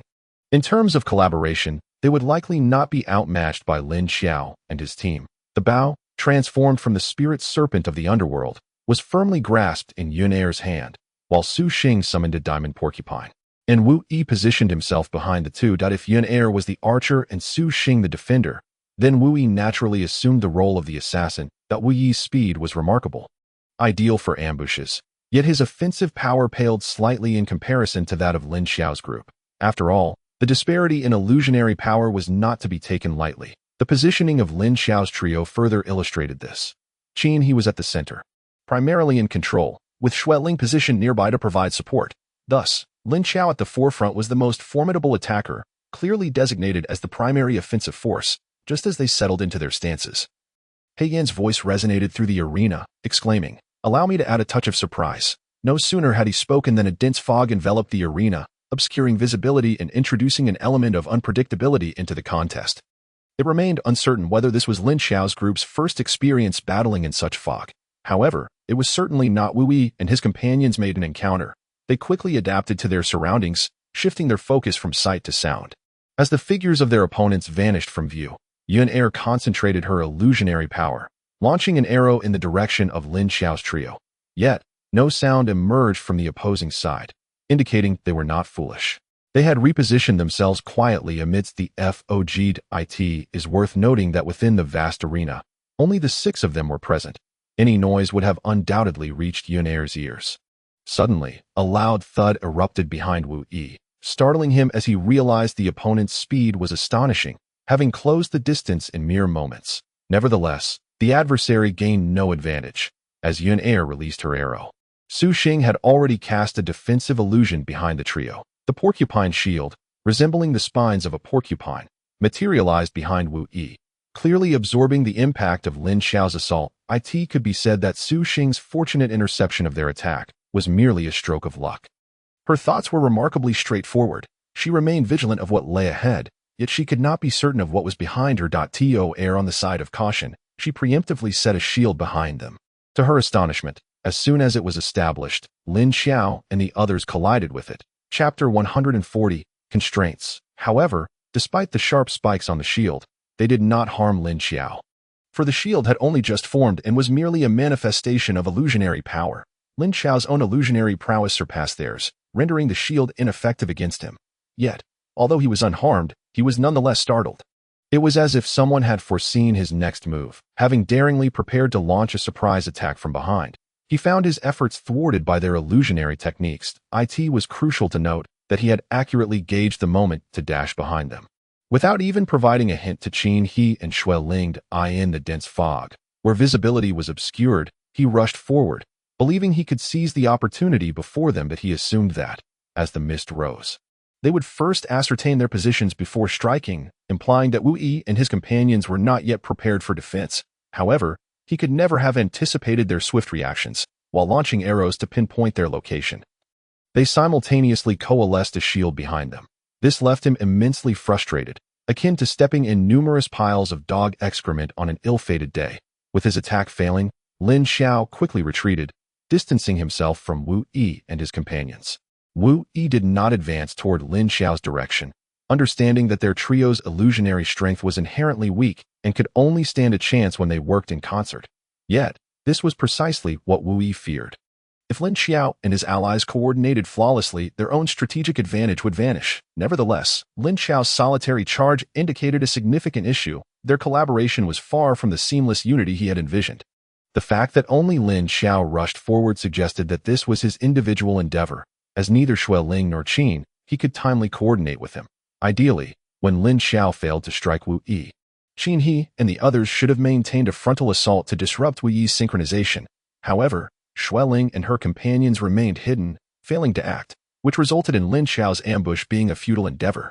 In an instant, their feet were ensnared, and at that moment, Lin Xiao launched an attack against Wu Yi, but this time he changed his position, striking from Wu Yi's right side. The defensive hedgehog shield originally placed behind Wu Yi could not be repositioned, which Lin Xiao might have realized, prompting him to attack from the side.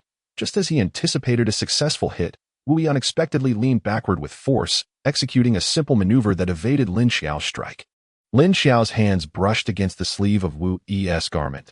If one were to assume that Wu Yi's vigorous backward fall would result in injury from slamming into the ground, such an assumption would be gravely mistaken. Due to Wu Yi's feet being immobilized, when he leaned backward, his body did not crash to the ground, resembling a roly-poly toy, thanks to Qin He's control skills. Lin Xiao's strike could be considered both the triumph and downfall of Qin He. However, as Lin Xiao turned to launch another attack, he was thwarted by an illusionary arrow shot from a distance, forcing him to leap backward a few steps.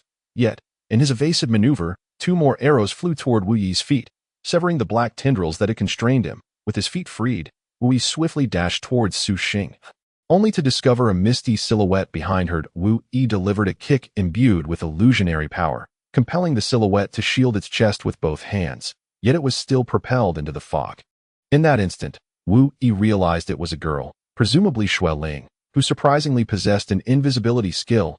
If they had been in a clear, sunny environment, Xue Ling's ambush would likely have had a high chance of success.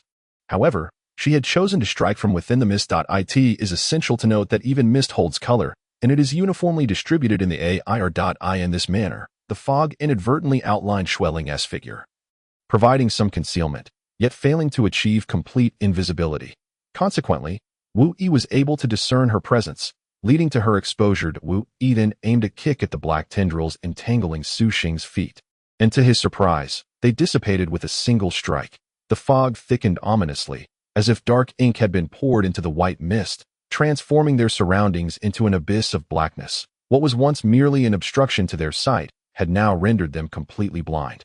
Their location had become an impenetrable darkness. In this state of utter visibility loss, they could only rely on their hearing to gauge Lin Xiao's potential attack directions. Initially on high alert, they were taken aback by the passage of time without any sign of an attack. Meanwhile, the periphery of their space remained shrouded in white mist. It turned out their area had been enveloped by a spherical black space.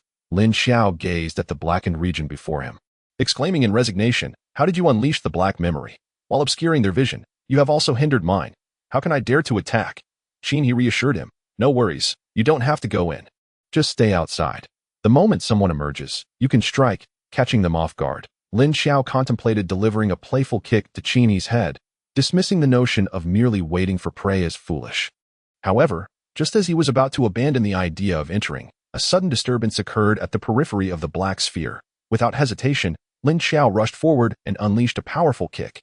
Yet, as he discerned what lay before him, regret washed over him as he felt the impact akin to kicking a spiked iron plate.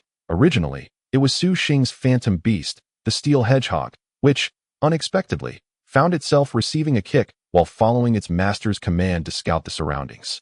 Fortunately, its tough skin and resilient flesh rendered it relatively unscathed, allowing it to rely on the spiritual connection from the contract to approach Su Xing and report the situation. Meanwhile, Lin Xiao was experiencing an entirely different scenario outside. Chapter 142. Pain in the Foot. Heartache. Even more profound. Lin Xiao fervently prayed that the creature's spines were soft and merely for show, yet he was woefully mistaken. Pain radiated from his foot, a clear indication of his error. Even with the phantom power protection on his foot, it provided little solace. At least it spared him from skin tears and punctures. However, even in the absence of wounds, he had undoubtedly kicked the spine, leaving him with inevitable bruising and discoloration. If his expression had been one of excitement when he rushed forward, it had now transformed into one of excruciating enthusiasm. His mouth agape as he gasped for breath. Qin, with an expression of helplessness, remarked, "Are you all right?" While internally lamenting, "Please, don't take my earlier ill-conceived suggestion to heart." Lin Xiao, in turn, silently cried out, "Can't you see that I'm in distress? Why aren't you offering me support?" As if attuned to Lin Xiao's unspoken thoughts, Qin finally assisted him. Once Lin Xiao had eased his pain somewhat, Qin proposed once more, "Shall we venture inside together to confront them? If we are in my dark space, I will be able to discern their positions. At that point, you just need to stay close to me. We will be the fish, and they will be the blind. Are you sure this will work?" "I'm beginning to doubt your abilities," Lin Xiao replied. Qin swallowed hard, suppressing the retort, "Do you not have faith in my capabilities?" Xue Ling encouraged. "Why fret about it? Let us just go in and confront them." With two individuals in agreement, Lin Xiao felt compelled to acquiesce to the majority, and thus he and Qin proceeded toward the dark space. However, he noticed that Xue Ling was lagging behind and called out, "Xue Ling, what are you doing? Hurry up." With her arms crossed, Xue Ling replied, "You two go ahead. I'll sit this one out. I'm afraid of the dark." Lin Xiao felt an exasperated frustration welling up within him. Who had been so vehemently insisting they tackle the situation head-on just moments ago? Were those words merely for my benefit? Regardless, one less person meant one less burden. After all, Xue Ling was a support type and lacked offensive capabilities. Her presence could potentially become a hindrance. Thus, he quickened his pace to catch up with Qin, stepping alongside him as they entered the dark space together. Upon entering, they found themselves enveloped in darkness, and it was then that Qin realized someone was missing. Where's Xue Ling? He inquired. "She is afraid of the dark," Lin Xiao replied tersely. However, at that moment, Qin's attention was diverted. for he spotted Wu Yi and his companions swiftly approaching their direction. Had they discovered their location? That seemed improbable. Acting quickly, Qin He pulled Lin Xiao to the left. Chapter 143. The blind with open eyes, however, their thoughts were superfluous, as Wu Yi and his companions did not alter their course. Instead, they barreled straight ahead in a singular direction. Lin Xiao was unable to discern the way, only aware that Qin He had led him in a different direction, prompting him to inquire, "What is the matter?" Qin He responded, "I sense that Wu Yi and his group are charging towards us." I wanted to gauge whether they were recklessly advancing or had actually discovered our presence. And the result? Lin Xiao pressed. "They are indeed recklessly charging. They have not come our way," Qin He replied. He secretly exhaled in relief, yet a question lingered. Why did he feel relieved? His illusionary power was evidently superior to that of Wu Yi and his companions, logically implying that it should be Wu Yi who felt apprehensive. Nevertheless, he internally questioned whether Wu Yi and his group would feel fear. The answer was negative. They would not be afraid. As these thoughts crossed his mind, Qin He suddenly realized a pressing issue and shouted alertly, "This is bad. Snowling is the only one on the periphery, and the direction in which Wu Yi is charging is precisely towards her." Lin Xiao became vigilant as well and asked, "What's wrong?" From the outset, Qin He had been overly confident in his abilities, believing that Wu Yi and his companions could not possibly detect their location within this dark expanse. However, as he attempted to intercept Wu Yi, the latter unexpectedly accelerated, racing towards Snowling even as Wu Yi burst forth from the shadows. The periphery remained shrouded in dense mist. Simultaneously, Snowling struggled to see the path ahead, yet she could sense something hurtling towards her. Assuming it to be Qin He and Lin Xiao returning, she remarked, "What's the matter? Are you afraid of the dark as well?" But as soon as she uttered those words, she regretted them. For she had clearly discerned Wu Yi's silhouette charging towards her. In haste, she conjured a temporary illusionary shield before her. Wu Yi's seismic punch struck the shield, shattering it to pieces while simultaneously nullifying the impact of his own technique. Seismic Fist. Snowling, being a peak mid-tier practitioner, managed to withstand the force of Wu Yi's assault even with her hastily constructed barrier. Nonetheless, while Wu Yi was momentarily impeded, it did not mean that Yan, following closely behind him, faced the same hindrance. After Wu Yi dispelled the first shield, Yan surged forth to take on the role of the new vanguard, fortuitously striking Snowling just as she was about to erect her second barrier. Meanwhile, at the back of the group, Su Xing turned her back to Wu Yi and the others, channeling her own illusionary technique, Hedgehog Shield Armor. Almost simultaneously, as she formed her shield, Lin Xiao collided with it perfectly. However, this time, Lin Xiao was prepared. The impact came from the robust surge of his illusionary power propelling forward. In a fit of rage over his misjudgment, Qin He shouted, "Let her go." We had yet to speak. When Su Xing chuckled, "Hee, that's impossible. You should concern yourself more, for who knows, you might end up like her, sprawled on the ground, unable to rise." Lin Xiao felt an impulse to rush forward, but was restrained by Qin He, who shook her head and remarked. Chapter 144. The Fish and the Blind Man. Qin He stated, "This situation is unfavorable for us. At this moment, Lin Xiao was unconcerned about the implications for anyone else, declaring vehemently, I refuse to believe that we, with our peak mid-level strength, cannot overcome their initial mid-level prowess." Clearly, he was willing to disregard Xueling's safety. However, it mattered little, for Wu Yi had no intention of using Xueling as leverage to secure victory. This time, Su Xing was thoroughly prepared, having positioned 4 hedgehog shields around them, significantly constraining the directions from which Lin Xiao could launch an attack. This allowed Wu Yi and Yan to adopt a more targeted defense.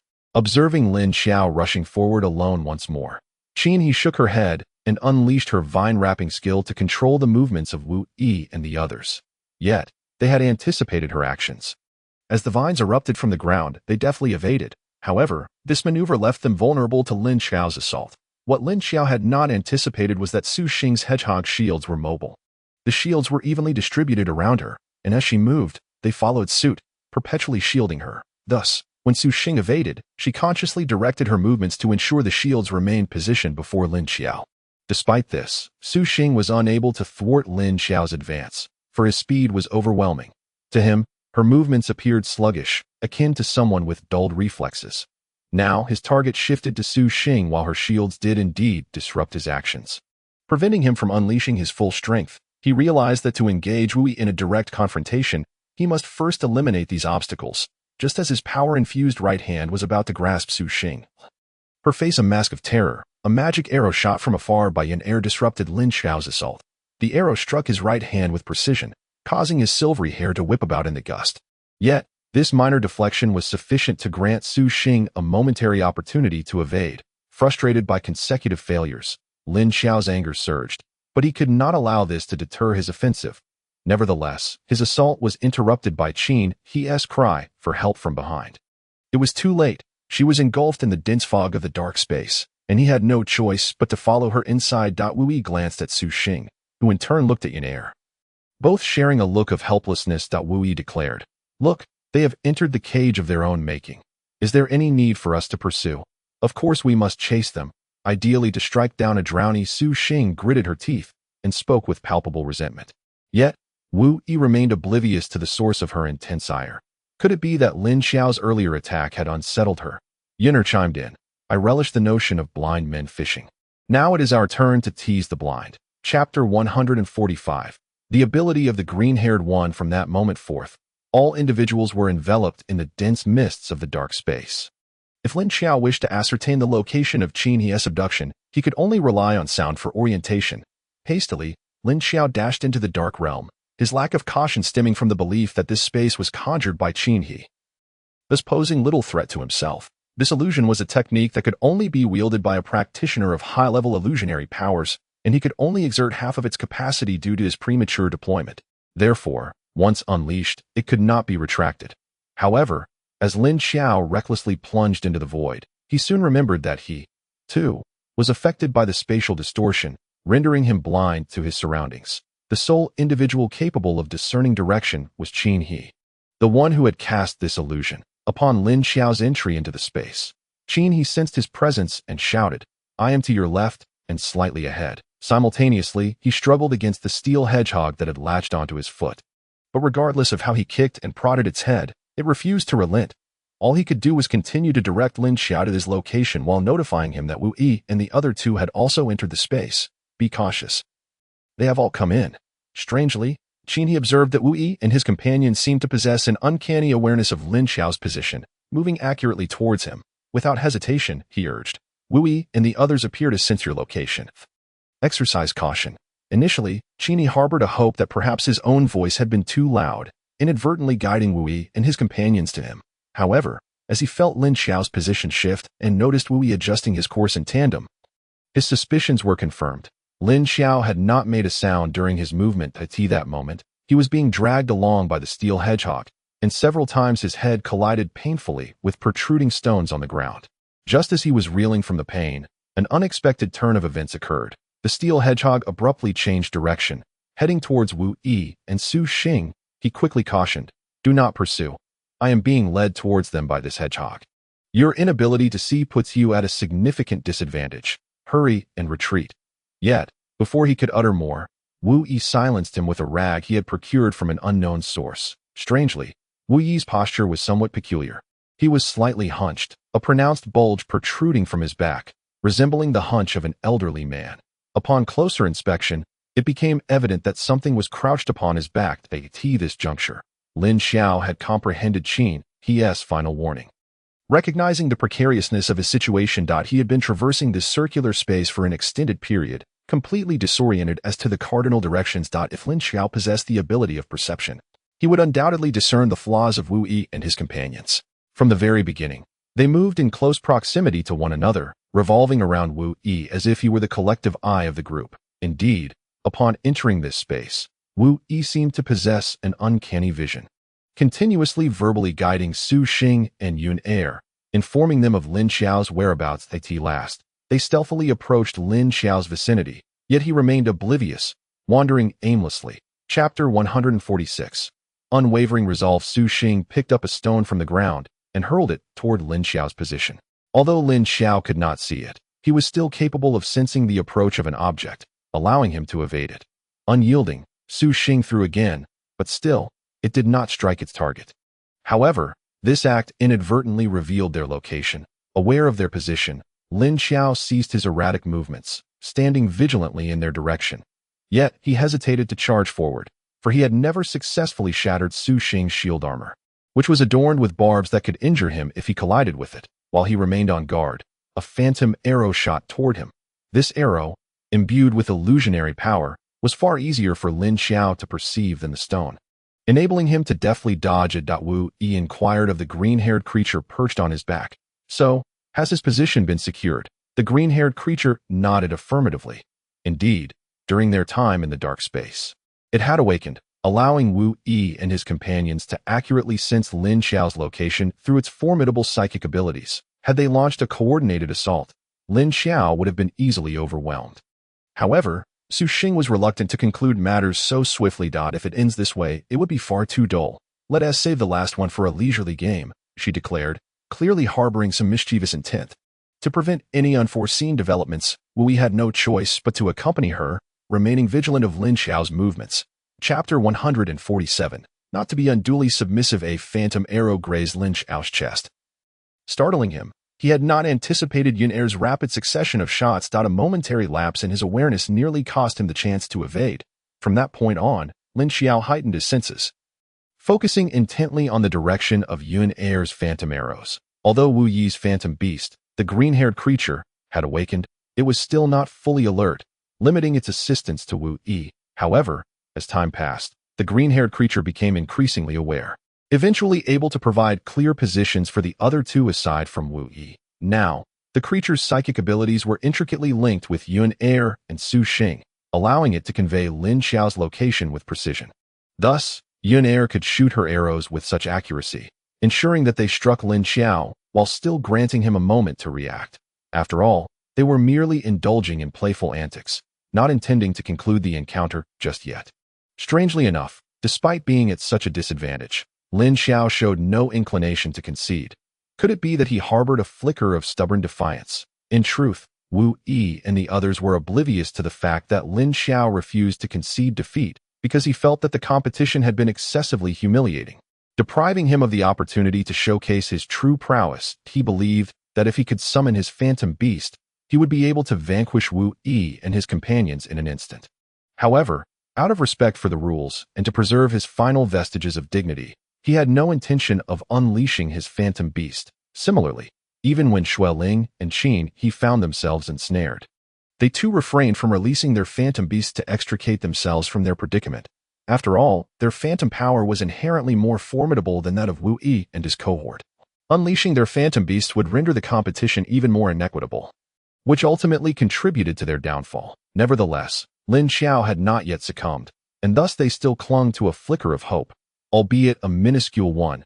Yet to them, it loomed large. After numerous evasions, Lin Xiao began to sense something amiss, as he had collided several times with the hedgehog shield that Su Xing had deployed around him. Although his defenses were sufficiently robust to ensure that his flesh would not be pierced by the shield's spines, he was still acutely aware of the danger they posed. In the Grand Hall, he had been the favored child of destiny, with even his parents fearing for his safety, and his grandparents even more so. Consequently, he had rarely encountered significant harm or pain. Even during the family's martial trials, Lin Xiao was determined enough, maintaining a level of phantom power that consistently placed him ahead of his peers. This further distanced him from the clutches of failure and suffering, making the repeated collisions with the shield a catalyst for his counterattack. Realizing that Su Xing's shield had been set up around him, he deduced that Wu Yi and his companions must have been devoid of the hedgehog's protective defenses. After multiple impacts against the shield, he finally calculated the positions of the hedgehog's defenses surrounding him. Although he could not see them, he adeptly relied on his physical senses to skillfully evade the spine's locations and charge towards the direction where Yun Er was shooting arrows, for that was the only position he could ascertain with certainty. However, despite calculating the number of defenses, he overlooked one critical detail. Chapter 148.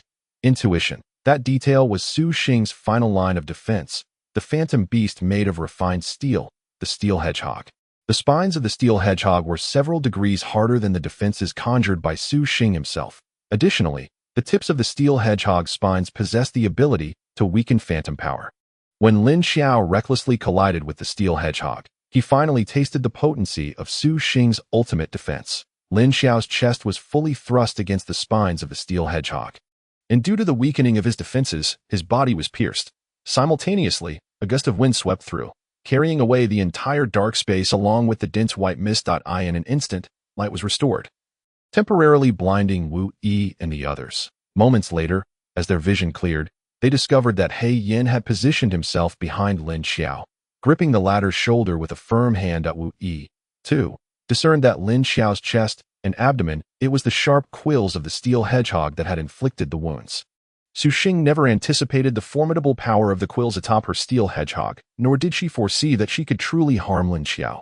Had it not been for He Yin's timely intervention, those quills might have pierced Lin Xiao's body. Such a consequence was beyond her imagination and capacity to bear. That moment, Lin Xiao stood, his face a portrait of bewilderment, gazing at the small punctures on his body. For the first time, he felt the chilling grip of death, and the manner of such a demise felt akin to suicide. In a reckless moment, he had charged forward, unaware of the lurking dangers ahead. Was this not tantamount to self-destruction?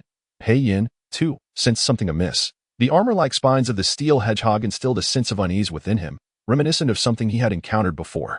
Even this vague feeling was sufficient to spur him into action. For intuition is an ancient trait, evolved in humanity amidst peril and adversity. It has the capacity to alert one to danger even before they are aware of it. Thus, the survival of early humans can largely be attributed to their faith in their instincts. However, in modern times, the threats faced by humanity have significantly diminished, and those with heightened sensitivity are often dismissed as paranoid by the less perceptive. Little do they realize that it is this very intuition that can be their salvation in dire moments. The doubts cast by others can lead individuals to question their instincts, causing many to abandon their innate sense of awareness. In the past, He Yin had also viewed his intuition as a manifestation of suspicion, until a pivotal moment when trusting it allowed him to survive. Consequently, he grew increasingly reliant on this sense. Thus, when he perceived danger emanating from the spines of the steel hedgehog, he swiftly intervened to prevent Lin Xiao from harm. Despite the bloodied punctures adorning Lin Xiao's torso, they were merely superficial wounds, affecting only flesh and not bone. With a few days of care, they would heal and scar over. After all, even with He Yin's swiftness, it required time to traverse from the stage to the inner sanctum. Had he been a fraction quicker, perhaps Lin Xiao could have emerged unscathed. Yet, reality offers no what-ifs, and Lin Xiao was indeed injured. It must be remembered that they were all signs of the elders of the illusory power temple. Even if limbs were not lost, any minor injury would warrant accountability. However, He Yin continued to glare at Su Xing with a furrowed brow. Chapter 149. The hot face. Do you realize you nearly took a life just now? He Yin bellowed at Su Xing, his expression ashen. Tears welled in Su Xing's eyes at his harshness. He Yin was one to soften only when faced with vulnerability.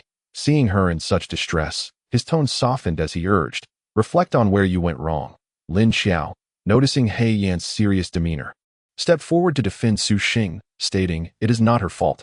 I was too reckless. Yet, Su Xing rebuffed his concern, shoving him aside and declaring, I do not want your family's insincere sympathy. You can leave. Silence enveloped the group as Lin Xiao awkwardly retreated, taken aback that his good intentions had landed him in an uncomfortable situation. After a while, when both parties had calmed down, Wu Yi stepped forward and said, it seems that this matter should fall under my responsibility. The strategy for the earlier competition was devised by me. Su Xing merely followed my instructions. Yun Er also approached and added, then I must be considered an accomplice. For it was my consent that provided Wu Yi with this opportunity, leading Su Xing to join me. Witnessing Wu Yi and Yun Er defending him, Su Xing suddenly burst into tears, wiping his eyes while sobbing incoherently. Please don't say that. Ultimately, it is my fault that I intentionally led her to collide. He Yin, observing their mutual blame, felt a momentary daze, reminiscent of his own youth. Indeed, who among the young has not made mistakes? However, it is crucial not to become like that person who relinquishes irredeemable faults. After all, there is still time to rectify matters. Reflecting on his youthful days, He Yin found himself devoid of the desire to assign blame, and thus remarked, I shall investigate your responsibilities later. For now, we must first take the injured to the medical room. With that, he walked away, leaving them all bewildered. Lin Xiao exchanged glances with them, but it was Wu Yi who took the initiative to support Lin Xiao towards the medical room. Yun Er and Su Xing then untied the injured Xue Ling and Qin He, who had both sustained injuries, and followed Wu Yi. After a brief treatment, they were informed that their injuries were not severe, prompting Su Xing to exhale in relief. After all, it was he who had proposed forming the team, and he bore the brunt of the consequences. Lin Xiao's upper body was already bandaged with white cloth, concealing numerous wounds that brought with them a multitude of pain. His initial pride had dissipated, as a distinguished member of the younger generation in the main hall. How could he face others if they learned he had been injured by someone of lesser ability? Nonetheless, Lin Xiao noticed something amiss with Su Xing. He gazed at Su Xing, who was seated opposite him, yet Su Xing's eyes remained evasive, refusing to meet his gaze. Still, he inquired, "Have we met before? You seem to harbor a deep resentment towards me." Could it be that his forebears, or even those further back, had wronged the Su family in some way? He had never been particularly interested in family affairs, but now, he felt a burgeoning curiosity about the events that had unfolded within his lineage. Chapter 150. The Grand Gathering. Xue Ling and Qin He only sustained superficial injuries and were swiftly treated. Although Lin Xiao appeared severely injured, he had not suffered any fractures, and he too recovered quickly. Following this battle, Lin Xiao retracted his proud demeanor and adopted a much gentler tone towards Wu Yi and the others. Originally, their investigation had primarily focused on Wu Yi's phantom beast, and now that it had awakened, they were able to continue. Despite their injuries, they did not forget their duties. During the inspection, Xue Ling took the lead, prompting Wu Yi to channel his phantom energy towards her, even while they remained in the medical room. "Strange, did your phantom beast have hands and feet before?" Xue Ling inquired curiously. "What's wrong?" Wu Yi inquired. "Take a look for yourself," Xue Ling replied, turning over the green fur, revealing its belly to the sky. Beneath the soft fur, a small fleshy hand and foot had astonishingly sprouted. However, due to their diminutive size, they were difficult to discern amidst the fluff. Wu Yi found this quite peculiar. The forms of phantom beasts were typically fixed unless one ascended to a higher echelon, such as that of a grand phantom beast master, where evolution might allow for a transformation in shape. Wu Yi had originally believed that the form of the green fur would only change upon reaching the rank of Grand Phantom Beast Master. Yet it seemed to have begun evolving already. He pondered what implications this might hold for the future. Could it be that the green fur is simply too small, still in its infancy? Wu Yi questioned. No. Even in the growth phase of infancy, it would only manifest in size, not in the emergence of additional limbs, Xue Ling asserted. Well, since we cannot ascertain anything for now, let us continue to observe in the future. The data we've collected here is sufficient for our report, Xue Ling concluded. Wu Yi, wishing to divert their attention from himself, remarked, "During the competition, I was quite curious about what your phantom beasts actually are. Furthermore, you adhered to the rules so strictly that you would rather sustain injuries than summon your phantom beasts. Would you truly like to know?" Xue Ling replied with a radiant smile. Wu Yi nodded. Yet she continued, "You seek knowledge, yet during the match, you caused us embarrassment. Thus, I shall not divulge it. When the Phantom Power Temple holds the martial arts gathering, you shall witness it for yourself." The Phantom Power Temple's martial arts gathering? Wu Yi queried in confusion. "You cannot possibly be unaware of that," Xue Ling remarked, regarding him as if he were a curiosity. Seeing Wu Yi's bewildered expression, Xue Ling relented, saying, "All right, since you don't seem to be feigning ignorance, I will reluctantly share this with you. At the beginning of each year, all members of the younger generation from the branches of the Phantom Power Temple must gather at the main temple to partake in the annual event. At that time, there will be a competition among the youth, and those who perform exceptionally will receive generous rewards and the opportunity for promotion, even a chance to enter the main temple. If fortune favors you, you might even encounter the reclusive Grand Pope, a vision of unparalleled beauty blessed by the divine." At the mention of the Grand Pope, Xue Ling's expression turned starry-eyed. Beside her, Qin He interjected with dissatisfaction, "You speak as if you've met him before. The Grand Pope has held his position for 50 years. He may very well be a gray-haired old man by now." Xue Ling shot a furious glare at Qin He. Wu Yi pondered, "How long has the Grand Pope been in seclusion?" 13 years, Xue Ling replied. Unbeknownst to her, she did not grasp the reason for his inquiry. Assuming Wu Yi's curiosity was merely innocent, yet Wu Yi entertained a different thought.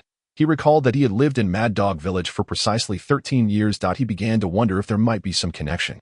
However, he was acutely aware that his knowledge was far too limited to connect the dots in such a matter. Wu Yi held on to the belief that there would eventually come a day for clarity, though that day was not today. Following the competition, Wu Yi found himself developing a certain fondness for them.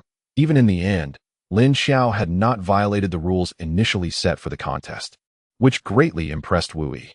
During his time at Mo Bay Academy, he had encountered many individuals like Huang Yu, who exploited their familial influence to act with impunity within the institution. Thus, Wu Yi had come to perceive that those with wealth and power would invariably behave in this manner. Yet Lin Xiao had altered his perspective. Subsequently, Wu Yi learned through He Yin that Lin Xiao and the others were favored scions among the high-ranking elders, making them figures that most dared not offend, both within the main hall and the branch halls. However, this did not embolden them to commit wrongful acts. Aside from a hint of arrogance, they largely adhered to the tenets of the temple. At the very least, their privileges had not been wielded to oppress the ordinary temple staff, which we considered a rare commendation. Nonetheless, after that bout, Su Xing seemed to have grown considerably quieter, eating little and unresponsive to Wu Yi's attempts at conversation. Both Wu Yi and Yun Er sensed that Su Xing was preoccupied with some inner turmoil, ensnared in her thoughts. Seizing an opportunity, Wu Yi suggested to Yun Er, "Perhaps you should find a time when it's just the two of you to have a heart-to-heart. I fear that if this continues, she may not recover." "As if I needed you to tell me that," Yun Er retorted, rolling her eyes. "But since you care so much for Su Xing, why not spare a moment for me? I, too, feel somewhat unwell, a bit sour in my heart." Yun Er feigned sorrowfully. "Did I ask that so? Yet I see you looking quite healthy, still able to jest," Wu Yi replied earnestly. "Fool." Yun Er was genuinely miffed. Having become staff members of the temple, Wu Yi and his companions were not only reaping the benefits afforded to them, but were also expected to serve the temple diligently. The simplest and most effective means of doing so was to complete various tasks within the task hall. When we encountered Yun Er and Su Xing again in the task hall, several days had passed. After Yun Er's guidance, Su Xing appeared much more spirited, clinging to Yun Er's arm and affectionately calling her sister Yun Er repeatedly. They were perusing the task board for suitable assignments when Wu Yi joined them. Initially, he merely intended to browse, yet in an inconspicuous corner, he stumbled upon a peculiar task. Chapter 152. The disappearance of Fatty Jia. The reason this task struck Wu Yi as strange and unique was due to its content. The commission was to locate Fatty Jia. Perusing the details of the client, Wu Yi discovered that Fatty Jia had been missing for over a month. With no trace to be found, TO compound matters. The offered reward for this commission was astonishingly meager. It was worth noting that the Jia family was one of the 3 major merchants in Mo Bay City, yet the fee for finding Fatty Jia was a mere 98 silver coins. Had the Jia family begun to regard Fatty Jia with such little importance? Wu Yi, lost in contemplation, held his hands tightly as Yu Xing observed him staring blankly at a task board, and, feeling mischievous, waved his hand in front of Wu Yi's eyes. However, Wu Yi remained unresponsive. Yun Er, intrigued by the scene, approached the task that had captivated Wu Yi's attention, and she too noticed the name of Jia Pongzi. Yet, she had never engaged in conversation with Jia Pongzi, so her impression of him was limited to knowing that such a person existed in Mo Bay Air Academy, a detail she had only remembered because he was associated with Wu Yi. Tasks of such low reward and steep uncertainty seldom captured anyone's focus. Nonetheless, for reasons both emotional and rational, Wu Yi resolved to undertake this task. Not for any other reason, but because he could not ignore the potential danger facing Pongzi. And to find peace of mind, he could not turn a blind eye. As Yun Er was about to inquire further, Wu Yi swiftly tore down the task paper and approached the task registrar to record his details, indicating that he had accepted the task. However, Yun Er hurriedly approached him, exclaiming, "Wait, I want to take this task too." The registrar paused momentarily, as such a trivial task typically did not require 2 individuals. Yet, upon seeing Yun Er's earnest and determined demeanor, he hesitated. He glanced at Wu Yi, seeking his opinion, prompting Wu Yi to ask, "What brings you here?"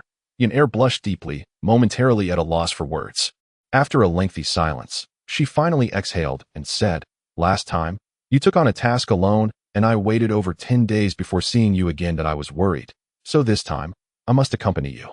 At that moment, Su Xing joined them and overheard Yun Er's words. Feeling a bit shy, Yun Er turned to Su Xing and asked, "Would you like to join us as well?" Surprised by Su Xing's suggestion, Yun Er initially thought their group would consist of just the 3 of them. However, since Su Xing had already expressed her intent, Yun Er felt it inappropriate to object and nodded, conceding, "All right then." Wu Yi, consumed with concern for Jia Pongzi's safety, failed to notice the underlying tension between Yun Er and Su Xing. He stated, "Since we're going together, let us make haste and prepare. We shall depart today."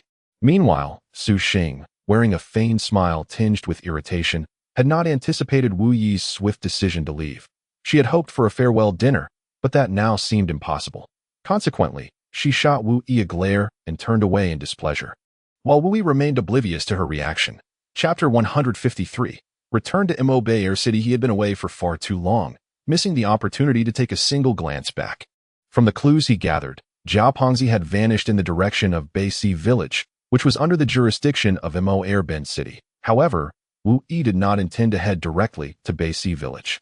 Instead, he planned to first visit Mo Bay City to gather information. As Wu Yi and his companions exited the hall, Huang Yu emerged from behind the grand doors, sneering as he remarked, "The fish has taken the bait.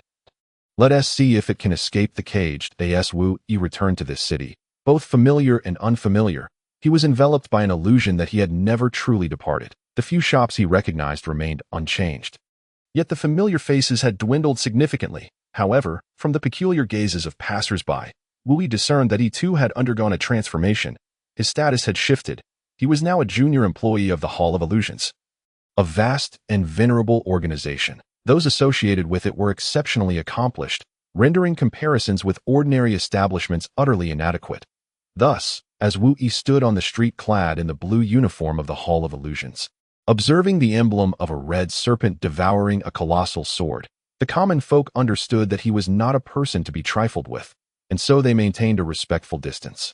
Fearing they might tarnish his attire, curiosity sparked among bystanders regarding Wu Yi's youth and his position within the Hall of Illusions, yet they dared not meet his gaze, aware that it might be perceived as an affront. Nevertheless, they harbored no doubts about his affiliation with the Hall, for impersonating its personnel constituted a grave offense across all nations' legal systems, met with severe penalties. This was the second time Wu Yi had encountered such scrutinizing stares. The first was during his quest to capture the fox-hunting phantom beast in Cass Village. On that initial venture, Wu Yi, brimming with excitement, had meandered slowly, glancing around, which elicited disdain from those engaged in unloading cargo. As he obstructed their work, some, relying on their robust physiques, brushed past him, causing Wu Yi, unsteady on his feet, to be rudely jostled aside. The workers, burdened with heavy loads, paid him no heed, attempting to trample over him without a second thought.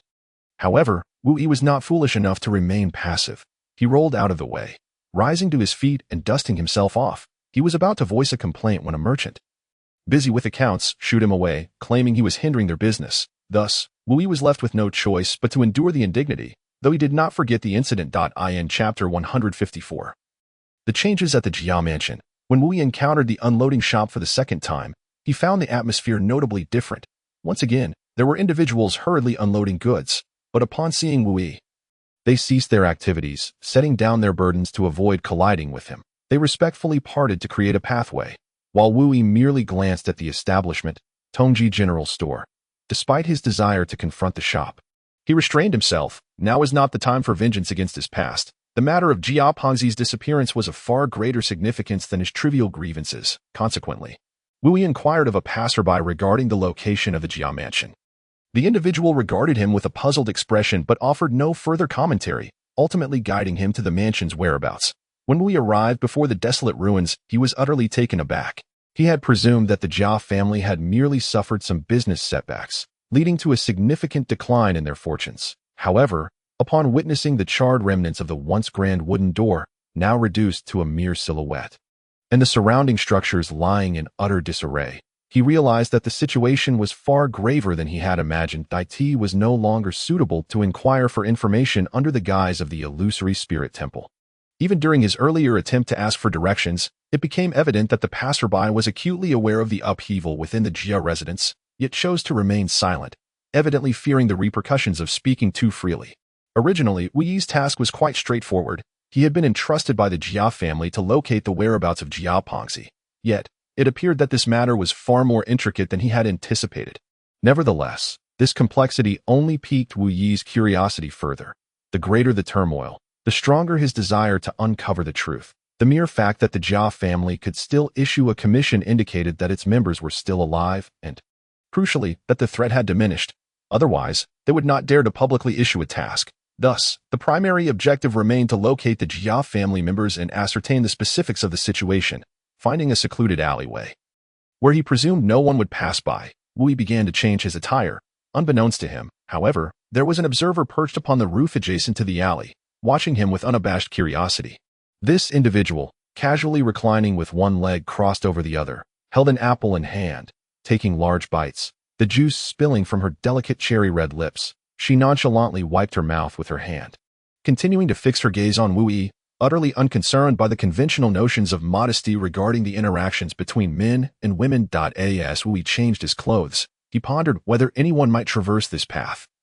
Completely oblivious to the presence of someone on the rooftop, fortunately, he did not need to change all of his garments, a mere change of his outer layer sufficed. After which he wrapped the attire of the illusory spirit temple in cloth to prevent detection. However, just as he finished arranging his clothing and stretched with a yawn, he caught sight of the woman on the rooftop, who had been surreptitiously observing him. His yawn, initially in an O shape, instantly transformed into a more exaggerated expression of surprise, his tone shifting in pitch. Yet, the woman on the rooftop did not exhibit any shock at being discovered. Instead, she boldly met Wu Yi's gaze. An expression of defiance etched upon her face, as if to say, "I am watching you. What will you do about it?" She continued to munch on her apple unabashedly. Chapter 155, The Madwoman. You are spying on me, Wu Yi exclaimed, pointing an accusatory finger at the woman atop the roof in indignation. "This alley is your property," she retorted, seemingly unperturbed. "What?" Wu Yi was momentarily bewildered by her unexpected question. "What do you mean by your house and my house?" His frustration rendered him momentarily disoriented. The woman continued, unabashed, "Since this alley does not belong to you, it implies that it is a public space. And since it is a public space, everything that transpires here is public property. This includes your changing of clothes, which is public, as well as my watching you, which is also public. Therefore, how can you accuse me of spying? Moreover, this young lady has been gazing unabashedly, not even batting an eye. Thus there is no question of her indulging in any surreptitious behavior." Yuta Wu Yi was on the brink of exasperation. Who is this lunatic? And how could she be allowed to roam freely, causing chaos? Even if she refrains from biting, it would be a tremendous pity if she were to trample on the innocent flowers and plants like Wu Yi, suppressing the fury bubbling within. Perceived that this individual was quite deranged, rendering normal conversation futile. Reluctantly, he posed a different query. "What are you doing up there? And what is your intention in secretly changing your clothes below? Your actions are utterly undermining the most fundamental trust in communication between individuals. Not that there was much trust to begin with. It is simply incomprehensible." Wu Yi chose to ignore her and turned to leave. Hey, why are you leaving? Did you not wish to know what I was doing up here? Allow me to enlighten you," she exclaimed. "I am secretly here to enjoy some apples. The fruits of the apple tree are delightful and sweet." Wu Yi lightly smacked his own face in self-reprimand, thinking, how foolish to believe she would engage in a civil discourse. This time, he departed without hesitation, without mercy, without a glance back, deeply regretting his decision to engage with such a madwoman. Inviting his own misfortune. Hey, why did you leave?" Unexpectedly, upon seeing Wu Yi walk away, the woman hastily leaped down from the rooftop to follow him. "Are you upset?" Wu Yi ignored her. "Do you find me attractive?" Wu Yi turned his head to take a few glances. To his surprise, she possessed a charming cherry-like mouth, phoenix-like eyes, and a delicate face as white as lychee. Were it not for his knowledge of her insanity, he would have undoubtedly praised her beauty. No matter where Wu Yi went, she followed, and thus he found himself frequently changing direction, bouncing left and right, utterly disoriented. Yet despite his efforts, she remained at his heels. "Why do you persist in following me?" Wu Yi exclaimed in irritation, which reminded him of a peculiar custom from a certain region, wherein it is said that if a woman is seen undressing, she must marry the man who spied on her. Could it be that a similar custom is reversed here? The more he pondered, the more convinced he became, causing goosebumps to rise on his skin. Chapter 156, The Jia Mansion. "Get lost," Wu Yi shouted in anger. "I won't. Perhaps you could teach me," the woman replied mischievously. Ignoring her, he hurriedly advanced, despite being uncertain of his destination. "You're heading the wrong way," she remarked. "Aren't you looking for someone from the Jia family?" With this thought, Wu Yi turned to confront her gaze and inquired, "Who exactly are you?" I am the one who has been tailing you all along. However, I have now transitioned from covert to overt following," she said with a grin. Wu Yi clenched his fists, his expression fluctuating between anger and uncertainty. "You are quite bold to admit that. Can you tell me who sent you?" "Of course, I cannot disclose that." But what? "However, I am able to reveal my name. I am known as Fengyue, the Fengyue of winds, flowers, snow, and moons," she said with a playful smile. "Who wishes to know your name? What I yearn to uncover is the organization behind you, my brother. Who is it that has sent you? I am eager to discover who lurks in the shadows to monitor my every move." Wu Yi's mind was tumultuous with such questions, yet he maintained a facade of nonchalance, feigning indifference to the matter at hand. You choose not to speak, and I have no objections, should you choose to divulge. I shall listen. Come, I shall lead the way. Feng Wei set off, seemingly lost in her own thoughts. As Wu Yi grappled with whether to trust her, his feet had already begun to follow her lead. Feng Yue did not traverse the main road, but rather meandered through narrow alleys, the path winding left and right, leaving Wu Yi disoriented regarding his bearings in the city of Mo-Bayer. Eventually, Feng Wei halted before a dilapidated dwelling, declaring, "This is the place." She gestured invitingly, clearly indicating that Wu Yi was to approach the door to confirm their arrival, unsure of the accuracy of her guidance. Wu Yi reluctantly knocked upon the door, producing a series of firm raps. Knock, knock, knock. "Who is it?" came the voice of a middle-aged woman, who opened the door slowly, but only halfway. She regarded Wu Yi with a mixture of curiosity and caution. "Is this the Jia residence?" Wu Yi inquired. "And you are?" the woman responded. Though initially skeptical, she ultimately opened the door wider, inviting Wu Yi to step inside, while Feng Wei confidently entered without hesitation. The woman, though puzzled by Feng Wei's identity, chose not to question further, assuming she was merely a companion of Wu Yi. Wu Yi, in turn, refrained from offering any explanations, curious to see what this eccentric woman intended to do. After an extensive conversation, Wu Yi discovered that the woman before him was indeed the mother of Jia Pengzi. Strikingly, the resemblance between Jia Pengzi and his mother was quite notable, though Jia Pengzi was somewhat heavier than her. This was the impression Wu Yi retained from his memories. Simultaneously, Wu Yi gleaned insights into the current plight of the Jia family. Chapter 157. Decline the inept are ever quick to ridicule others. While the capable often smirk in silence at their adversaries, Jia Zhenqian, the patriarch of the Jia family, hailed from humble beginnings, yet through his astute intellect, he ascended to become the head of the second-largest merchant association in Mo-Bayer.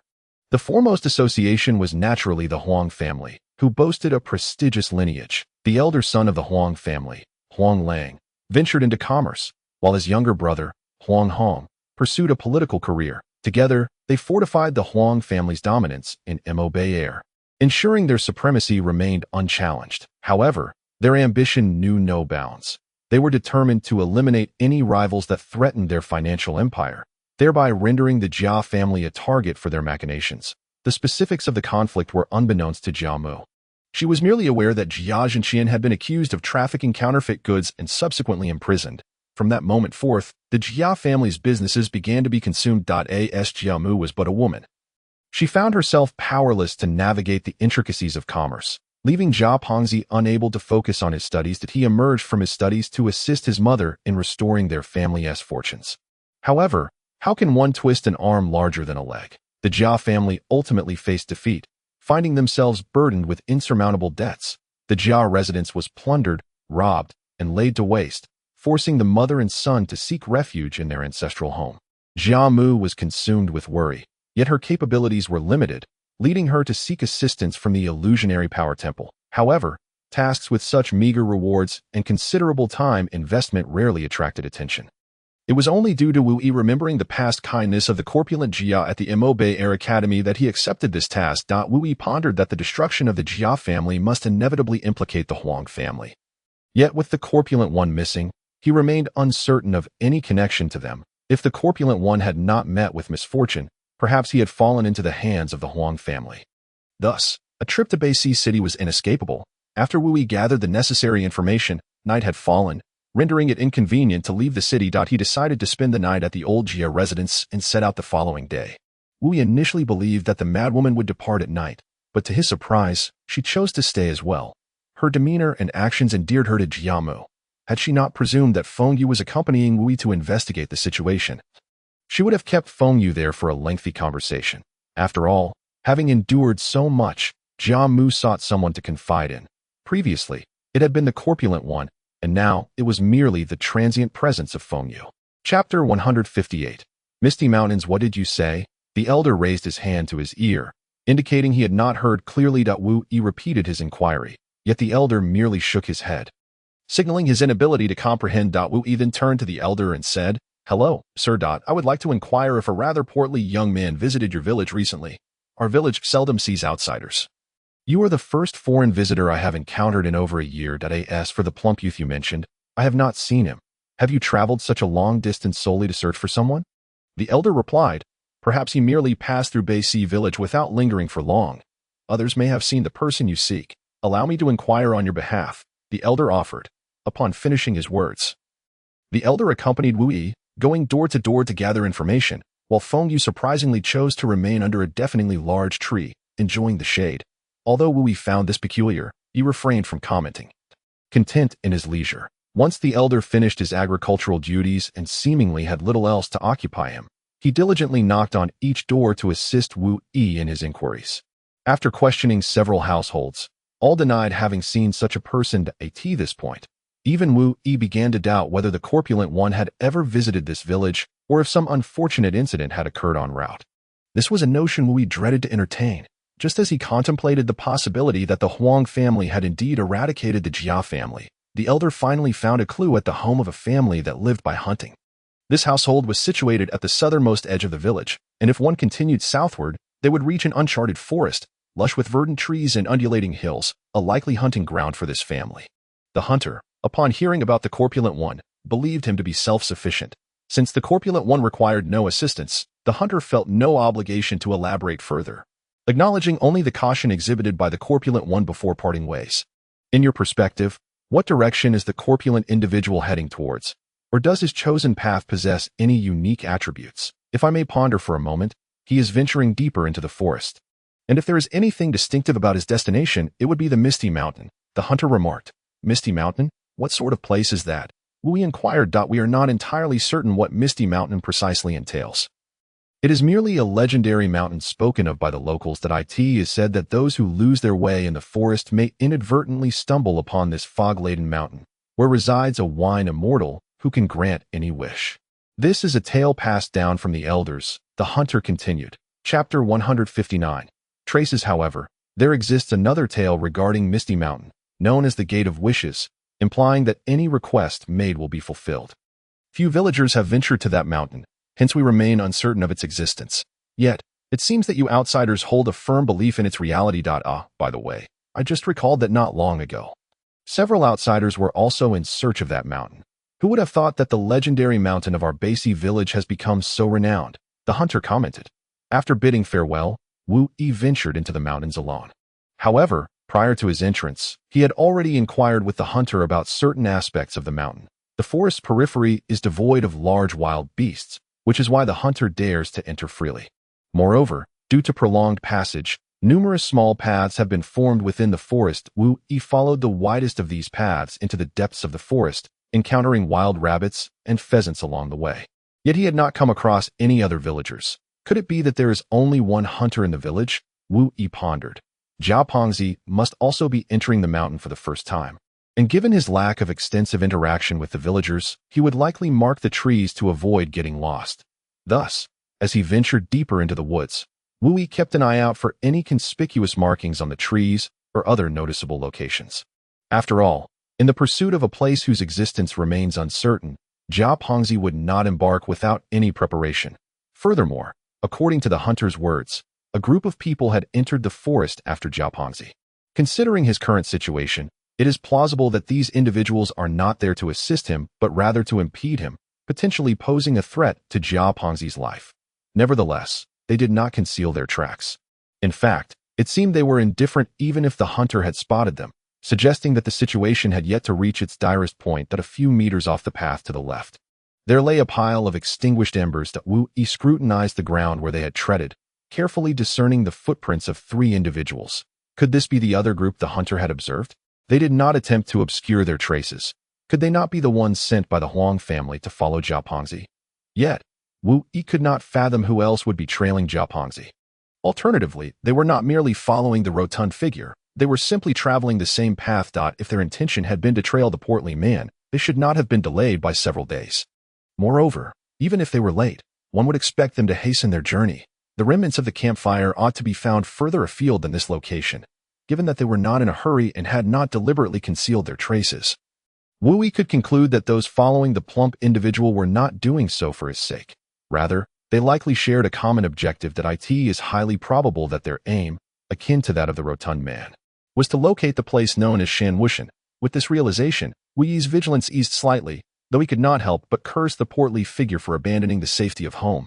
Yet, in voicing his frustration, he soon came to understand the reason behind the man's departure. Who could remain at ease in their abode amid such significant upheaval? The portly man's capabilities were limited.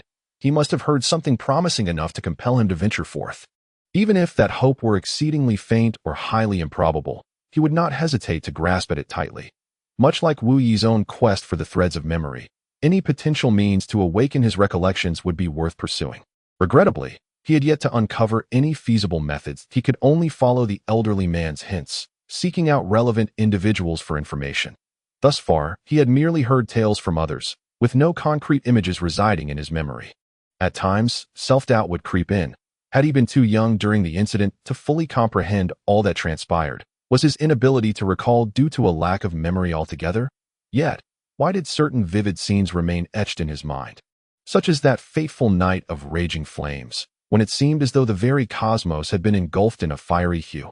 After another 2 hours of travel, the mountain path had vanished, leaving only seemingly easy terrain ahead. It was then that Wu Yi finally spotted an arrow marking on a tree, indicating the direction forward. He had been apprehensive about straying from the path and losing his way, so this sign brought him a sense of relief. Moreover, the wavy nature of the marking suggested that it could only have been made by Jia Peng's. It was well known among the underachievers that the portly man had a penchant for such whimsical script. Even among the less academically inclined students at Mobile Academy, Wu Yi was uncertain of the specifics, but having discovered this clue, he could only continue onward. However, with each step deeper into the forest, he began to suspect that the portly man might have lost his way, for Jia Peng's markings seemed to trace an S-shaped route. Instead of taking a direct path, he appeared to be meandering unnecessarily.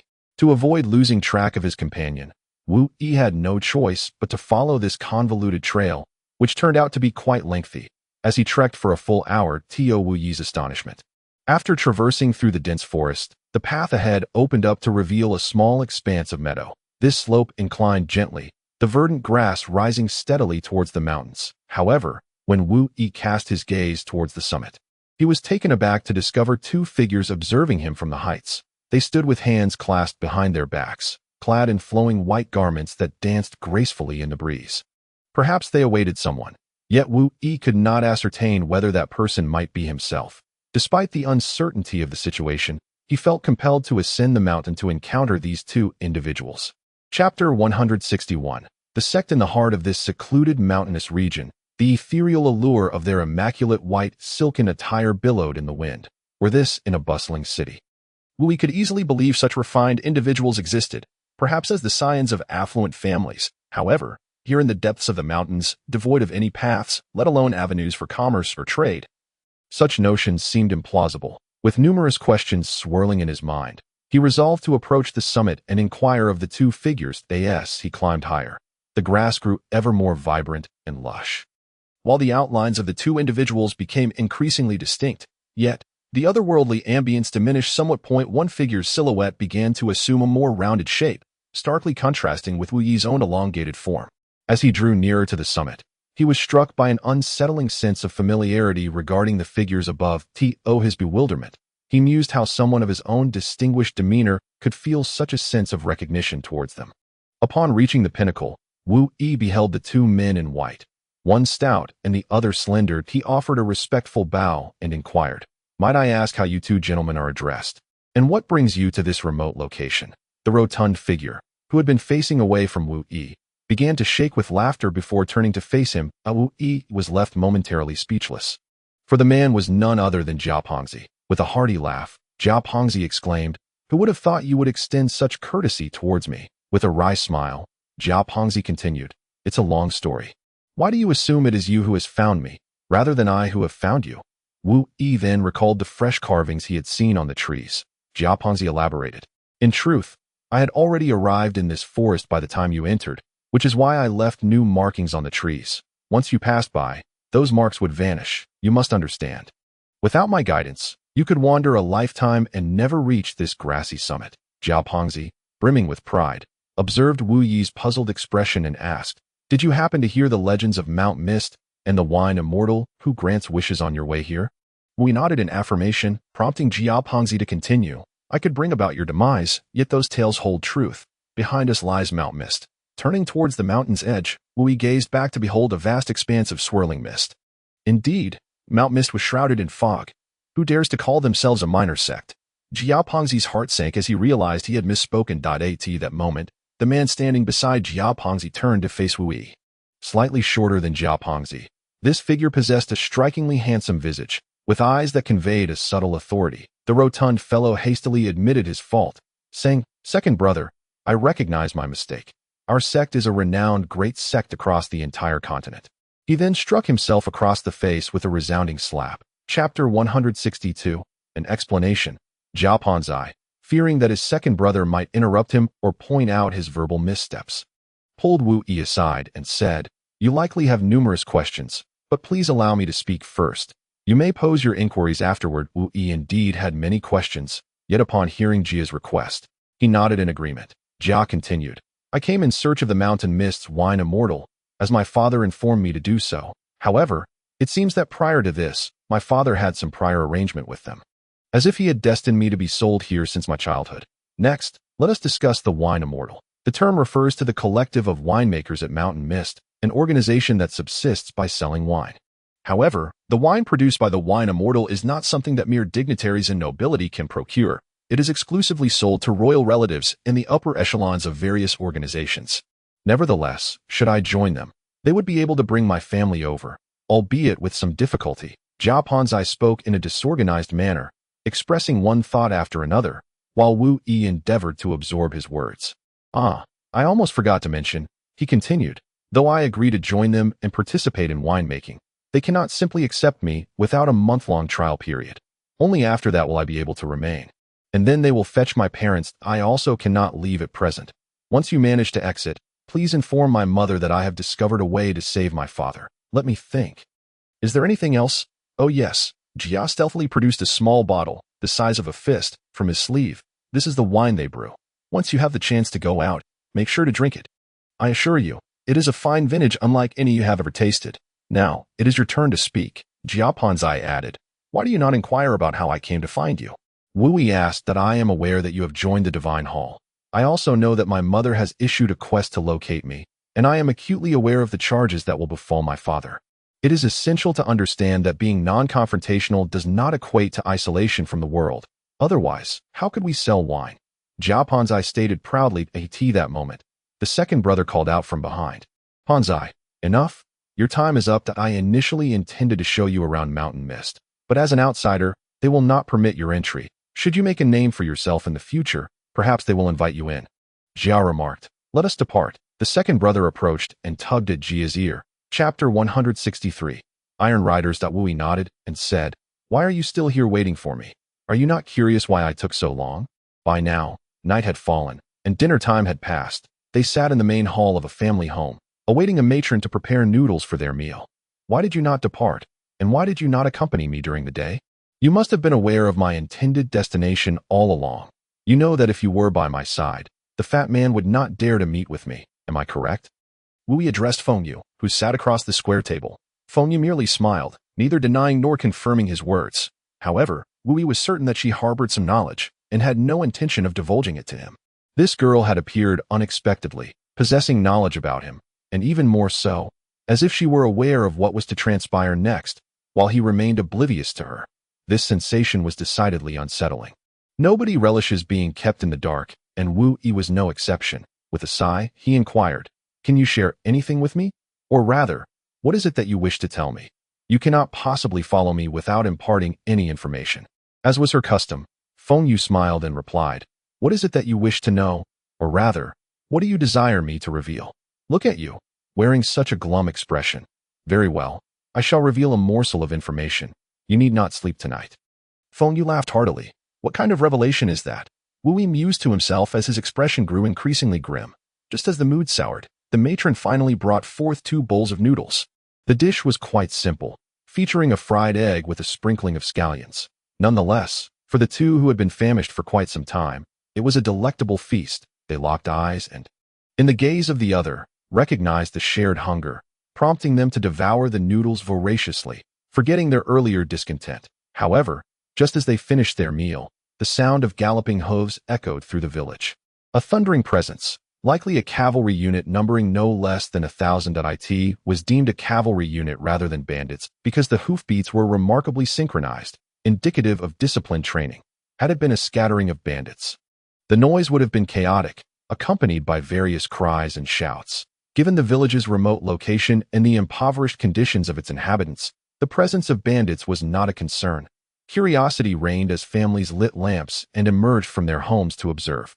The troop, marching in 2 neat lines, encircled the entire village, while a single officer advanced to the center, seemingly poised to negotiate with the villagers. Chapter 164.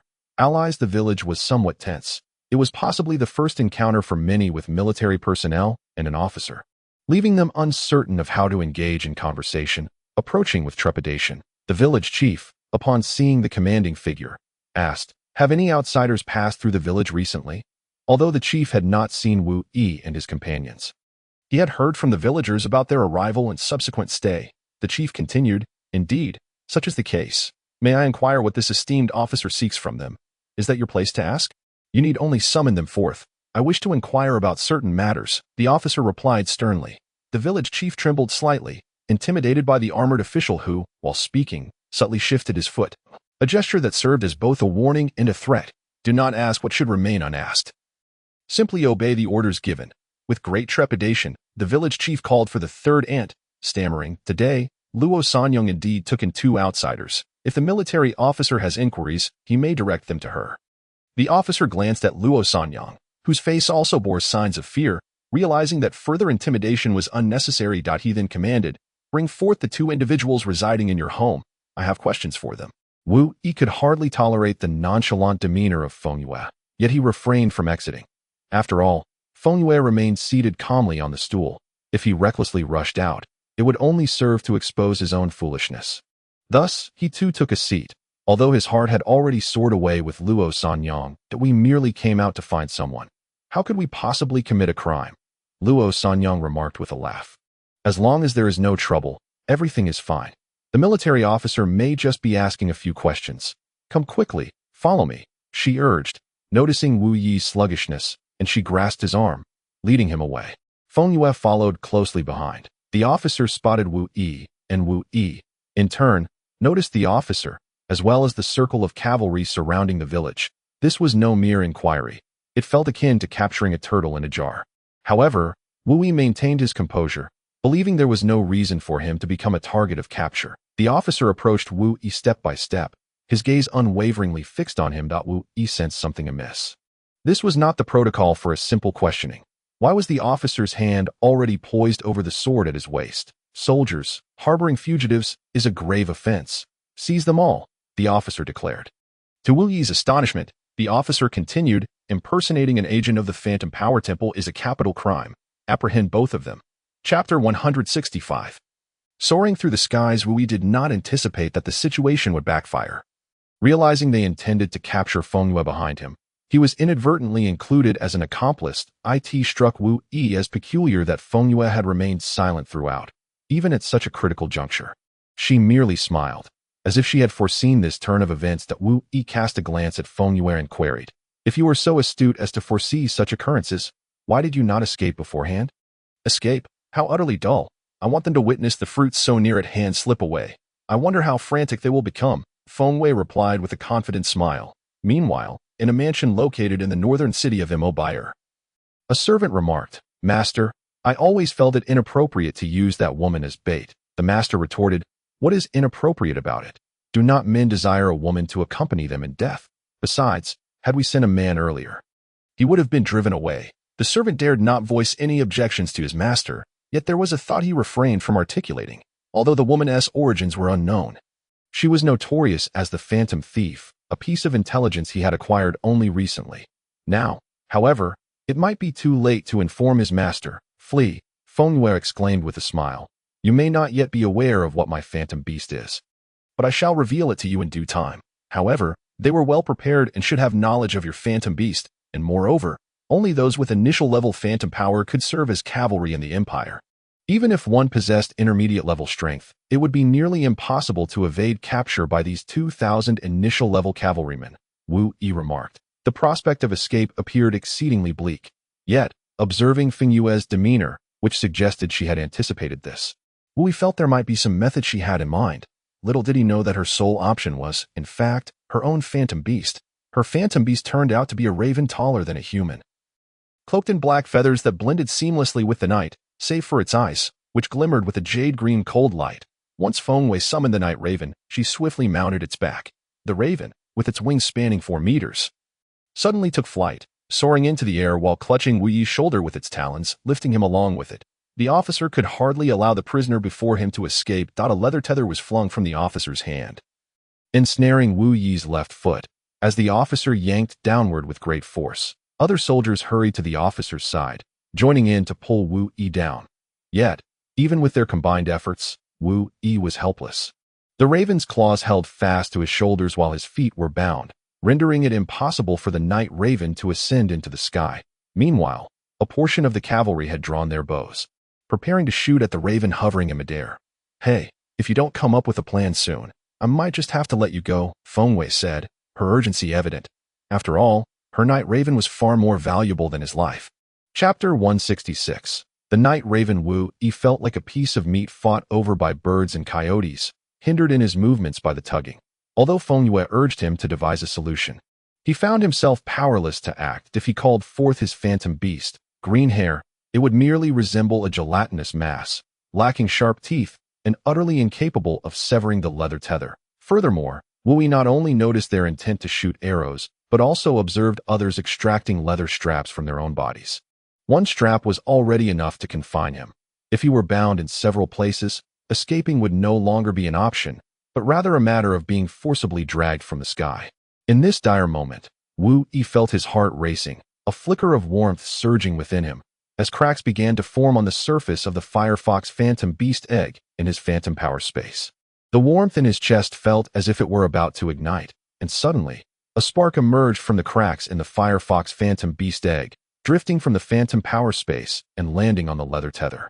Even though the leather cord is tenacious, it is still flammable. Upon contact with the flame, it ignited instantaneously, and the taut leather cord snapped abruptly, causing Wu Yi to be yanked into the air. The cords thrown by the other officers nearly reached Wu Yi. Simultaneously, the archers had already knocked their arrows, with at least 1,000 bowmen, each prepared to unleash a volley of arrows that would blanket the sky above the Phantom Night Crow. Fengwei promptly tapped the Phantom Night Crow's neck, reminding her that she could employ her illusionary techniques. In truth, the Phantom Night Crow was already aware of what to do without Fingyue's prompting. Although she lacked human intelligence, her ability to assess danger surpassed that of humans. Her life-saving illusion had long been prepared, and by the time Fengyue offered her reminder, it was already unleashed. The Phantom Night Crow flapped her wings. She activated her signature illusion, black feathers filling the sky. It was evident that as she flapped her wings, a considerable portion of her feathers did not fall away, but rather dispersed around her, forming a swirling black feather barrier that floated effortlessly. Meanwhile, the arrows approached. The seemingly delicate feathers, while in motion, astonishingly intercepted the arrow's assault. However, these feathers could only withstand a single attack. After blocking the arrows, a multitude of feathers was torn apart and fell like scattered leaves, revealing the futility of sustained defense. Thus, the Phantom Night Crow continued to flap her wings, infusing a vast number of black feathers into the protective barrier. At the same time, she ascended higher into the sky. Although she possessed a natural advantage in the darkness, tonight was a full moon, illuminating the contours of the earth with remarkable clarity, and the outline of the Phantom Night Crow was no exception. Nevertheless, the higher she soared, the weaker the arrows became, nearing the limits of their range. Therefore, upon reaching a certain altitude, they were completely safe. Once out of range, the Phantom Night Crow flew eastward, towards the direction of Mobile City. The officers watched in furious frustration as their targets escaped the encirclement. They had brought 2,000 soldiers to capture just 2 individuals, a considerable mobilization indeed, yet it seemed they had allowed their quarry to slip away.